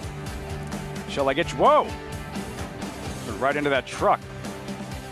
Say if I should get you a tissue, Andy Serling. I tell you what, they're traveling by houses. My house my family lived in for the second year we lived in Saratoga. That's where my dad worked, Empire State College, when we first came to Saratoga. Coming back up the track by these buildings. A lot of history here. A lot of friends lived in these buildings. Union Avenue is a great, great street. It's really, you know, I mean, listen, Saratoga to me, I don't think there's a better small town than in the world. And it's not just because of the summer and the town and the races and stuff, just growing up as a kid. Where else can you grow up as a kid and spend your hours after high school in a bookie joint playing cards? Getting cheated for like 50 cents by guys. And where could you get a better education than that? You know, I had the greatest childhood. I got to tell you, I'm a lucky kid. A explains a lot. And yeah, the August place to be for a reason. Union Avenue, there's the field. Updated odds. Lilu at even money. So Can't Hurry Love, who beat her in her latest. She's sidelined with an ankle injury. Kara's time defected this morning, Andy. So I guess the question is, like, how does Lilu get beat? She doesn't run her race or somebody else steps forward. And that's horse racing. Listen, they don't show up all the time with their best races, and other horses sometimes step forward. My problem, and I kind of think Tom's on the right track with the other horse with security code. My concern with her is she's never even cracked an 80 buyer. She's an incredibly consistent, you know, sort of impressive horse. She always shows up. But she's going to have to run a race she's never run in 21 lifetime starts with incredible consistency and or hope that Lilu takes a real step back. And that's, I think, a big ask. Not impossible, but a big ask. No, listen, I'm trying to take a stand against Lilu a little bit as well. I'm going in a different direction with the 4 Tricky Temper. She has a race or two that puts her right in the frame with Lilu, but Lilu's going to have to not run her best race. Does it bother you that Tricky Temper's making her 3rd start in 28 days? She ran July 19th. She came back just 2 weeks later. She ran well in her next start. Now another 2 weeks later. Do you worry at all that she won't be ready to take that step forward with that heavy workload, or maybe not? You know, I'm not concerned with it as much because I don't like that cookie-cutter approach. I think some horses thrive on a workload, fair, and some don't. They regress. Jeremiah Englehart, to me, is very good at identifying the horses that can take it, come back with it. And you know, her being by Into Mischief, they tend to be very hardy sort of horses. 19 minutes out, 21st running of the Union Avenue, the Friday feature coming up next. But tomorrow, with all the focus on the 3-year-old fillies in the Alabama. Prior, we have the Lake Placid, more 3-year-old fillies presented by Caesars Sportsbook. There's the field. Grade 2, mile and a 16th, inner turf course number 7. She Feels Pretty, 2-1. Morning line favorite. This was her latest. Mile and 3/16 Belmont Oaks at Aqueduct, Richie. She Feels Pretty is 4-5 and finds herself in a pitch battle. Absolutely. And, you know, in a pitch battle with Sequesta, am I saying that properly? I think you are, but Sequesta? What are you looking at me for? Well, Very usually good question. you have a handle on these things. I think way she ran overrating terrific. that. And I think Cinderella's Dream, the winner, is just a very good horse with a big turn of foot. I didn't see any excuses. I thought Johnny Velasquez had her in terrific position. She ran well. I think turning back in distance and losing the likes of Cinderella's Dream, it makes things a little easier for her. And I'll say something else. She was way overbet at 4-5 last time. They got way too much out of a race on a soft turf course against absolutely nobody. Now, I think she's absolutely terrific. She should have, in my opinion, should have won the Breeders' Cup Juvenile Fillies Turf last year. I think she ran the best race that day and was unlucky. And I believe she's way the horse. But you could almost say it's like a Lilu type situation. If she runs her race, if they beat her, somebody, you know, just step forward and beat her. She's very good. I agree a lot less distance. But I don't think she disappointed at all last time. I just think she was overbet. I think she ran great. And probably too far. The cutback is key. Then you have dynamic pricing. Andy finished well behind She Feels Pretty in the Belmont Oaks. But prior, this relentless run in the Edgewood at Churchill, Kentucky Oaks Day. Not an easy day to make outside moves. Horses were more effective towards the inside. And the key of this race was Irad got her more in the game early, closer than the time before when his brother rode her at Tampa. And she just got lost in the back of the pack.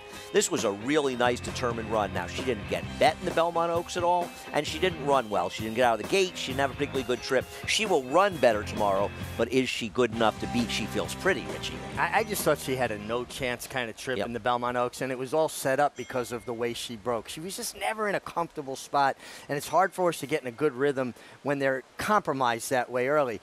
I like her tomorrow. And then, Acacia, one of the more intriguing subplots in the Lake Placid tomorrow afternoon. Proctor Street trying to follow in Mom's footsteps.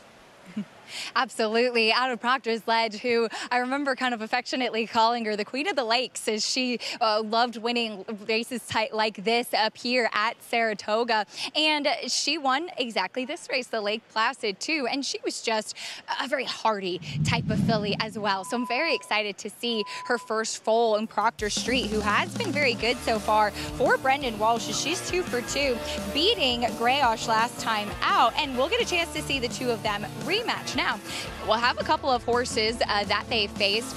We'll be able to see how they did on the track, namely Destiny Star, who was 3rd and involved in that race last time out. She came back to win yesterday. Obviously not against Stakes Company, but certainly does flatter those two. But as far as Proctor Street is concerned, she was far back. I thought that Grayosh maybe kind of hit the front a little bit last time out, and Proctor Street just a little bit gamer down to the wire. She's still lightly raced, just 2 for 2, but we'll see if she can follow in Mama's footsteps tomorrow, Lafitte. Saw it not too long ago in the Adirondack. Just Wicked winning in 2015. Wicked Halo winning in 2021, her daughter. Looking forward to that one, and you can see it only on Fox. Fox Saratoga Saturday returns tomorrow. I love the theme music, best horses, biggest races, only 2 weeks left. The Alabama tomorrow on Fox. Coverage begins 3 Eastern.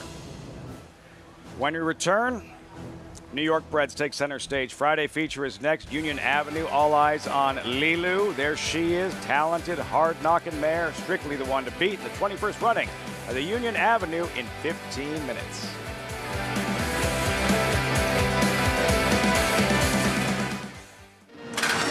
They're off in the hopeful. Here's Basin now running up alongside, and Basin grabs the lead. Basin and Jose Ortiz are running away in the hopeful.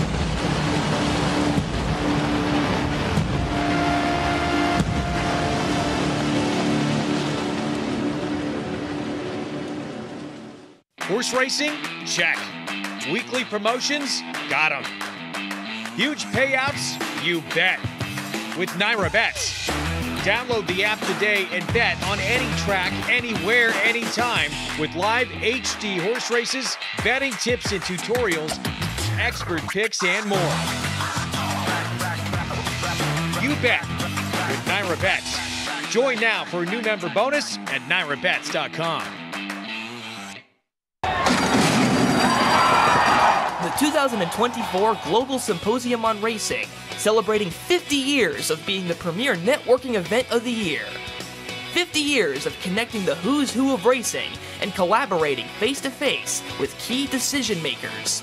Discover the latest technology and innovation while being a part of the international conversation.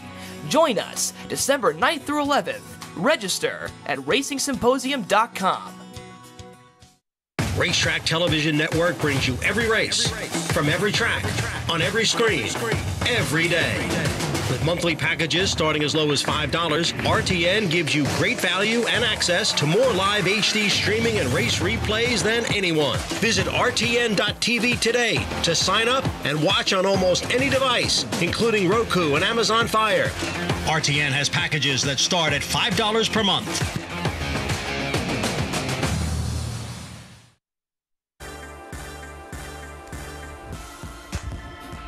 Live looks, Saratoga Racecourse. Saratoga live on the eve of the Alabama and ready for the Friday feature, Union Avenue. New York bred filly and mare sprinters. They have to beat that filly. Lilu seeking a first ever stakes win. Even money, 13 minutes out. We check in with Acacia.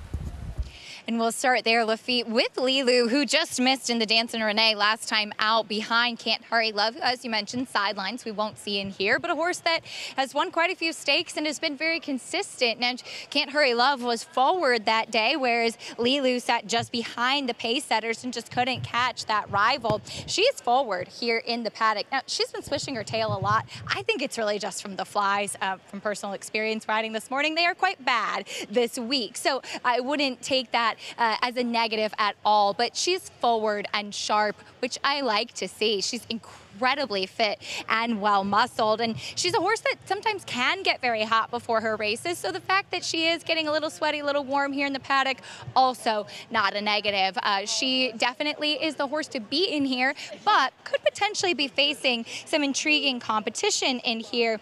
Take a look at one of two for Phil Serpy. The 5 Cousin Christie is returning to the NYRA circuit and to New York bred company after facing open company down in South Florida, though to no avail. In the musical Romance last time out, she was the horse who kind of did a lot of the dirty work, as she did kind of get jostled pretty hard on either side at the start, but pressed a long shot pace setter and then dug in to hold on for second behind the 4-5 favorite. She has some natural speed and she's sharp coming in here. I haven't seen her since the end of 2023 when she was with Previous Connections, but she was a horse that just maybe carried a lot of condition, just really didn't look 100%, and she looks great coming in here, which is certainly not abnormal. Horses coming up from South Florida, thriving in some of the cooler weather up in upstate New York. Coat looks great. She's very big for a daughter of Cantharos. They're typically smaller, round, and compact, but she carries it well. I'm intrigued by her as she comes back to New York bred company. The 4 Tricky Temper is making her 3rd start this meet. She also ran during the Belmont Stakes week at Saratoga meet, so she has been running quite a bit frequently, coming back in just 2 weeks off the back of that victory. But I remember speaking to Jeremiah Englehart after that win and commenting on how much she has matured mentally, and he said that that's really been the big key for her. She was always a horse that was very tricky prior to our races, that she'd have to be accompanied by a pony, that she would just expend a lot of energy before the race even began. So she's forward, which is normal for her. You like to see good energy off a quick turnaround, and you like to see good weight. She's definitely still carrying her condition. She certainly looks a bit more tucked up with the recent racing, which is to be expected, but she's carrying her weight well. So ticking those boxes off the frequent racing, Lafitte. Looks the part, more professional, maturing, sharp win in her latest. Tricky Temper, strong second choice, 5-2. There's the favorite in Lilu. In case you missed the top of the show, and we welcome Tom Amos back to the set.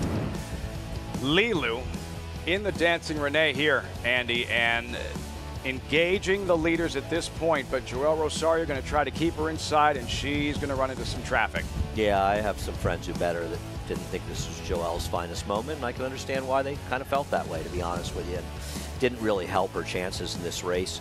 But the winner's pretty good, and she got loose in front. The favorite, actually, Sterling Silver, came back with a big win in the Johnstone Mile. She's finishing down the rail. She ran very well. She's been a fairly consistent runner for trainer Nacho Correas, and with the one scratch, she's just much the horse to beat. Doesn't mean she'll win. She's the horse to beat. Great. She is the horse to beat, and she shouldn't encounter the kind of traffic that she encountered there. Now, she didn't get stymied completely, but she had a tap on the brakes and alter course. And when you're facing a quality horse like Can't Hurry Love, who will fight you for it, that's the only advantage she needed. The defections. Can't Hurry Love, yeah, sidelined with an ankle. Cara's Time, scratched a contender. Jose Ortiz looking for a 3rd win on the afternoon. And the outside box, I would think, advantageous as well. Well, absolutely. I mean, she's not slow, but you know, there's enough speed inside of her. She should just get in a good rhythm, right? Follow them down the backstretch. I mean, I see the 5 and the 6 being the speed in here. She's got a great outside post. When you have enough speed to kind of look over out of the break, Rich, like I'm sure you did many times, and see what's developing, it can be an advantage for a big favorite to do just that. It's a great luxury, right? To just be able to see what's going to take place inside of you. If Luis Saez couldn't be on the lead with your horse the last race, there ain't no way he's going to be in front of Majestic Return unless Majestic Return doesn't get out of the gate. But she may have to tangle with a Tricky Temper, trained by Maya Englehart, standing by live with Acacia. As she'll look for her next stake victory in here, Maya Tricky Temper. She's coming off of a relatively quick turnaround off the back of that win. Seems like she's handling it well, though. Yeah, I mean, I told Mark after her last race that when I took her back and galloped, she was just as strong as she was going into the race. So I'm like, when this race canceled and they brought it back, I'm like, well, I'll try to do the same thing. So we brought her over in the paddock last week and schooled her in the afternoon, used that as our work. And she seemed like, I really think she does well when she's nice and relaxed like this. And so far, her last race and this race, she's been relaxed. So I'll keep my fingers crossed. You mentioned her mentality and her demeanor. She has matured so much this year. Yeah, that was, I think you had mentioned that in the last interview. And since she came in this spring, I've noticed that, like what she puts in the, you know, how she handles herself in the morning and how she does her works. Like, she's just a different filly than she was last year. Thanks for the time, Maya. Good luck. You got it. Thanks, Keisha. Lafitte. Sanford win, Moplex. Maya Engelhart. We'll see about the Union Avenue with Tricky Temper post parade for the Friday feature. Cara's time out. Security code in. Broadway winner this winter at Aqueduct. I like the way this filly looks on the track, and to me, this is a horse that can upset the apple cart. I love the 7-1. Captain's daughter, she did break through the front of the barrier before the Dancing Renee. Yeah, I mean, to be fair, prior to that layoff, she was running by her figures in the low 80s, which frankly makes her an overlay at 14-1. Tricky Temper, more on her in a moment. A fourth straight race at Saratoga. Don't see that often. Then cousin Christy and Luis Saez. No, she has improved recently, but let's see if she can do well coming back to New York. Majestic return. Quick, the filly to catch on paper. Oh, I think so, too. I mean, you know, there's intent here. Kendrick knows how to ride from the gate. He's an excellent gate rider. Look for that one to go to the front. Lilu, 4-5. Her race to lose. Yeah, I mean, I tell you what, assuming she breaks cleanly, this is her day. She needs to win today. She needs to get it done. The field for the Union Avenue New York bred fillies and mares, 6 furlongs, $125,000 purse. Tricky Temper. Just heard from Maya Engelhart. Take a look at her latest. Very good, Richie. 2 weeks ago, a sharp win, a step in the right direction here for Tricky Temper. Yeah, broke sharply, was always poised in the right position to win. Now, it was a much easier group of horses than she's facing today. But I think this is a filly that could be going in the right direction at the right time. She's a 3-year-old, so she gets in lighter, 114 pounds. Although I don't know if Flavia could actually do 114, but I just thought there was potential for her to take a step forward, which she'll need to do to handle Lilo. Yeah, I mean, she was kind of sent from the gate that day, and oftentimes when you're sent, you're committed. But they got up with her, and she was able to kick home. Here's the problem: 3 races in 30 days. I'm not saying it's today. Somebody else but at some point, you got to say uncle. I got that covered, Tom. You were out fooling around. Great minds. No, I agree. I don't.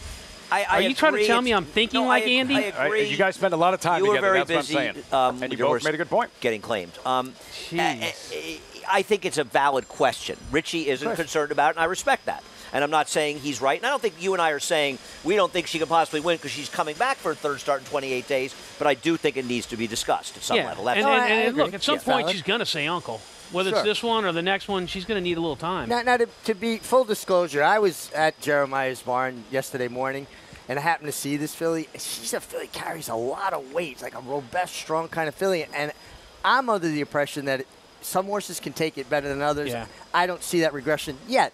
Now we'll see. That's fair, but how many times have you thought that way and got on one's back and it doesn't work out? Because I've trained a bunch, you know, where you think, hey, it come back quickly, but you show me all the right signs. Sure. And they get on the racetrack, and it's, you know, time to put the pedal to the metal, and it doesn't quite happen. Nice long look, Tricky Temper there, and for jockey Flavia and Pratt, a torrid start, torrid pace. Recent slump, Andy, but they can't take those away from him. 8 stakes victories, looking for a 9th. And he's been a little unlucky. He got a couple of tough losses today in races he could easily have won. And when you go one for a bunch, there are always some in there where you got a little unlucky. He's had a great meet, and I'm sure he'll continue to have a good meet here. He's a fabulous rider. I want his slump, Lafitte. Can I have it, please? I'm in it. By about one for my last 40 standards? bets. I want to say something about your horse, the 2, relative to the 5. Cousin Christie is now in Phil Serpy's barn. And I know they're betting Cousin Christie off the last couple races and the good figures she ran in Florida, and that's good. But I'll tell you what, I don't think she should be a shorter price than the 2 Security Code. No. Because Security Code has shown that she can run against the better New York-bred filly sprinters and run competitively with them time and time again. So I think she's more likely to run a good race than the 5 is, and at 7-1, relative to the 5, at least she's a better bet. And let's break it down a little more than that. So she's had 1 race off the layoff, plenty of time between starts to recover from that 1 start. I think Security Code is in a very good position today. And for more on Security Code, we send things over to Acacia. Tom and Andy set it up beautifully because Security Code is the type of horse who wears her heart on her sleeve. You can tell when she's ready for a good race. You see it in her coat, you see it in her weight, you see it immediately in the way that she's acting. And also, she was pretty far back last time out. As I mentioned, Can't Hurry Love was able to use her pace to get the win, and Security Code had to kind of try to stay out in the clear, try to close, and she just looked kind of miserable throughout the race. I think she's better when she's able to be forward. And when we talk about dapples, that's a perfect explanation of it and visualization of it right there. Those spots on the horse's coat, just letting you see how healthy the horse is inside as well. She is the Security Code that I know looks like this when she's ready to run a good race. So I think that she's too big a price, because I also think that she's going to be a little bit more forwardly placed than she was last time out, Lafitte. Acacia Security Code at 7-1. What will we be looking for, Richie, right from the start of this 6 furlong Union Avenue? Well, I do think that the speed is definitely the 5 Cousin Christie and the 6 Majestic Return. And I think they're going to engage. I believe they will hook up. Lilu will be stalking from the outside. Tricky Temper will be somewhere lurking in behind them. Security Code's not slow. She might even be in front of Tricky Temper early. I don't think it's even a contest who's going to be up front, assuming the 6 breaks. I think if the 6 breaks, she will be clear. I think you're underestimating just how fast the 6 is. That pace she was involved in 3 back was an absolute blistering pace. And then she's in a turf sprint against the ever-so-sweets of the world. If she breaks, I think she'll be in front of the 5. I could be wrong, but I don't think they can run with a 6. And if you are running with a 6, there's a good chance you're going too fast. If I were Kendrick, I think my chance to win this race is to bottom out the field. Speaking of braking, that's the one problem Security Code is maybe going to have to overcome. She doesn't leave the gate all that well, and her preference is to come around. She's on the rail. It'll be interesting to see exactly what kind of trips she gets from that 2-post position with the scratch of the run. She is on the rail. Fans looking on from the 1863 Club. So many great spots to spend an afternoon at Saratoga. At the gate for this Union Avenue. Final thought on Tricky Temper. Andy, her last win. How much would she have to improve on that in order to compete with and defeat Lilu, assuming Lilu brings her best? From a buyer speed figure standpoint, she's right with Lilu. They're neck and neck. So from that perspective, I'd like her. I'm not quite sure she's as good as Lilu, but from her race, I mean, the one thing to like about her, and I'm not going to be shocked if she wins here. She is an improving 3-year-old, and maybe there's just more blue sky for her, whereas Lilu is a 5-year-old. She's a maiden horse. We know she is. She's not going to, unlikely to step forward and run a big race. Tricky Temper, don't see this often. 4th straight race here at Saratoga. Strong second choice for this Union Avenue, 5-2. But for Lilu, trying for a first ever stakes victory, the 4-5 favorite. 21st running of the Union Avenue. It's post time. Here's Frank Miramati. Thank you, Lafitte. Here's Cousin Christie. She moves in. Majestic Return will be second last. And Lilu will complete the line. Lilu goes in. They're in the gate. And they're off in the Union Avenue, and it was a very even start. Majestic Return has her head just in front, but she's joined immediately by Tricky Temper. Those two stride for stride. Lilu is up and on the pace too. With Security Code, Captain's Daughter is shuffled back just behind Cousin Christie. 4 lengths front to back, and the leader is Majestic Return, who comes to the half-mile pole with plenty of company. Security Code coming through on the inside. Lilu is 3 deep. Tricky Temper between those two. The opening quarter went in 22 1/5 seconds. They come to the 3/8 pole with Cousin Christie racing in behind this group, and then it's a big gap to the trailer, Captain's Daughter. They have a 1/4 mile to go, and Majestic Return has been prominent every step of the way, but Lilu comes with a handful of horse and blows on by at the top of the stretch. Tricky Temper is let loose, though, and will come right after Lilu. And down on the inside, Security Code and Tricky Temper with a huge move to the front. Lilu is stunned in second as Tricky Temper runs away with the Union Avenue. Tricky Temper and Flavien Prat by 3. Lilu was second, Security Code third, Majestic Return checked in fourth in 1:10 flat. That slump behind him, I suppose. Tom Amoss, 3 wins on the afternoon. Flavien Prat, Tricky Temper on the ascend. Much the best in the Union Avenue. You know, and you got to tip your hat to Jeremiah Englehart, the trainer. Comes back quickly like this. You're going to be open to criticism 3 races in 30 or 28 days.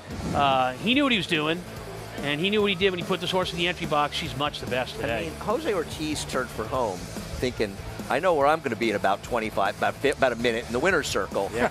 She blew by her like she was tied to a post. She was much the best winner of this race. She really was. Tricky Temper really broke super alertly. I love that Flavien allowed her to show some speed and make the other speeds commit. Then he sat in behind them, tipped out, and you could just see her demeanor turning for home. Her ears pinned, her head out. She wanted it. And that's telltale. When a horse has had too much racing, you know literally 100 yards out of the gate whether, well, it's time to give this one a rest. She showed she was into it from the start. Kids, I hope you can't read lips. Kids watching, I hope you can't read lips. He was saying, take that at Tom Amoss, I think. That's what I thought he was saying. Fired up. What? Maya Englehart. Let's go. Let's go. Won the Sanford with Mo Plex. Now Tricky Temper. Yeah, Richie, looked like we had a race top of the stretch. There's Lilu. Finally, maybe her first ever career stakes win. Tricky Temper has other ideas and puts her to rest. I just love when a horse has that expression, right? Their ears pinned, almost their teeth barred, and she just went for home. Lilu, no excuses whatsoever. But this is a 3-year-old filly that has taken her racing very well, and if anything, has thrived on it. And I don't think Lilu ran badly. I think Lilu ran a race. I just think she lost to a horse that just ran a much better race, and you know what? It shows, and I like that a horse can run a lot of races and come back on short rest and perform extremely well. It has to be the best race she ever ran. Throwback. Mark Stanley's Tricky Temper. Much the best. Maya Englehart, Flavien Prat, 3 wins on the afternoon. Tricky Temper rolls in the Union Avenue. Results, reaction when Saratoga Live continues.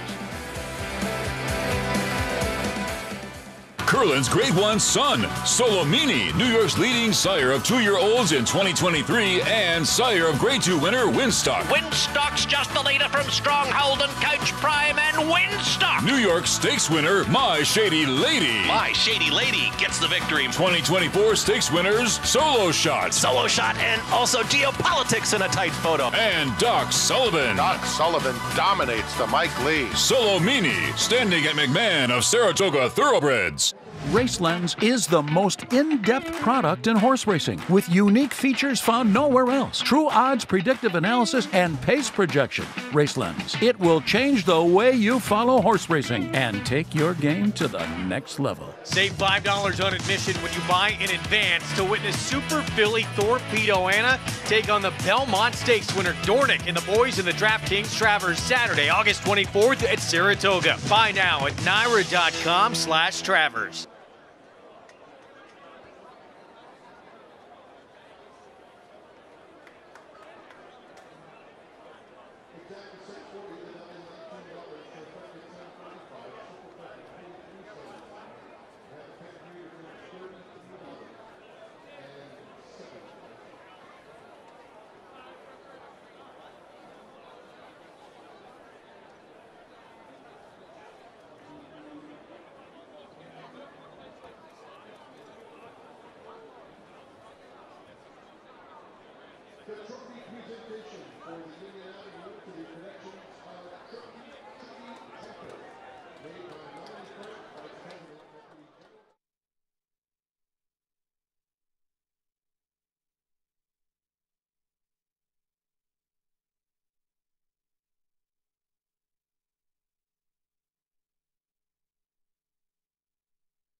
Winner Circle lead-in, brought to you by the Phasic Tipton November sale, the world's premier breeding stock. Sell your star on November 4th after the Breeders' Cup.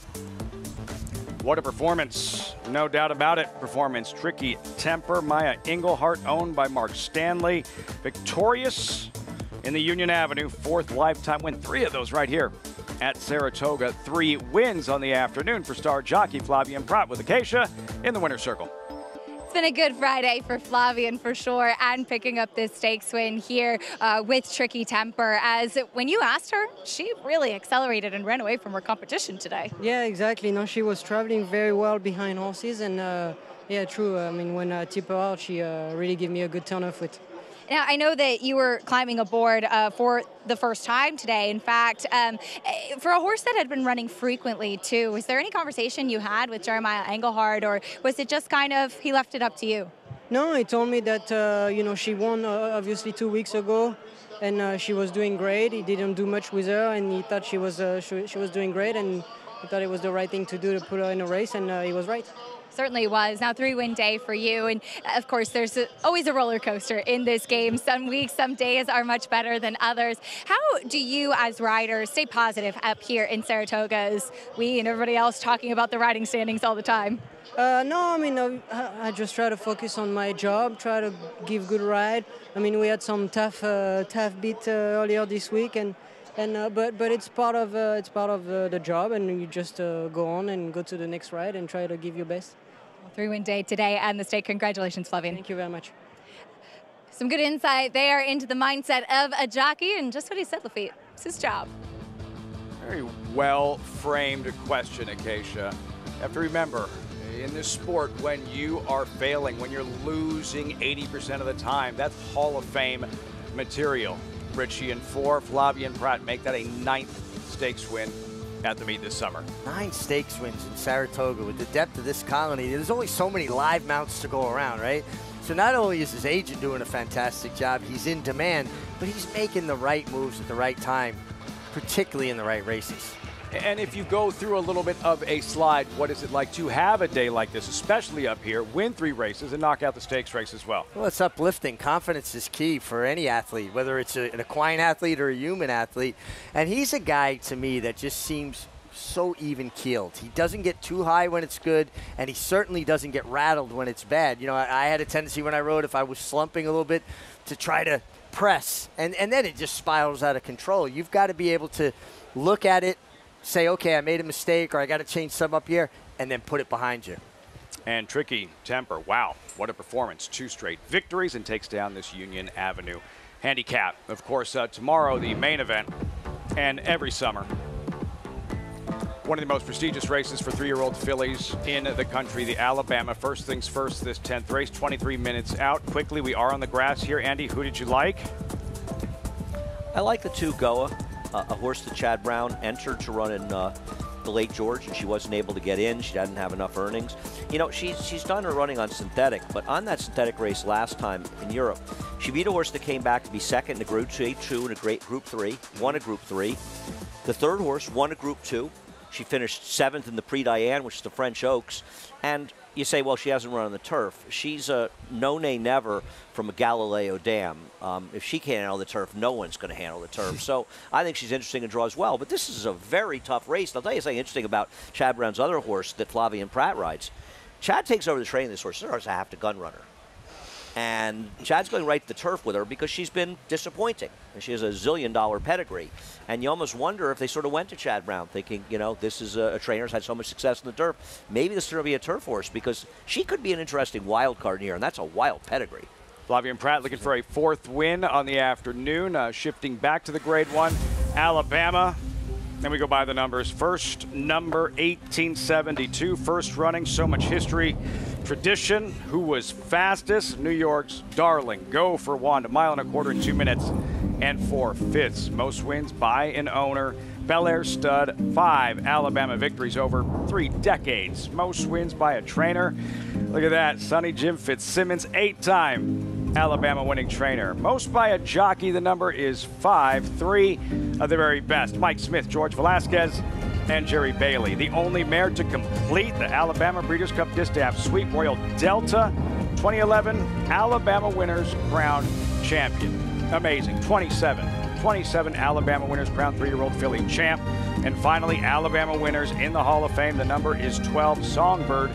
Most recent, the Alabama by the numbers. And naturally, the Alabama is the America's Best Racing's race of the week. Field for the Alabama, presented by Keeneland Sales. Top class 3-year-old fillies not named. Torpedo Anna, distance is key. Mile and a quarter, $600,000 purse. Number 7, Candied. 7-5 morning line favorite. Our crew hit the backside so you wouldn't have to. Let's meet the fillies. Starting with Intricate, a claim to fame. She actually beat Torpedo Anna. Can she ever run back to that goldenrod back at Churchill where she didn't beat her, she thumped her. And I'm going to hope, third off a layup, stretching out to a mile and a quarter, she can get it done in a very tough race. But at 6-1, I'll take my chances. Number 2, Chattelis. Quick, is she the one to catch? I know her well. That's my webbing right there you're looking at. She's been in our barn for the last week and a half. I got to breeze her for Mark Latt and Grant Forrester. She's a speed horse. They say when she makes the lead, she kind of waits on horses. And she did that in the Indiana Oaks last time, came back and got the cheese. Get a cut if she wins? You know what? We haven't negotiated that, but that's a very good point. Power Squeeze Delaware Oaks winner. That's a really nice filly who, if you put a line through the 2 races she faced Torpedo Anna, her record starts looking quite a bit better. Nice run last time in the Delaware Oaks, and will be partnered with Javier Castellano, who will be backup riding tomorrow. Just Basking, staring right through your soul, Tom. Iowa Oaks winner who's won at a mile and a quarter. Then America's Vow, trainer Tim Ham having a solid meet. Yeah, no, I like Just Basking. One of the things about the Alabama is it's a mile and a quarter. We're on America's Vow, I apologize. Well, this horse is stepping up big time in class. And unlike Just Basking, I don't like her as much. She be small but mighty. Miss Justify, the randomized path from the Wilton to the Alabama. Yeah, listen, she's a filly that's going in the right direction. She shows versatility. She can have speed. She can come from off the pace. Could step forward here. Number 7, Candied. Todd Pletcher looking for that 5th Alabama. She is the justifiable favorite in this race. I don't have a problem with that. But the mile and a quarter distance could be a real equalizer in this race. And I just feel like she may not get better with more distance, and I'd prefer to try to beat her. And Neon Icon to the outside. First loss in the Indiana Oaks. How will she respond? Lightly raced. She's had 3 starts. You know, normally horses tend to improve with big-time races like the Indiana Oaks, which she was 5th in last time. Look for her to step forward. Sluggish start, as you mentioned. The fillies in the Alabama normally were disappointed when superstars don't show up. In this case, without Torpedo Anna, it makes for a better race, a better edition of the Alabama. Andy Wu, what's the key to the Alabama? Well, I think you always start with a pace, right? Now, post position doesn't matter a lot here because you've got about a 3/16 of a mile run to the first turn, so horses can get their position even from outside post. I happen to think the number 6 horse for Todd Pletcher will look to see get Wilton winners back-to-back in this race and go to the front in this race. I think she'll be in front. Now, whether or not she's good enough to get the distance remains to be seen, but she'll try to wire the field. And I think you have to be concerned about the distance, and maybe that's something that the 4 and 8 kind of have a little advantage, having won at a mile and a quarter, but their mile and a quarter wins aren't that fast, Tom. Are they good enough to beat somebody else, like maybe the 1 or 3? They're better horses that might like the distance. It's got to be the distance, a mile and a quarter. That's got to be the key to this race. This is a rider's race, right, Rich? Sure. I mean, you're going a mile and a quarter. You have to know that you're going to have enough horse at the end of that race, and you have to have a horse that can get that distance. It's a marathon distance for a thoroughbred. And I think key, too, is just not having a horse that doesn't get ranked, doesn't pull. You want a rider that cooperates with the rider. They work together to maximize their energy instead of using up energy working against each other. So Just Basking, who you mentioned, take a look at her latest. This was the Iowa Oaks Prairie Meadows under the lights, Tom, and Just Basking. But right here, as she gathers momentum in the stretch, she starts to do her best like Sierra Leone impersonation. Yeah, she laid back early in this race. She was last. Her rider, Chris Landeros, was just sitting on her. She's going to not only beat this group, she's going to beat them handily. She's going to gallop out really strongly in front. This race is a mile and a 16th. At a mile and a quarter, this is right up her alley. And this is a horse that's finishing nicely. Now, you could make a case that she wasn't against the kind of group she's going to run against tomorrow, but at the same time, this was a really attractive race. I have some reservations. I always like to see Ian Wilkes do well, and I think the distance is not a problem, but she's going to have to improve her game to beat these horses. But she has the win at a distance, and it's not such a slow race that she's out of the question. She got a good figure winning her last start. I think pedigree plays a big part in horses getting distance. She's by Arrogate, only ran the fastest mile and a quarter ever in the history of this track.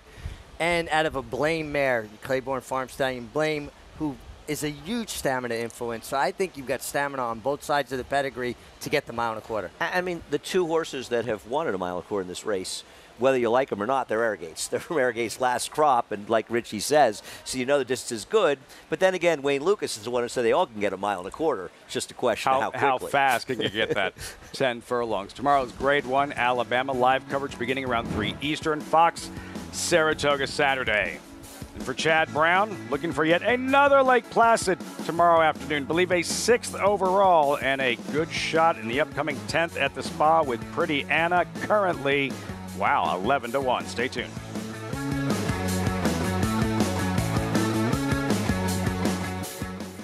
Deep in the heart of horse country, from these Kentucky hills has sprung a legacy rivaled by few.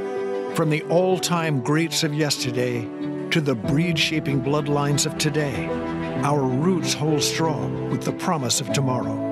For over a century, our passion has guided us to where we stand and everything we stand for. Claiborne Farm, the tradition continues.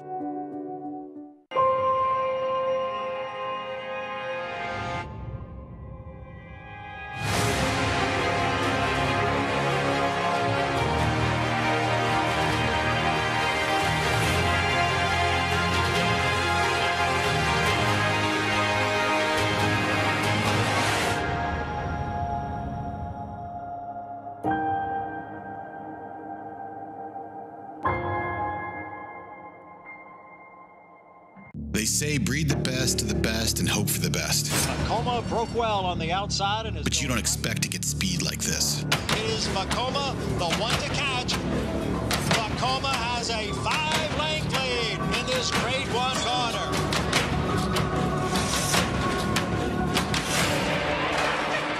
Inside, Macoma continues to battle on down at the rail. It is Macoma who's going to win the Met Mile.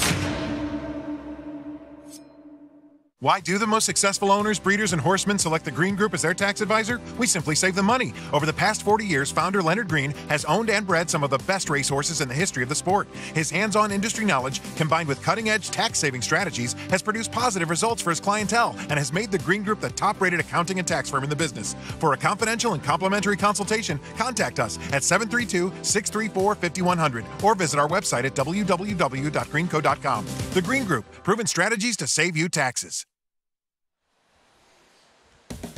Giveaways have been great this summer.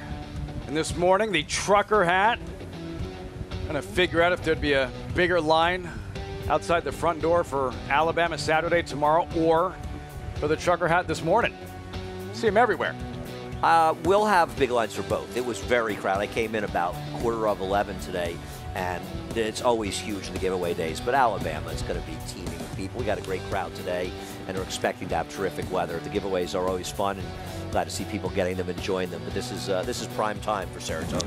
Energy of a Friday right before a big weekend. You can feel it here at Saratoga, and you could feel it when this filly did her thing in the Alabama. Swiss Skydiver, 3 chimneys this week in history. Swiss Skydiver running up the score, Tom, in the Alabama. Oh, she did indeed. And for her, it was a walk in the park. Just it's been for what would have been one of her stablemates, same trainer Kenny McPeak and Torpedo Anna. And it's interesting, you bring this up, and 3 Chimneys Farm has a horse in this race, Pretty Anna, who right now is 10-1. So maybe it's like a little hunch bet for you there. Maybe our producer knows what he's doing. Well, let's not maybe let's not get carried away. I mean, you should have, you were going fine, and then things just fell apart. That's coming up. So yeah, Swiss Skydiver, and then she went and did what Torpedo Anna will try to do. She beat the boys in the Preakness. Torpedo Anna a week from Saturday in the Travers. And there's Goa at 4-1. Brown with a pair in here. Pretty Anna and Goa, wide open, 10th race, 3-year-old fillies, mile and a 16th, $80,000 allowance optional. Claimer, we check in with Acacia. This race is an absolute war and very fun and competitive, and we'll talk about both of the Chad Brown runners as they're both trying the turf for the first time. Starting off with Goa, who has run in the all-weather over in France at Chantilly, and watching her races, she has plenty of early speed. Was a little bit keen on the front end last time out, but was able to kind of resurge and then hold late when going further. I think less ground should actually suit her quite well, and was a live race that she comes out of. The second place finisher won a Group 3 in her subsequent start, and the third place finisher won her next 2, a listed race and then a Group 2. Now, she's not an overly turf-looking type. She has very good weight coming in here, as I kind of touched on in the last race. You're often expecting horses from Europe to be a much lighter frame. She's carrying great condition, and she's sharp in the paddock. As far as the pedigree does go, she is half to Muzica, who was a turf runner over in Europe as well, though never won. It was Group 2 placed on the grass, so I think she's very interesting for her U.S. debut. Chad Brown's other horse, the 5, Pretty Anna, has, I would say, probably the biggest pedigree we'll see today. She is the half to gun runner horse of the year, but that's just kind of it. It's much more of a dirt pedigree. I looked throughout the family, and the dam was 0 for 1 on the grass. It was in her first start. The second dam was 0 for 2 on the turf.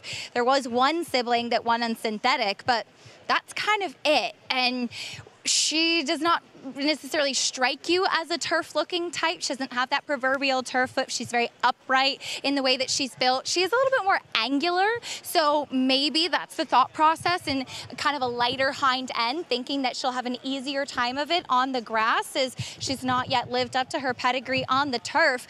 We'll see if she's able to handle it in here, but I'm not sold, and I think that the board does speak to that as well. The 10 Mixologist is one of several coming out of that race that we touched on earlier between Proctor Street and Grayosh, both of whom we'll see in the Lake Placid tomorrow. Mixologist had a pretty tough trip of it that day. She was antsy in the gate, then broke awkwardly, then was keen. She was wide and then kind of flattened late, and I certainly can't blame her for that. She is a very elegantly put together filly, and she actually strikes me as the type of physical that should not mind a little cut in the ground in here. She's also sharp. She has cotton in her ears. She's not done anything wrong, but she's forward and hopefully gets a cleaner trip, able to settle and make that big run today, Lafitte.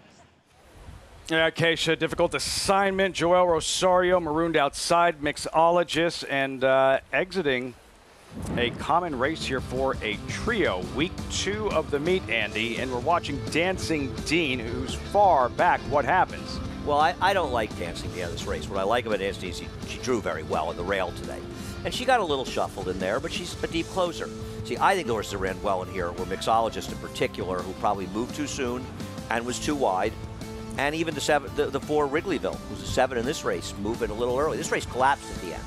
So I would prefer those horses. Unfortunately, Mixologist drew poorly with the 10 post. Yeah. And that's tough with this mile and 16 kind of the turf. But I think Mixologist is the one you want the most out of this race going forward. You're watching Dancing Dean finish up there, you guys. One thing that this horse did pre-race, this horse got bad in the gate. Yes. And look, you've got to be right, not only as a talent, physically as a racehorse, but you've got to be mentally right to run your best race. And when you get rattled in the gate like that, Richie, you'd probably know that as every bit as well as I do. That can damn your horse. It could lose their race right there. That's right. They're completely unfocused, and they've used their energy in such a negative way. I think, obviously Bill Mott has probably schooled her intensely, trying to keep her calm, and she does draw very well. I thought, and I agree with Andy, this race fell apart late, but I thought she had a very compromised trip. I don't think she had a great trip in there. I'm not disputing that, but I just prefer the horses that made the earlier, wider moves. Gotcha. That's all I'm saying. I'm not saying Dancing Dean couldn't be effective here. I just prefer the other horses. That's all. The race they ran. Let's meet the field. Dancing Dean, there she is in Junior Alvarado. Yeah, I mean, listen, she draws extremely well on the rail, and she has to hope there's enough pace because she has no speed. Goa, Irish Philly North American debut, turf debut. Yeah, Andy mentioned 4 starts, all on the poly, but there's a loose translation between poly and turf, so I think you can take that with you. Number 3, Hopes and Dreams. Has she found a new home on grass? Well, she's stretching out. She's likely to be in front in here. She's going to have to improve stretching out quite a bit to beat these.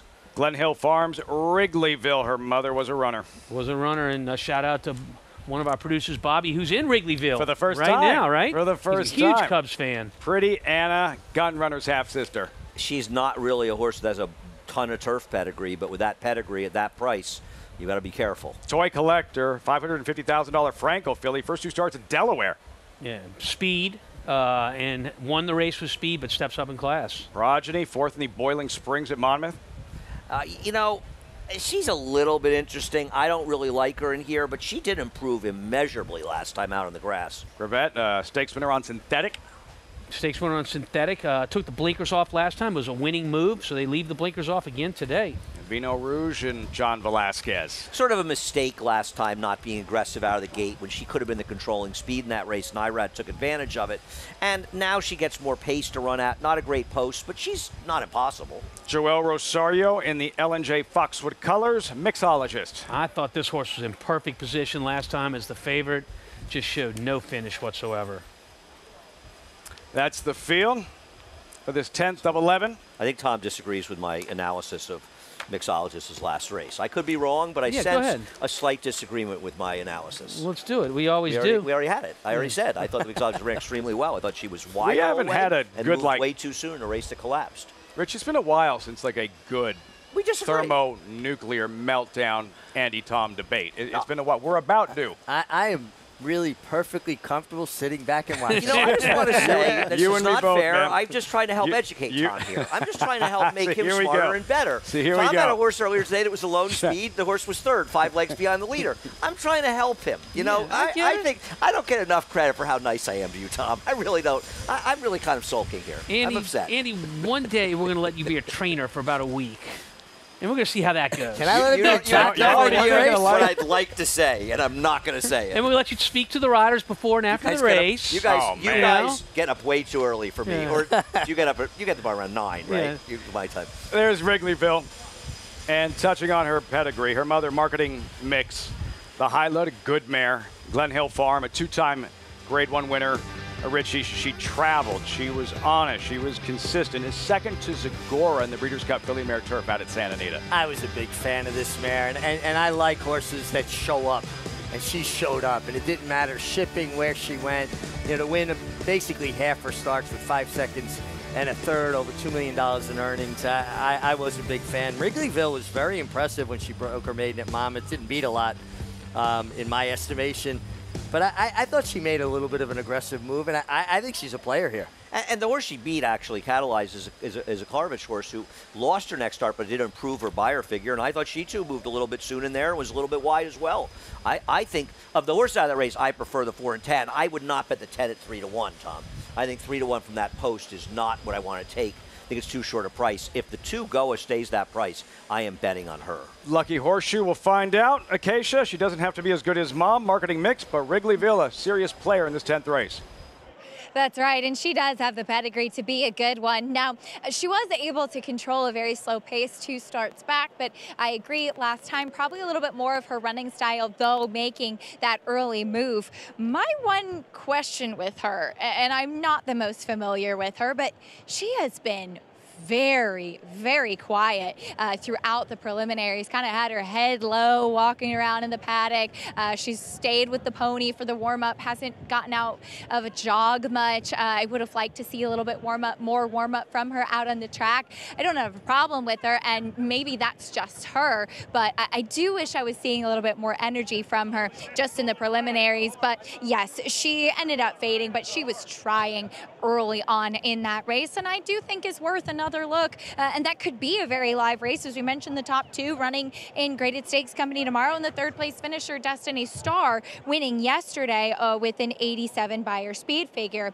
Now, the number 9, Vino Rouge, I had liked her last time, and I agree it was a mistake to not be more aggressive, as Root Cause was not the fastest early, but was likely the best horse in the race, and she was able to control things. My big concern about Vino Rouge, though, is that she just always seems to refuse to switch leads, and it's something we've talked about quite a bit on this show, and especially when you get to kind of this level, you need to show that maturity out on the track, that you're able able to go back over to the right outside foreleg in the stretch. They automatically switch to the inside left on the turns, and in the stretch, ideally, will get that little extra burst of energy. And sometimes you need that, especially when beaten only a length like she was. As you can see, she is a very big filly. It's just throughout her career, especially last time, very noticeable. She has been reluctant to switch leads. She's got to show that she can do that out on the track now, Lafitte.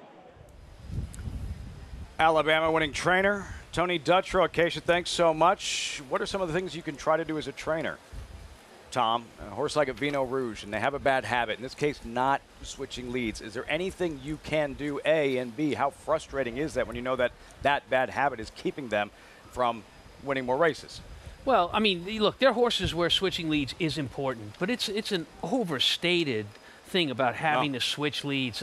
We saw it in today's second race, a small field, a stake on the grass. Yep. We had two horses going down the lane head-to-head in that stake.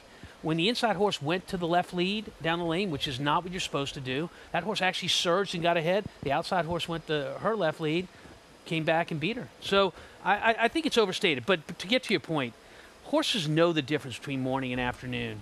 And I have had horses that do everything perfectly in the mornings, work with them and works, tell the rider, you know, put them on their leads, and they do it. They come in the afternoon, they just don't do it. It's not what they do. Well, in the morning, right, it's such more a controlled exercise. They're you know, turning for home in hand. They're more balanced. The rider can gently help them over to their lead. In the afternoon, they're being asked to go all out. A lot of times by the time they get to the stretch, even if they win, they're tired, and they're a little bit, you know, off balance. And I think a big mistake riders make, though, is you ask a horse to do it, you try to help them do it, and then leave them alone.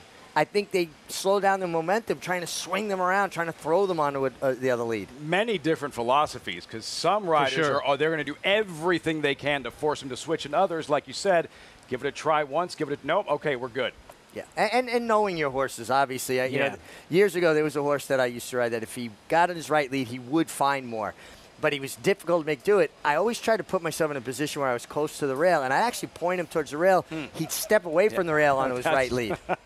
Yeah, I mean, riders use their body weight, their leverage, their balance, oftentimes to make them switch. But sometimes, if a horse is stubborn, that's exactly right. Let's use a little training wheel. Affirmed won a Triple Crown on his wrong or left lead. Yeah, I think Alidar never switched leads, right? He never changed What leads. lead was he on in the Traverse? I don't know what we're talking about. We're talking about Triple Crown. That one might be chalked up to pilot error, maybe. At least there's an argument to suggest just that. That pilot hasn't been making many errors. Tyler Gaffleone filing into the gates, all set for this 10th of 11 on the Friday program at Saratoga. Frank Mirmati standing by. It's post time. Race 10 from the Spa live on Fox Sports 2. Last one to load is Mixologist. She goes in.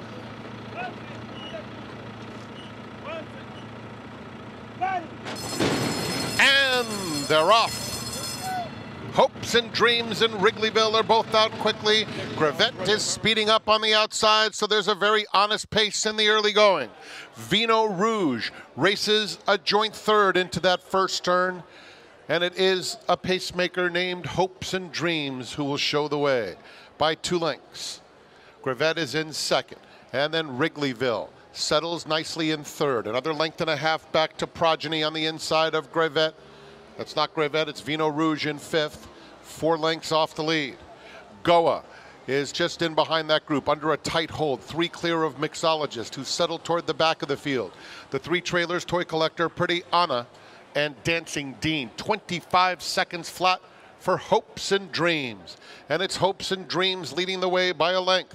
Gravette still in second, Wrigleyville along the rail third. Then comes Vino Rouge in fourth. Goa advancing without being asked, 4 lengths off the lead. Mixologist is following her on the inside of Progeny. It's 3 lengths back to Toy Collector. Then comes Pretty Anna. Pretty Anna inching up on the outside of that rival, and Dancing Dean still trails 49-4. It's getting very contentious on the front end with a 4-wide bid from Progeny to put even more pressure on these front runners. Gravette, Hopes and Dreams under siege along the inside. Progeny is in the mix too, as is Vino Rouge. And here's Wrigleyville. Wrigleyville within 3 lengths of the lead. Mixologist is storming down the center of the course. Wrigleyville trying to get to Vino Rouge between horses and Mixologist. Now it's Vino Rouge, Mixologist, Vino Rouge, Mixologist, Vino Vino Rouge holds off Mixologist. Dancing Dean came from last to be third. Photo for fourth between Wrigleyville and Prettyana. And why we love turf racing, driving finish, and Johnny Velasquez, no rider, has won more races at Saratoga than Velasquez. Vino Rouge just able to hold off the late charging Mixologists in the 10th at the Spa. Vino Rouge, she's going to take a step out and impede Wrigleyville. Now, you can make the case maybe Wrigleyville didn't cost her. The middle horses. The middle horse. Now, they made a little contact there at 10, but watch Johnny when he goes to a left-handed crop here. His filly's going to swerve out and put, it appeared, until he set head on the 4 in a very precarious position. The 10 horse definitely makes contact with the 4. I think we'll see that on the head. head. But that because the 9 came out, though. And when that happens, Wrigleyville, the 4, definitely goes to an inside lead and moves over. 9's in purple. 4's outside of her. 2 outside of her, the gray is the 10. The 2 yellow caps to the outside. Boom. 4 comes out a little of the 10. Now, right here, this is where I'm talking about. That's bad. And it affected several horses behind her because when she had to take up, they got jammed up in behind her as well. So she's coming down. She definitely deviated from her path in a big way. So, I mean, look, this is bad luck because when you're watching the 4, who's second from the outside, the yellow caps, she's going to get bumped by the gray horse, also in the yellow cap, and she's going to move over, she's going to switch leads and move over a couple paths. Right there, she's going to switch leads, and there she moves over. And look, if she doesn't move over by getting bumped, then there's no problem. But unfortunately, that's not what happened. And I'll tell you something else, just to make it even more simple. The 4 blew third because that happened. The 4 was going to beat the 1, and because of that, the 1. So she did even cost her a placing besides causing that, and she went out. And I got to tell you something. She's probably going to come down. I feel for Tony Dutrow. He's been on a bad run. I agree. And he's a terrific trainer, and he finally gets a winner. And I don't know. She may have been best anyway. You know, she made the first move in a race that collapsed. The 10 kind of hung a little to her in there. I'm not saying things didn't happen. She shouldn't come down. But I'm also going to say the 9 may have run the best race of anybody here. I think it's definitely to say impeded the 4, though, and then it affected several runners behind her. I totally agree with you, and I think she should come down. I'm just saying, man, when you're going bad in this game, it just keeps spiraling. And it doesn't help that Johnny Velasquez looks over to his right, like, what did I just do? And look, he's hitting right. He's using his crop with his right hand, and the winner is moving to the left. So he does the right thing. He goes to the left-handed crop, and when he does, that's when his horse moves out and causes the problem. We'll await the steward's decision, Richie, and fortunate there wasn't an incident. That's how horses clip heels. That's how riders and horses wind up going down. Yeah, Wrigleyville got off balance, like Tom said. She got back onto her left lead. Now that horse's hip is into her shoulder, and very fortunate that there wasn't a significant incident there. But she ducked out dramatically when Johnny went to his left hand, and I agree with Tom. It's just such a bad look when you look. Vino Rouge is being used. There she goes to the left hand, and that's when she moves out, when she goes to the left hand. You know, again, we're fortunate that everybody stayed on their feet. Yep. It was an unfortunate incident, but I think there's no doubt that the 9 Vino Rouge is there's Johnny Velasquez pleading his case. Maybe the 10. And by the way, he's been around the block a few times, so he's going to have a story. I don't know if it's going to be good enough. His story is, please don't take me down.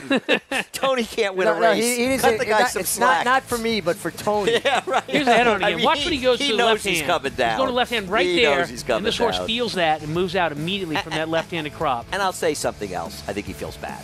I think he feels bad. He obviously didn't mean that to happen, and it happened, and he knows he fouled the horse. And he knows but in fairness, when you watch him go down the lane, he's using the hand. He's using his right hand with the crop, and he moves to the inside. He does the right thing. He's trying to straighten his horse up. I think this is just listen. You know, there are a lot of I didn't think Irad should have gotten days that he got for the DQ, even though he should come down. I think Johnny should come down, and don't feel like this is one where Johnny caused this. You saw the reaction on his face. He was watching the replay, and the kind of that. What do you think? That Richie? didn't look great for Johnny Velasquez. He corrected as quickly as he could. He hit her one time with a left-handed crop. She reacted by ducking out. Here it is again, and Richie. He did correct as quickly as you could. He did. Right here. Right. You know, even when he flagged her with that left-handed crop, she moved over. Yeah. Has to come down.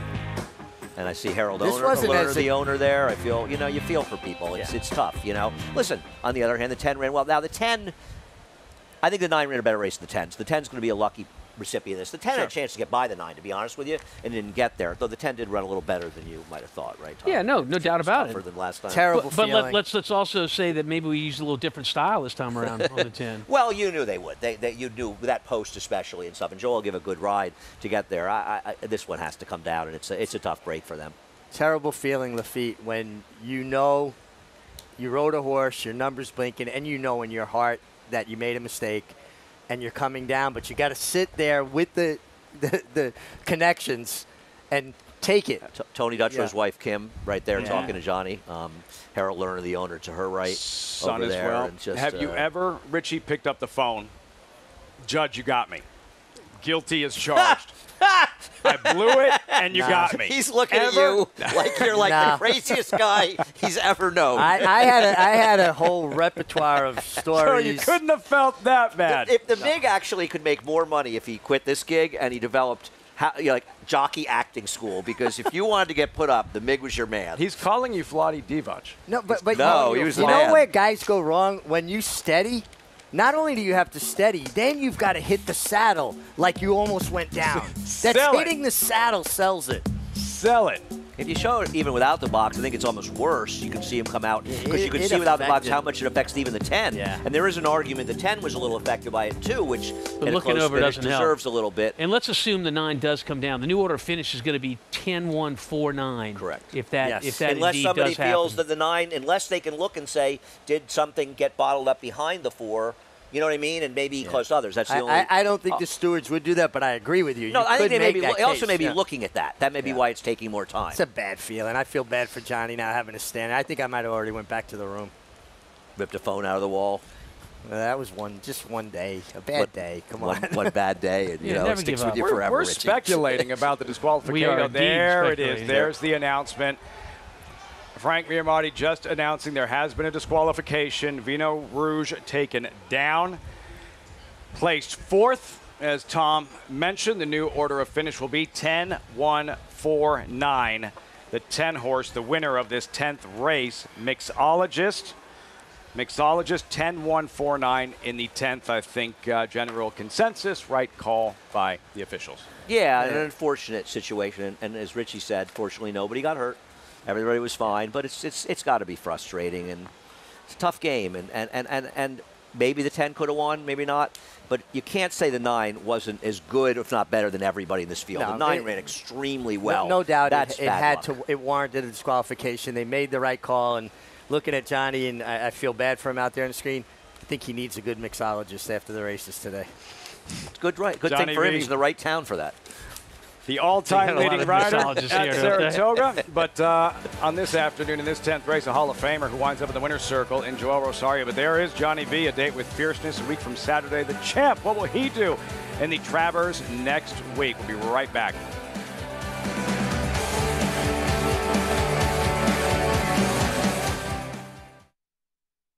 I have 52,000 starts in my life.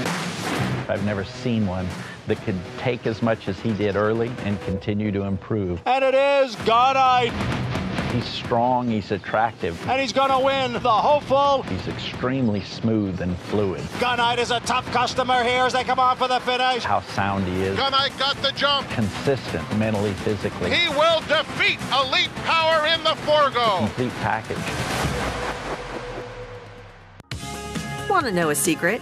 The Massachusetts Breeding Program pays huge bonuses for finishing first, second, or third at any racetrack in the country. You didn't know that, did you? Massbreds get paid up to an additional 25% of their purse earnings for the owner, and breeder, and stallion owner, and developer. It's the best kept secret in racing, till now. Tell all your friends, and to learn more, visit massbreds.com.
The wild one in the 10th, and in the end, there's the winner.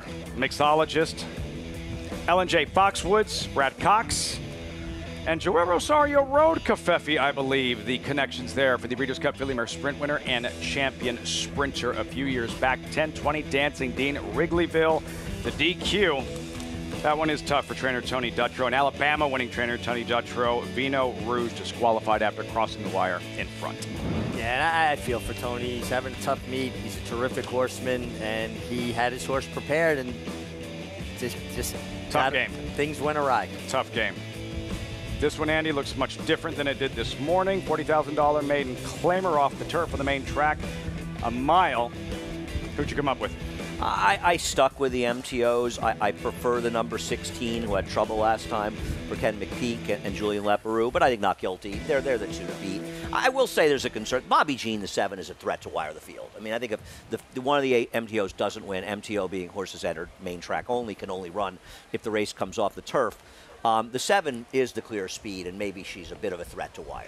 Currently 7-2. Again tomorrow, the Grade 1 Alabama, presented by Keeneland Sales. And a week from Saturday, it is the DraftKings at Travers. In this chase for a 3-year-old title, you saw those colors in the winner's circle following last year's Travers and an eventual champion, Team Arcangelo, Jenna Antonucci making history. Javier Castellanos' 7th Travers victory. Who will it be this year? So many storylines, including the Philly Torpedo Anna taking on the boys. Among those boys is a champion.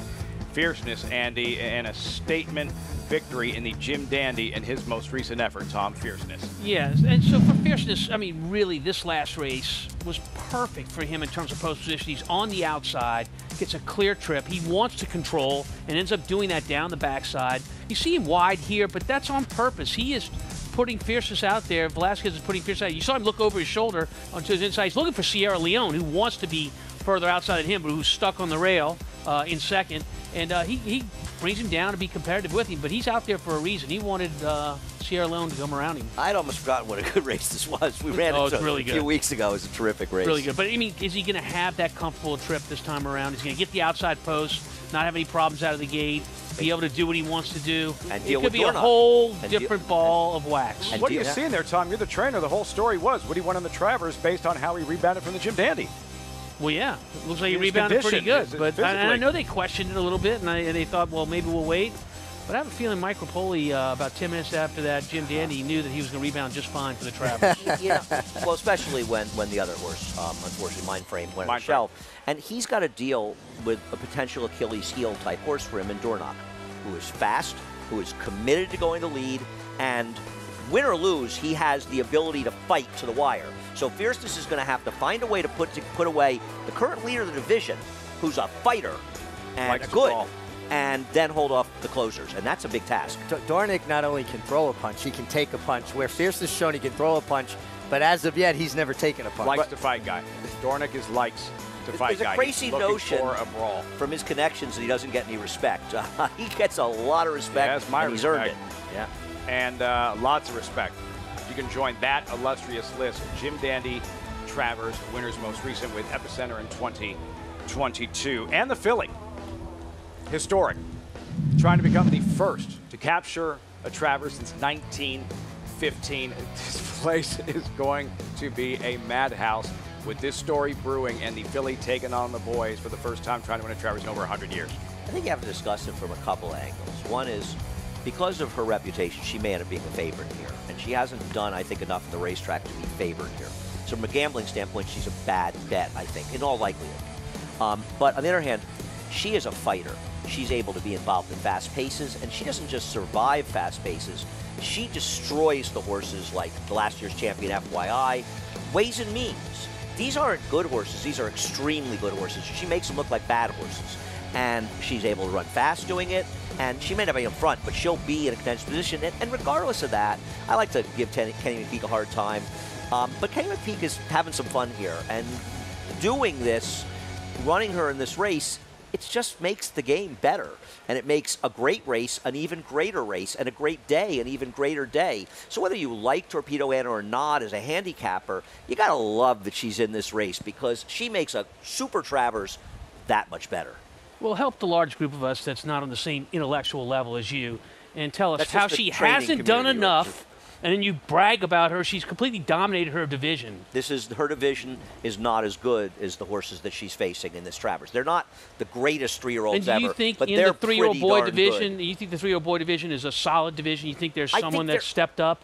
Well, Dornick has clearly stepped up. And Dornick is a horse like her that's able to fight and repel challenges, and he's running faster speed figures than she is. And she's going to have fierceness, and I don't particularly love fierceness. I don't want to make an opinion now, but then she has Sierra Leone coming. These are better horses. I don't think they're the best 3-year-olds ever, but they're a pretty good contentious group, and they are a lot better than the horses that she's been beating up on. And those horses have had tough, rigorous campaigns. Not the case for Unmatched Wisdom. Just 3 starts thus far, undefeated, Richie, coming in for trainer Chad Brown, the Curlin winner, breezing this morning, 5 furlongs in a minute .41. What are you seeing here, Richie? I love everything I'm seeing. He's doing everything very easily. He's got a beautiful economy of action with his stride. He's not being asked to do anything. This is very much a maintenance move. He doesn't need it from a fitness standpoint coming off that Curlin victory. Can do a lot more fast. That's Irad Ortiz aboard. He might be suspended from riding races, but he's out there working in the mornings, getting familiar with this horse. And he looks like he's fun to ride. He's going to move a little bit with his hands right here when he's galloping out, just to make sure he's got. He's been told to go slow, but he wants to know. Yeah. He wants to know he's got the horse Tested a little, right? Right. Chad Brown was very happy with this workout, and that's a good thing going to the Travers. And obviously, this is a new ball game for him, too. I mean, I can't talk about Torpedo Anna and then pretend that it's not new territory for Unmatched Wisdom. But you've said a lot of good things about him, Tom, and he's the wild card in here. He is. You know, in his last start, the Curlin, he didn't actually break very well. He had to be rushed up after that, and he completely dominated. So this is a horse that's stepping up with horses that get on win streaks. And he certainly is on quite a win streak. They can get good. If you're worried about lack of experience, that's one of the things Flavien Prat, who's been riding him, indicated, that it's like nothing faces him. He's a total pro. Even when he swerved at the start of the Curlin, like no panic from Unmatched Wisdom, like he's been there many more times than he actually has been. And he looks like a jockey's dream to ride. You ask him to go a little bit, he'll go. You ask him to come back, he comes back. A lot of horses, once you turn them on, you can't turn them off. He just looks like he's got a great mind, and that'll help him. He is jumping into the deep end of the pool. There's no doubt about that. He's taking on the best of his generation. But he's done nothing wrong, and he's the kind of horse that can overachieve because of his mentality. He's a great physical specimen, but this counts for as well. I will tell you, Chad Brown told me right after he broke his maiden at Aqueduct that he felt he was a Travers horse. Doesn't mean he's going to win it, and it was not an easy decision for Flavien Prat to decide between this horse and Sierra Leone. That shows if I had how one much question he for thinks of Flavien, that's what it would be. How difficult of a decision was it, Sierra Leone or Unmatched Wisdom? We can't wait. A week from Saturday, the DraftKings Travers, the chase for a 3-year-old title, the Midsummer Derby. We'll have it for you on Fox along with the Alabama tomorrow. Fox Saratoga Saturday coverage begins at 3 Eastern. Sometimes it takes a village. And you're looking at the 15 not guilty at 8-5, the favorite. Graduation day, question mark. We'll find out. The 11th and final is next. We have horses, we have rabbits, we have all kinds of stuff going on Saratoga Live.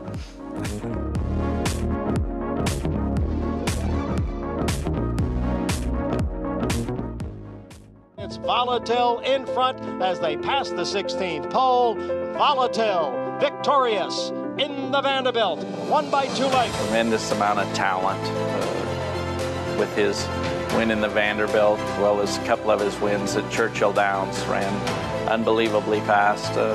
Very special family to me. The speed he had was tremendous. Just a gorgeous horse and throwing very athletic horses that I think will run. Victorious in the Vanderbilt. For centuries, the bond between horse and human has been forged in trust and hands-on care. Now the sport of thoroughbred racing is combining those timeless traditions with cutting-edge technology to raise our standards of equine safety to the highest level. Wearable biometric devices measure subtle changes in a horse's stride to help optimize safety and performance. State-of-the-art imaging technology helps pinpoint areas of potential concern for early intervention by expert veterinarians. And the sport's new independent regulator, the Horse Racing Integrity and Safety Authority, is using AI and enhanced data modeling to help prevent injury. Opening quarter mile was a quick one. From sunrise to sunset, there's an ecosystem of trust and care and a commitment to well-being. So win or lose, it's safety that runs first. To learn more, visit safetyrunsfirst.com.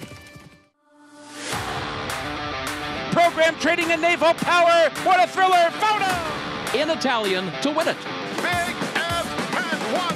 And it will be McCulloch. Domestic spending. Ocean Road. Victoria Road. Digital Age.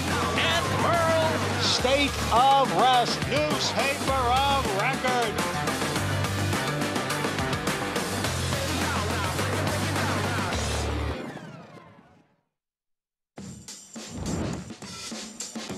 Great to have you with us on Saratoga Live. Live coverage continuing on Fox Sports 2, race 11, 12 minutes out.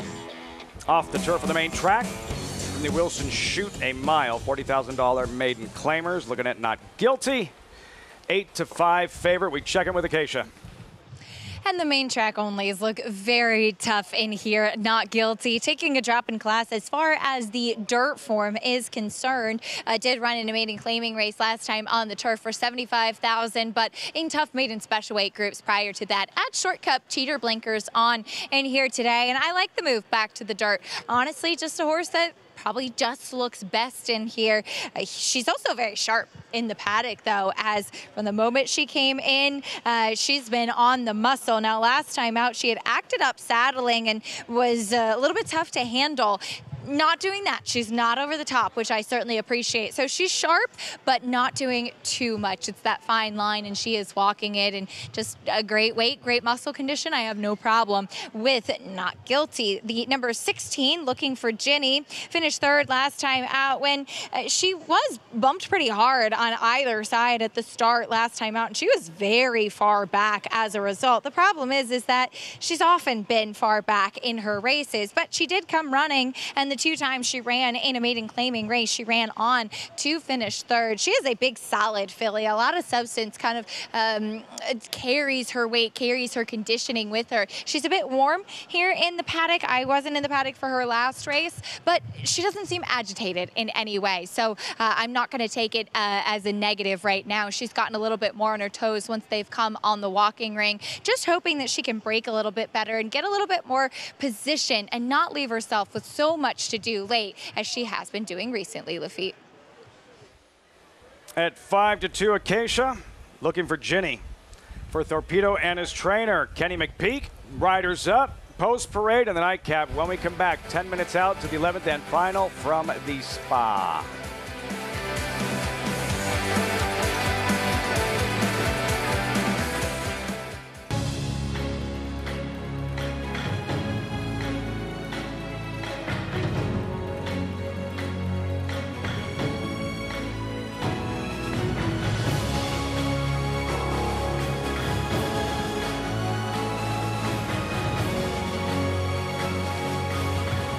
Olympiad leads American Revolution. Olympiad gets the gold in the Jockey Club Gold Cup. Just minutes from downtown Saratoga Springs, you'll find GMP Farm, a revolutionary state-of-the-art equine therapy and rehabilitation facility offering the most advanced equipment and knowledgeable staff to care for your equine athlete. From oxygen therapy and laser treatments to thermal imaging, dry saw room, and cryotherapy treatment, all alongside a 7/8 mile Tapeta training track. GMP Farm is revolutionizing equine care. To see a full list of services and book your horse's rejuvenation session, visit gmpfarm.net today.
Saratoga Racecourse, moments away from the 11th.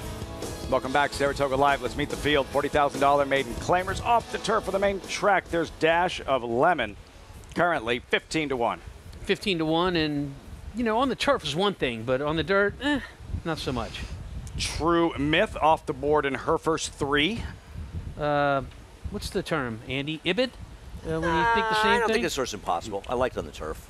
Bobby Jean, John Velasquez DQ'd in the last race. Try to get a little redemption, and he'll try to do it, I imagine, on the front end. Althena, number 11, 14 race maiden. Trainer is going for a training double today. That's right. How about that? Good story earlier on the program. Numbers 12, 13, 14 out. The danger to the outside. Main track only. Not Guilty and Jose Ortiz looking for a third this afternoon, I believe. First time in a maiden claiming race on the dirt. I don't think she should be an overwhelming favorite against 16. I think the two of them are kind of a coin flip, personally. Looking for Ginny, Julian Leperoux, the 6-5 favorite. Yeah, third at this level last time with a trip that wasn't perfect out of the gate. Could improve in this little small field in that outside post. I can't see a 16 saddle towel without thinking of Bellamy Road in the Derby. It's just every time I see 16, I can't see it without thinking Bellamy Road. You know how there are those horses that we all have an affinity for that a lot of people will knock, or you know, a lot of people joke about Tacitus and things like that. Mine is Bellamy Road. He was. Yeah, I know that people say, oh, you know, whatever. It wasn't a big speed track at Aqueduct that day. He ran a freakish race. I thought he ran extremely well in the Derby. It was a huge fast pace. He got nuclear pace. And nuclear. Right, and then he comes back almost 4 months later, and gets run down in the late stages by a very, very good Flower Alley. Flower Alley, who ran second in the Breeders' Cup Classic to St. Liam. That's right. A couple of months later, and then unfortunately with injuries never ran again. But it pains me when people say, he's a phony, ran a phony race. He was no phony. He was a tremendous, tremendous talent with a lot of issues. 120 what buyer 120 or 123 in the Wood Memorial. I watched that Wood Memorial with Nick Zito. He was a little upset that Javier was going to lead. I watched Bellamy Road in that Wood Memorial from behind. 20 lengths back. I finished second on a horse for Shug McGee. He was the real deal. He just had issues. Really, a lot of really talented front runner. 16 looking for Ginny. Number 4, a 6-1 shot is True Myth. Acacia with more on True Myth. What do you see in Acacia? Well, this is a horse who, as Andy touched on in the post parade, going back to the main track on paper does look to have an outside chance, and certainly could make a case for her getting back on the main track because she's never run for a claiming tag on the dirt. My big qualm with her is that she just is one that just doesn't carry a lot of condition. She's kind of a typical kind of Mendelssohn frame, a little bit lighter frame, and she just doesn't have a lot behind the saddle. And sometimes those types just really have a much easier time of it on the grass, and she just looks like that is much the case for her. So I am concerned with her getting back to the dirt. Maybe the class drop will help her, but I just do wish that she was a bit stronger for the return to the main track. The 7, Bobby Jean, I know you guys have some interest in, and I agree. She's one who acted up pretty badly in the preliminaries last time out. She actually dropped the rider behind the gate, but Johnny is aware of that. I've seen kind of quirky horses that he just does so well on in their next start, and he's kept her with the pony. She's on her toes. She was accompanied by a lead pony back in the paddock. So while she's sharp, she's not doing anything naughty, knock on wood, as of yet. And I think that her speed could be dangerous, and I certainly don't mind her stretching out to the mile. Maybe one day we'll get a chance to see her on the grass, because I do think that she'll like it, but longer distance, no problem. And by the way, I learned something today from our director, Mitch Levitas, as the 16 official saddle towel, technically Copeland blue, Lafitte. Copeland blue. I want to say this we learn a lot from Mitch. A record-setting day. This is the first time that anyone's ever learned anything from Mitch Levitas. Wow. Name another Let him incident. talk to you like that, Mitch. I dare you to name another incident. Have to be careful. I've learned a lot of things not to do. Yeah, like don't get on a motorcycle like he does every day. I walk to my car, I see him get on that motorcycle, I shake my head. I feel bad for the motorcycle. Bobby Jean, Richie, Tom, your top selection, number 7. It would be such a Johnny V thing to do. Yeah, to get look, disqualified after winning the 10th and come back and win the next race. You can't talk about Bobby Jean and not talk about Bruce Springsteen. I grew up with Bruce Springsteen. He was my guy. You know, he kept me going when I was in high school, and Bobby Jean was a love song, but no ballad. This is a hard rockin', pumping song about a girl that was his best friend. They were together, and it was them against the world, and she's gone now, and he's just saying, hey, I really appreciated what we had, and it's an awesome song. If you haven't heard it, I advise you to at least listen to it once. It's kind of an emotional moment here, Tom. And no, really. He's my guy. Really? I mean, Big Bruce Springsteen? fan? Yeah. Really? I don't like his politics. How many times have you seen him? 6.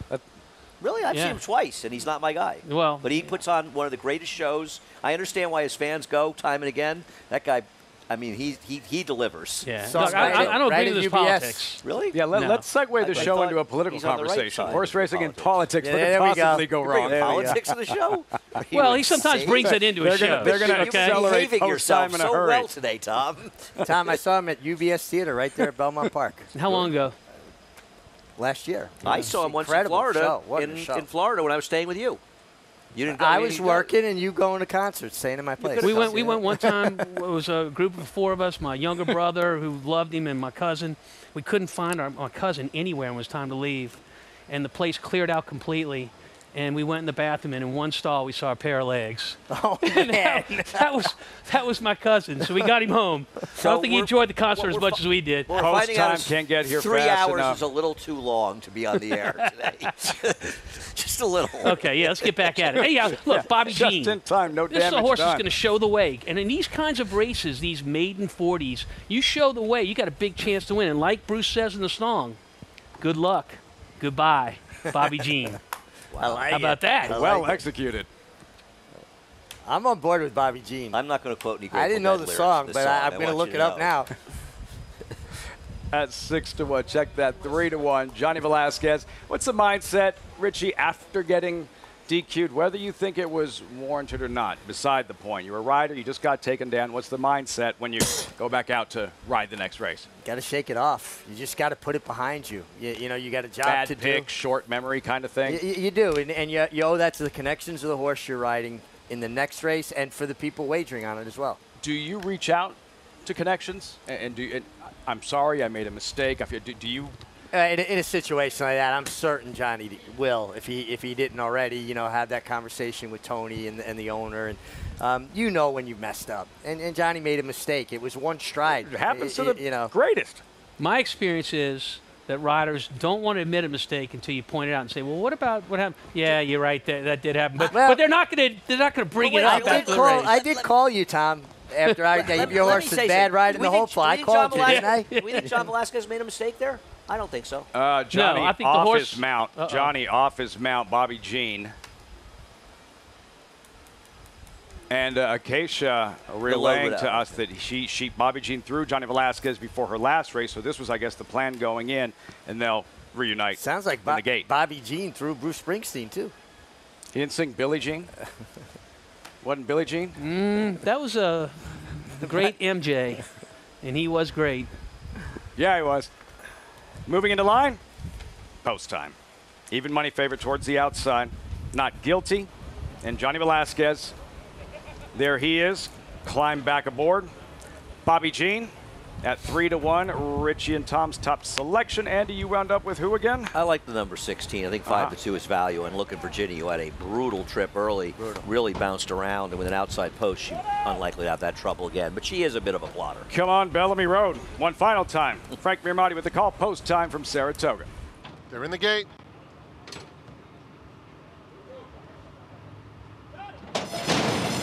And they're off. And it was a very even start, and it's Bobby Jean who's quickest out of the gate and goes straight to the front, but Not Guilty is even quicker now, and so it will be Not Guilty taking a narrow lead from Bobby Jean. Those two have pulled 2 lengths clear of True Myth, who races third through the opening stages. Down at the rail, it's Dash of Lemon. Althena is second to last as they swing onto the Saratoga backstretch. Looking for Ginny is the distant trailer. The opening quarter went in 24 and 2/5 seconds down the backstretch, and it's Not Guilty leading the way, has it by 3/4 of a length. Bobby Jean re-engages from the inside second, and True Myth is racing in third. Then it's Dash of Lemon fourth toward the half-mile pole. It's another length. Althena is asked to pick it up in fifth, and then still a big gap to Looking for Ginny. The half went in 48 seconds flat Around the far turn they go, and Not Guilty has the lead. On the inside, Bobby Jean is asked to counter ahead back second. They have pulled 8 lengths clear of True Myth in third. The others being pushed along pretty hard as Looking for Ginny starts to unwind from well out of it. A quarter of a mile to run. On the inside, Bobby Jean fighting back inside, Not Guilty. Bobby Jean is the one to catch at the top of the stretch. Opens up 2 on Not Guilty. True Myth is well back in third, Looking for Ginny up the fence. They're in the final furlong, and Bobby Jean and John Velasquez are long gone, pouring it on 5-6 lengths. Bobby Jean, she's far too good. It's going to get very close for second. Bobby Jean airs them out. Looking for Ginny got up in the shadow of the wire to complete the exacta. Not Guilty third, True Myth fourth. Emphatic win. Bobby Jean running up the score, and that's how a legendary rider responds. Johnny Velasquez, they're not going to disqualify him after that one. No, listen, he did everything right. He held his inside position, never allowed the favorite, Not Guilty, to clear him, maybe throw a kick back in his face and discourage horse. And you made mention of that, Tom. Lower level horses, maiden claimers, they're easily discouraged. So once he was able to hold that rail position, she kept finding, giving Mark Hennig his second win of the meet. And the runner-up came from way back, Looking for Ginny. She's just slow early, but she kind of comes with that kind of relentless galloping run. Yeah, I mean, Not Guilty, the horse that ran second, showed more speed with the blinkers on, broke exceptionally well from the gate. They were going fast. And at first you're like, why is Bobby Jean not on the lead? Well, Johnny Velasquez rightfully said, I don't need to be doing more than what I'm doing. And when they turned for home, it was Not Guilty, the 15 on the outside, said Uncle. And here comes Bobby Jean, who's saved some horse with Johnny Velasquez. I'll be honest, I cruises home. I thought this was, I didn't like this ride. I thought you wanted to open up with this horse. So I was You got to wrong. love it now. Yeah, no, I was wrong. Richie Tom, top selection, yes? Yes. At 7-2, Mark Hennig. Campaign Personal Hope in the early 90s, a Santa Anita Derby winner, 4th place finisher in the Kentucky Derby. And for Bobby Jean and all those attempts to get her on grass, Tom, and it shows that she can perform and handle dirt. No, she did indeed. She ran a really, really good race, was able to rate, and oftentimes these horses at this level, when they get laid on like that, upon a horse from the outside, as she was by Not Guilty, the 15, they'll put it in. They'll chuck the towel. Yep. But Velasquez knew exactly what he had underneath him. Yeah, and he stayed out. He didn't allow that horse to push him down to the fence. He wanted to make sure he had enough space to keep her comfortable. Lafitte, you brought up Personal Hope. Yeah. Santa Anita Derby winner. Lee Lewis was the owner of Personal Hope. He's co-owner of this horse. He's been with Mark that many years. Incredible. Yeah. Incredible. All these years later, 30 years later, Personal Hope back in the 90s. And here with Bobby Jean. Two of the great Puerto Rican riders you see there, Johnny Velasquez and Jose Ortiz, having a word after a long day at the spa. And the highs and lows for a jockey in this sport, Richie. It's moment to moment, race to race. You win a race, disqualified, only to come back and get the next one. We actually saw that with Rod Ortiz about 2 weeks ago. Disqualified in a race, tough second place finish in the next. In the end, wound up winning the feature. A grade 2 for Chad Brown, the filly who went back to back. Help me out, Andy. In the nothing. Anyone? I got nothing. But I'll think of it. Go ahead. The point of it is, though, these guys are pros. Something went wrong. Shake it off. Put it behind you. Go out. Do your job to the best of your ability. Listen, he won this one. I guarantee you, knowing how competitive Johnny is and what a professional he is, he just wishes he had the last one back. Ballston Spa. McCulloch. McCulloch back-to-back? In the Glens Falls. Glens Falls. Okay. We're not even in the right town. Johnny V and Bobby Jean in the 11th and final. We'll wrap it all up when we come back. War Dancer, New York's leading turf sire, is on fire at the Big A with Dancing Buck wire-to-wire in the elusive quality. Dancing Buck is almost there. Dancing Buck. Power Attack with back-to-back wire-to-wire wins. It's going to be Power Attack. As well as 26 Black. Here's 26 Black surging by them all to win it by a neck. And Roos. Torrigo trying to catch them both. Roos to the inside of the red blinkers. Roos gets the victory. Breed to a winner. War Dancer, proud to stand in New York. New York breds. Race them. Respect them. Bet them. Respect them. Breed them. Respect them. 650, 75.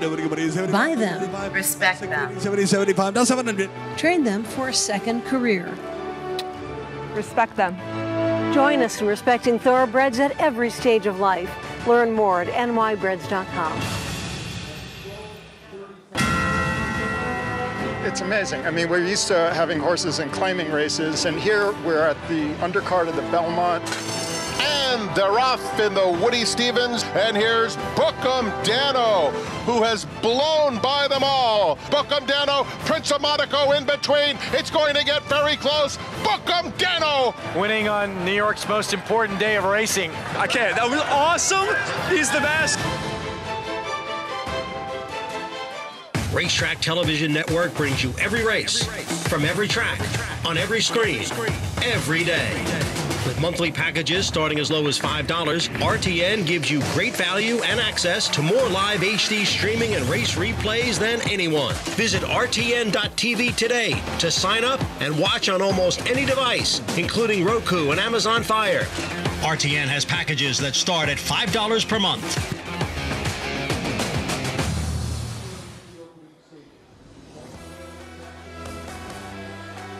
Into the winner's circle, Mark Hennig, John Velasquez, big smile, a handshake. Bobby Jean graduates in her third career start. Easiest of wins, $9 over Looking for Ginny and Not Guilty, 7, 16, 15 in the 11th and final on this eve of the Alabama. One final time to the winner's circle, Acacia with Johnny Velasquez. As Bobby Jean gets the victory here. Johnny, you were just telling me you were well familiar with this filly. She acted well today, jumping off before the gate, and she put you in the right spot. No, the guys know her well. Last time she was a little better. Today she kind of was frozen a little bit before we got to the gate. So jump over it, get into the gate. She was very well behaved in the gate. Broke well, got a good position, and she finished really well.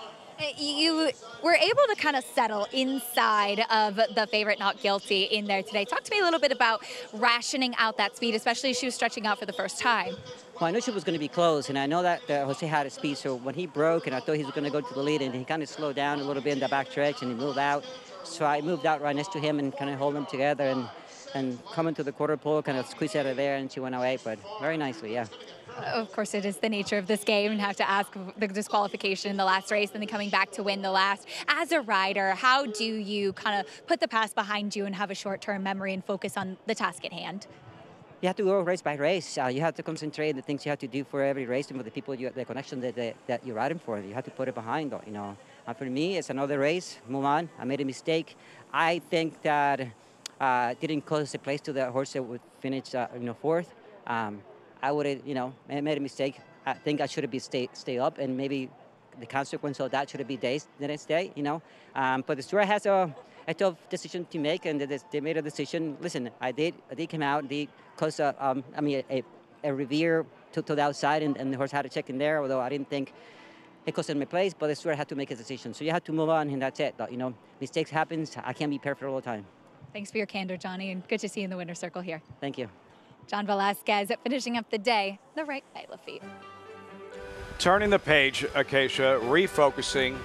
Johnny Velasquez, Richie, I imagine easier said than done, and much more difficult for younger riders just getting started than John Velasquez, who's done this many, many, many times. It's so much harder when you're a young rider. Johnny's been there. He's done it. He's been in every situation. He's ridden in the biggest races all over the world. And he's a pro's pro. Even there, just looking at it logically, saying, well, I didn't think it cost him a placing, but I made a mistake. That's what you do. You own things. As a human being, you're always better off when you just own things and you learn from them and you move on. Bobby Jean, they were ready for that before the race. Tom, how much communication is there between trainer and assistant starter when it comes to the horse with behavior issues at the gate? Well, we're in touch with the gate crew all the time about our horses. They don't know these horses all that well. A lot of them are coming from Kentucky, and they have quirks, and we like to tell them their quirks. They come and visit the gate a little bit, and it can make a big difference. One of the first wins we had at the meet, Kimchi Cat. It was all about the gate crew understanding Kimchi Cat before she ran opening weekend and won. Fascinating, those conversations that take place behind closed doors, making sure everything goes properly. from start to finish. For us, from start to finish, we saw Out on Bail in race number 2 in the Skidmore, victorious for Mike Maker, Jose Ortiz. Productive afternoon, couple of wins on the day. How about Tricky Temper taking her game to the next level, blasting him in the Union Avenue, a stakes victory in a no doubt about it performance. And of course, tomorrow, the most prestigious race for 3-year-old fillies at Saratoga, Grade 1 Alabama. What color will that statue be Sunday morning?